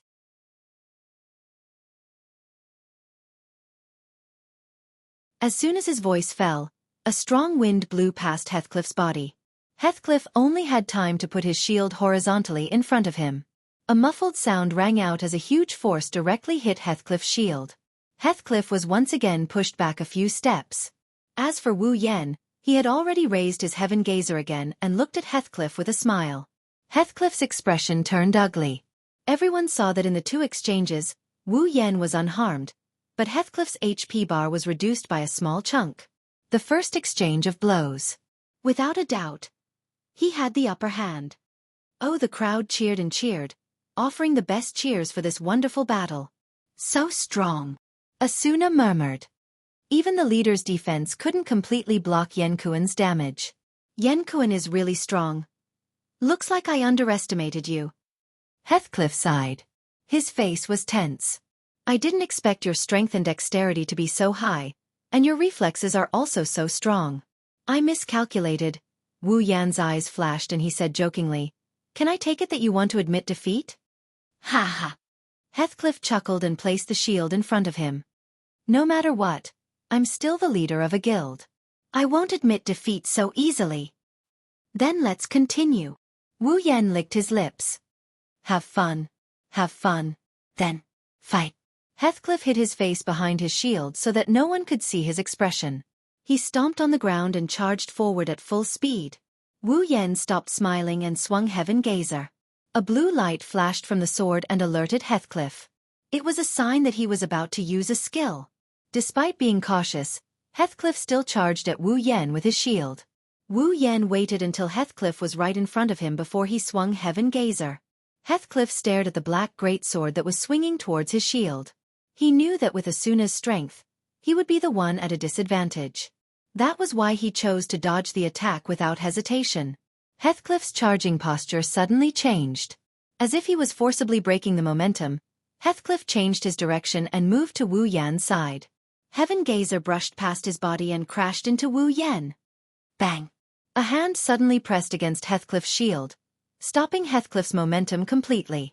Wu Yan pushed his hand hard and the shield was knocked away, revealing Heathcliff's figure. At the same time, Heaven Gazer, which was glowing with the light of a skill, swung down towards Heathcliff's chest. With his shield knocked away, Heathcliff lost his balance and fell backward. Seeing the black greatsword rushing towards him, Heathcliff's expression changed for a moment, but he quickly regained his composure. At the critical moment, Heathcliff's falling body suddenly stabilized. The shield that had been knocked away suddenly appeared in front of the Heaven Gazer at an unimaginable speed. It was as if time had stopped except for Heathcliff's body.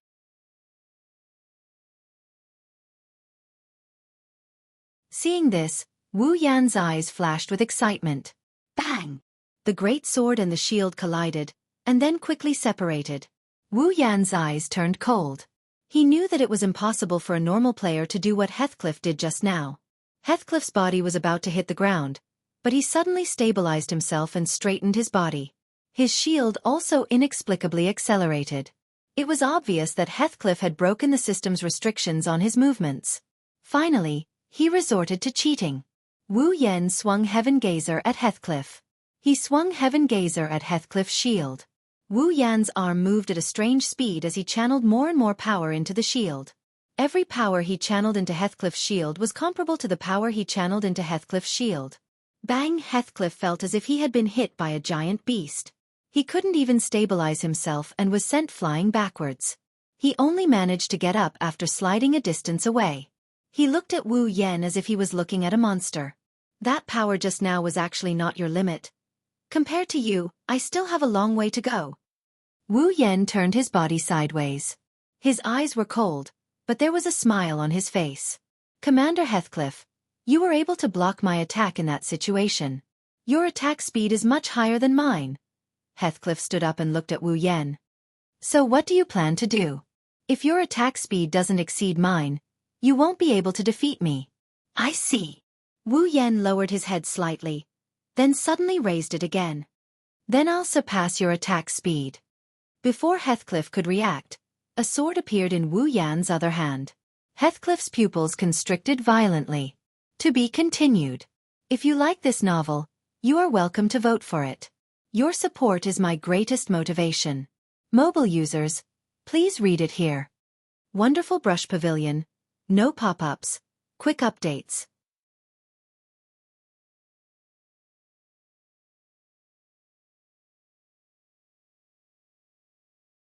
Chapter 655.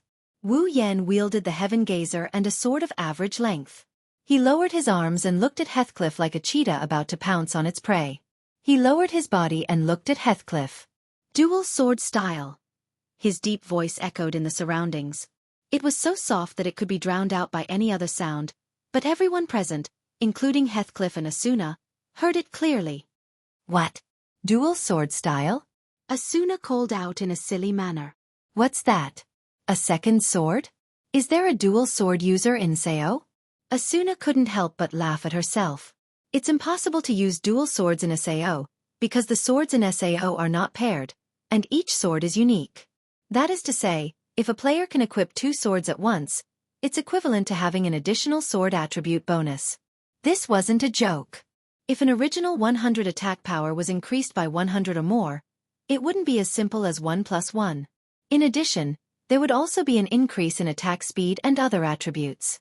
At that time, the increase in strength would be on a completely different level. That's why dual sword users are impossible in SAO. However, the person in front of her is indeed equipped with two swords. Dual blade stream. Asuna stared at the two swords in Wu Yan's hands.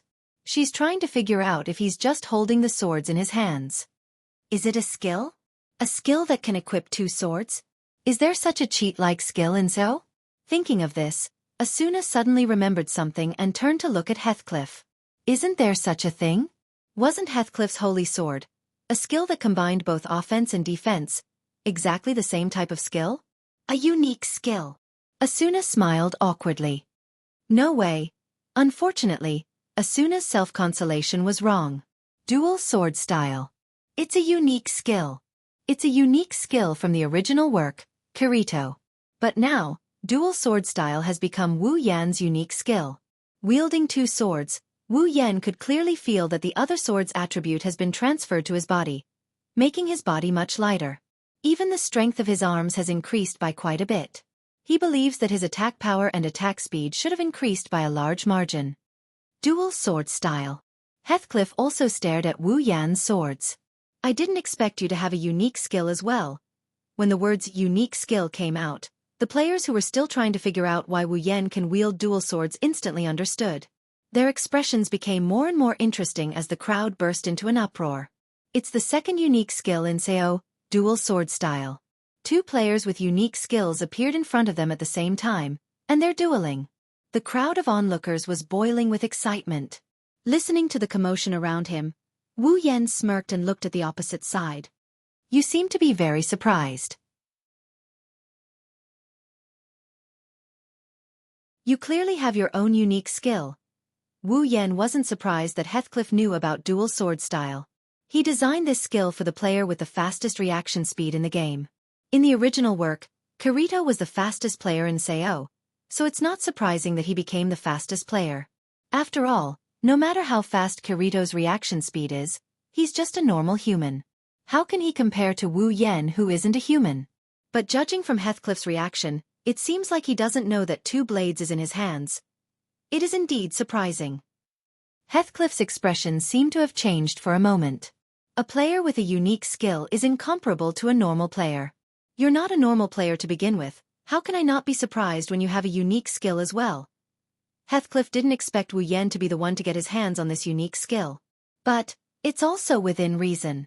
If the person in front of him didn't have a unique skill, then who else in Sao was qualified to have a unique skill?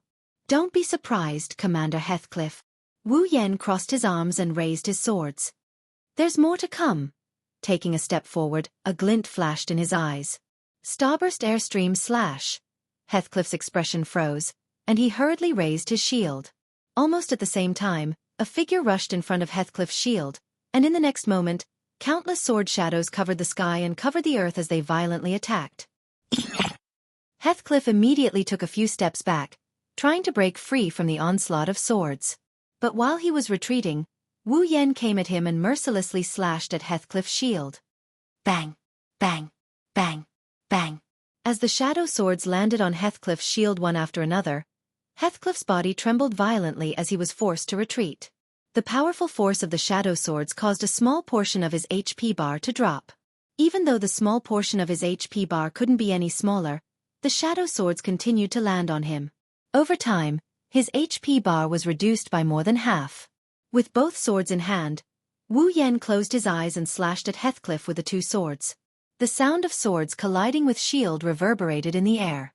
Wu Yan seemed to be immersed in this beautiful sword dance. He used infinite martial arts to execute Starburst airstream slash in the best way, at the best time, and with the most powerful technique. Not only that, but he also gained a lot of strength from the additional sword attribute. Heathcliff was pushed back again and again. His eyes were wide open and his teeth were clenched tightly. He almost lost his grip on the shield because of the powerful force. But Wu Yan's attack speed was so fast that if Heathcliff reacted in time, he would suffer a fatal blow. So Heathcliff had no choice but to endure. Ah! Heathcliff shouted. He held his shield tightly, but he couldn't stop himself from being pushed back. Finally, he couldn't hold on any longer. Bang! The shield in his hand was knocked away in an instant, and a black greatsword came stabbing at Heathcliff's forehead. Bang! Ah! Heathcliff shouted again. He used his administrator privileges to break the system's restriction. The shield that was knocked away suddenly appeared in front of the Heaven Gazer, and blocked it. At this moment, another sword slashed at Heathcliff's neck from the other side. Heathcliff's expression changed. He had no choice but to break the system's restriction again and block Wu Yan's slash with his long sword. There was a loud clang, and surprisingly, there was also a cracking sound. Wu Yan and Heathcliff froze at the same time. Bang! Wu Yan's other sword cracked and shattered into pieces before disappearing into thin air. Tise! Wu Yan pursed his lips and jumped away, putting some distance between him and Heathcliff. Heathcliff gasped for breath and forced a smile. Looks like Wu Yan Kuan's other weapon isn't ideal. Well, I guess I can't find a weapon that's as good as the Heaven Gazer, so I can only use this to make up the numbers. Wu Yan helplessly threw away the sword hilt and looked at Heathcliff with a smile. But Commander Heathcliff doesn't look too good either. With your current HP, you'll drop to yellow after one more hit from me, right? Heathcliff's expression darkened when he heard Wu Yan's words. He glanced at his own HP and then looked forward. His face was expressionless, but his heart was filled with helplessness. Heathcliff was caught between a rock and a hard place. Wonderful brush pavilion, no pop-up window. Quick update. Remember.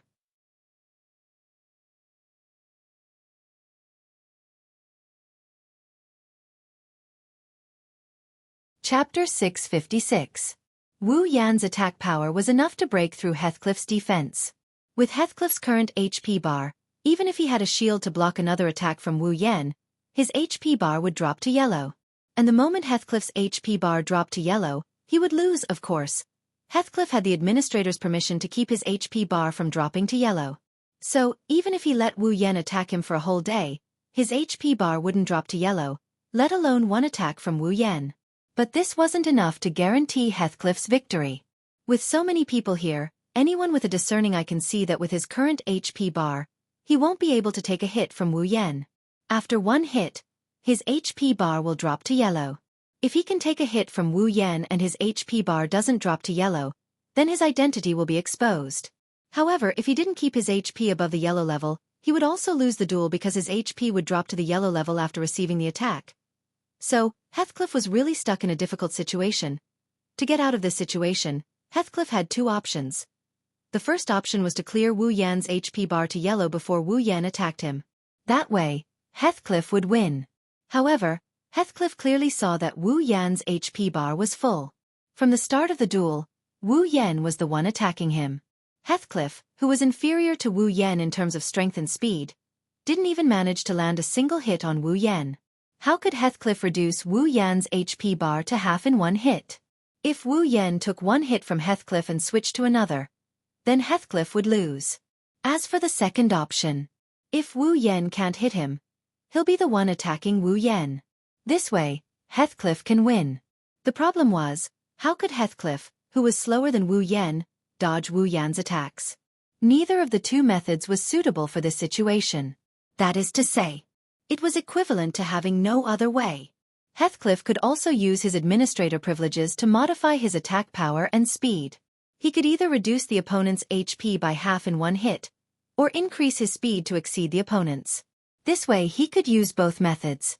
However, this method could not be implemented. With a single strike, he had defeated an opponent who was at the same level as him, or even higher. Half of the opponent's HP was gone. Even with top-notch equipment? Was that even possible? As long as Heathcliff used this method, there was no doubt that his identity would be suspected. As for the modification speed, to surpass Wu Yan's level, the problem is the same as above, a person with better equipment than him. What reason did he have to be faster than him, much faster? Yet another way to expose myself. Of course, as an administrator, Heathcliff had many ways to win this duel, but none of these methods were suitable for public use. Once he used them, his identity would be exposed. Unless he didn't care about his identity being exposed, he couldn't use these methods at all. In other words, he wanted to make sure that no one would suspect him. There was almost no way to win this duel. Heathcliff had never thought that he would be forced into such a corner by a mere player. Aggrieved, truly aggrieved.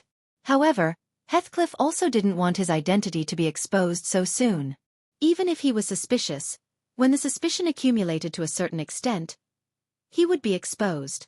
He would be exposed as well. Moreover, the guy in front of him wasn't a fool. If he used too many cheating methods, it would definitely arouse his suspicions.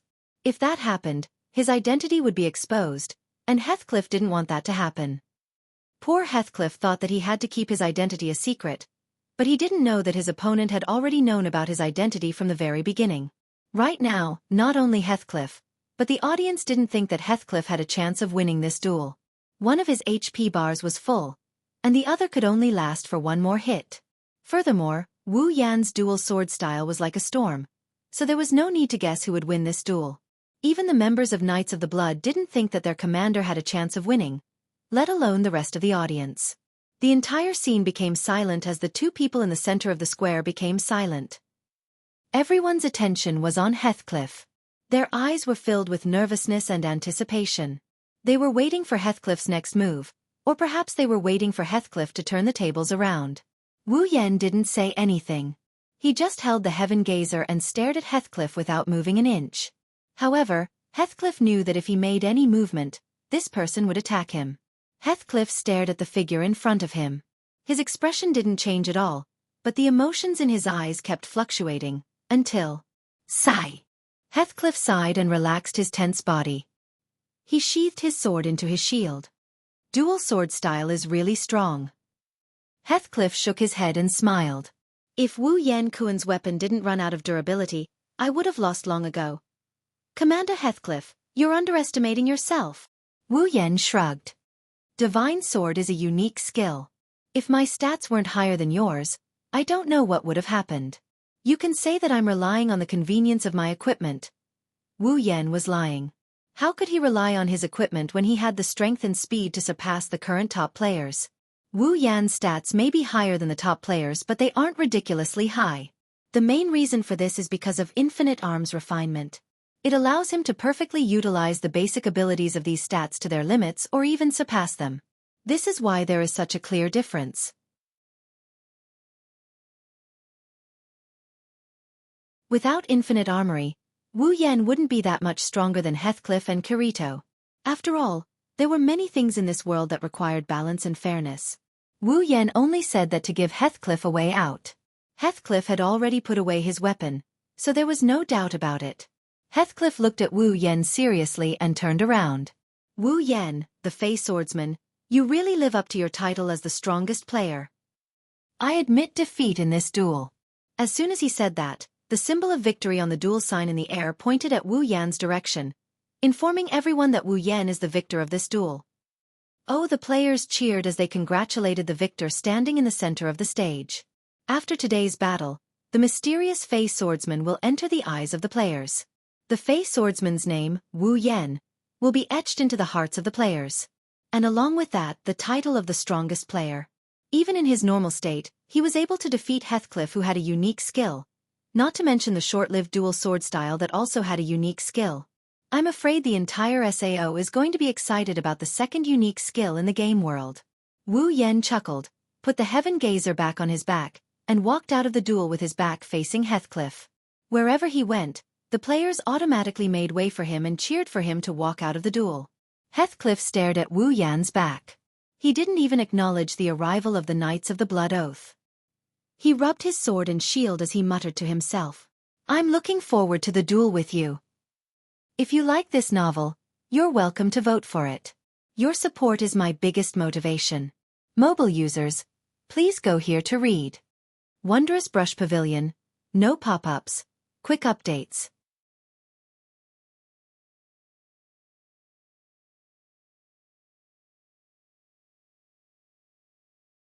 Chapter 657. Aincrad's 55th Floor, Granzam. Inside a restaurant, Wu Yan and Asuna sat across from each other. The table in front of them was filled with all sorts of dishes. They didn't touch anything because they weren't in the mood to eat. To be more precise, one of them is spacing out while the other is looking around in annoyance. She kept sighing and sighing. Players filled up the restaurant one after another. There were even people queuing up at the entrance of the restaurant. Most people would think that the restaurant's business is booming because of the delicious food, but Wu Yan knew that they had an ulterior motive. Most of them only had a single drink in front of them. They looked more like they were drinking tea than eating. They kept sneaking glances in Wu Yan and Asuna's direction. When they got caught, they would look away and they would look back at Wu Yan and Asuna again. They looked like paparazzi, but they didn't look very professional. And the whispers of these people from time to time also revealed their purpose in doing so. Isn't that the Fey swordsman Wu Yan and the Flash Asuna? Why are the two of them together? Are they on a date? No way. The Fey swordsman just defeated the leader of the Knights of the Blood, and Lady Asuna is the vice leader of the Knights of the Blood. Why would she go on a date with someone who defeated her leader? Are they here to get back at him? I think it's more like they're scouting for enemies. But why do I feel like they're on a date? No. Impossible. Lady Asuna. Why would she go on a date with another man? That's the Fey swordsman Wu Yan, the strongest player in the game. Do you think he's a nobody? I bet Lady Asuna was impressed by Lord Wu Yan's strength. No way. Lady Asuna isn't that kind of person. What's going on? Ah, good intentions. But Asuna-sama is so cute, Lord Wu Yan is also not bad. I say, do you dare to speak any softer? The corner of Wu Yan's mouth twitched as he listened to the whispers around him. His heart was about to explode. Asuna, on the other hand, was still in a daze. It seems like she didn't hear what they were saying. This made Wu Yan speechless. Don't tell me you brought me here to be watched by others? Wu Yan grumbled. Or do you want me to watch you daydream? Wu Yan grumbled. Asuna stared blankly at Wu Yan and murmured. He really won. Wu Yan didn't know whether to laugh or cry. Are you that upset about my victory? It's not a shock. Asuna muttered. I just didn't expect that the regiment commander, who is usually regarded as invincible, would actually admit defeat. What can he do if he doesn't admit defeat? If the fight continued, I would still be the winner. It's not surprising that he admitted defeat. Of course, Wu Yan wouldn't tell Asuna the truth about the duel. This was the best outcome he could have hoped for. Otherwise, Heathcliff's identity might have been exposed. Even though the final battle might not be as early as in the original novel, the situation would still be out of Wu Yan's control. For Wu Yan, Heathcliff admitting defeat was the best outcome he could have hoped for. Asuna pursed her lips and looked at Wu Yan. Don't get too cocky. Even though you won in the end, it's not like you didn't break the leader's record of having his HP drop to yellow. Break his record of having his HP drop to yellow? If he doesn't want to, no one will be able to break his record in this lifetime. Wu Yan rolled his eyes and glanced around before sighing. Let's finish this quickly. I'm afraid I won't be able to take it if this continues. Asuna flinched. She finally realized how conspicuous her presence is. She didn't feel uncomfortable like Wu Yan did. She's used to this kind of situation. She's already used to it. Asuna took a sip of tea and said, So what's the deal with that two-sword stream? What do you mean what's the deal? Ha! Do you have any self-awareness? Asuna put her hands on her waist. That's a unique skill. It's a unique skill. No one can learn it except for the player who owns it. Do you want to just brush it off like that? Then what do you want me to do? Wu Yan glared at Asuna. Since it's a unique skill, do you think I'm supposed to spread the information about how to learn it? Or do you think other people will be able to learn it if I spread the information? You should at least tell me the origin of this skill. Asuna muttered in a low voice. At least tell me the origin of this skill. Well, Wu Yan shrugged. It's a skill I just acquired a while ago. I don't even know when it got there. Asuna bit her lip and glared at Wu Yan. Why do you sound like you're talking about a cooking skill when you talk about such a powerful skill? Yes, two-sword stream is strong. Wu Yan smiled. But so far, there's no one that I can face with my dual sword style. Heathcliff is an exception. What? You look so amazing. Asuna narrowed her eyes. That's only for now. As the number of floors increases, solo players will gradually become more and more difficult. There will definitely be a limit. Sooner or later, forming a party will be the only way for players to clear the dungeon. Team up, huh? Wu Yan's mind went blank for a split second. He quickly regained his composure, but Asuna noticed it. Her expression turned serious. Wu Yan didn't notice the change in Asuna's expression. Let's talk about the future later. Maybe by then, there will be someone who can team up with me. Don't make it sound like there isn't one. Asuna said. It's not like no one wants to team up with you. At least for now, I'm still a solo player. Wu Yan said and finished the last bite of food on the table. Okay, I'll leave now. It doesn't feel good to be surrounded by so many people. Wu Yan was about to stand up when a box appeared in front of him. Asuna has invited you to join her friend list.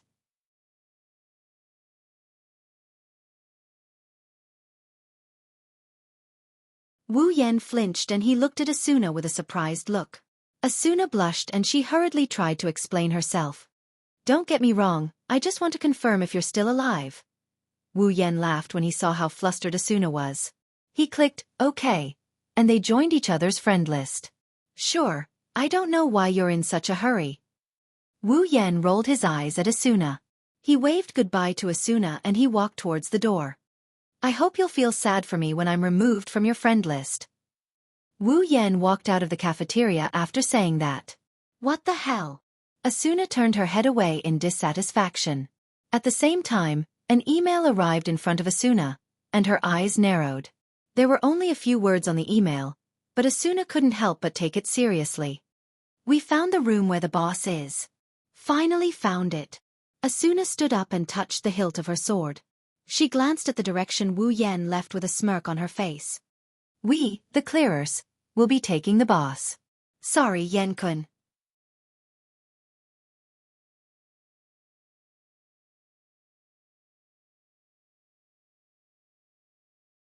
Chapter 658. Walking out of a weapon shop, Wu Yan rubbed his forehead and sighed. Wu Yan has lost count of the number of weapon shops that have disappointed him. Now that SAO has developed to a certain stage, blacksmithing has also become a profession, and it's becoming more and more popular. The weapons crafted by the best blacksmiths were obviously much better than the weapons dropped from monsters. Some of the weapons could be upgraded by the blacksmiths, making them even more powerful. Therefore, if a player needed a weapon, they would not run to the wilderness or the labyrinth area to hunt for it. Instead, they would buy it directly from the weapon shops opened by other players. It's the same for Wu Yan. The weapons and equipment dropped by the monsters can't satisfy his needs. He needs to start looking for weapons and equipment from the life profession players. Of course, it's not that Wu Yan's equipment can't keep up with his needs. On the contrary, this set of equipment is a set of godly equipment that he has amassed over a long period of time, including Heaven Gazer. Although they have accompanied Wu Yan for quite some time, after many rounds of grinding and leveling, they have become the most suitable equipment for Wu Yan. Even their levels are higher than top players. With this set of equipment, as long as Wu Yan is willing to spend money to upgrade them, it won't be difficult for him to keep them with him until the end of SAO. In other words, Wu Yan doesn't have to worry about changing his equipment. This is Wu Yan's previous thought. It's true that his current equipment can keep up with his progress and meet his requirements. There's no need for him to change his equipment. Even if he waits, he can continue to upgrade them. However, what he's worried about right now isn't the equipment he's wearing. It's the problem of the other weapon. Wu Yan has spent a lot of money to upgrade the Heaven Gazer. It's definitely the strongest god weapon in the game right now. However, with the dual sword style, one Heaven Gazer can't satisfy Wu Yan at all. The last time he fought with Heathcliff, the Heaven Gazer's durability was depleted due to the lack of equipment. In the end, Heathcliff had to admit defeat.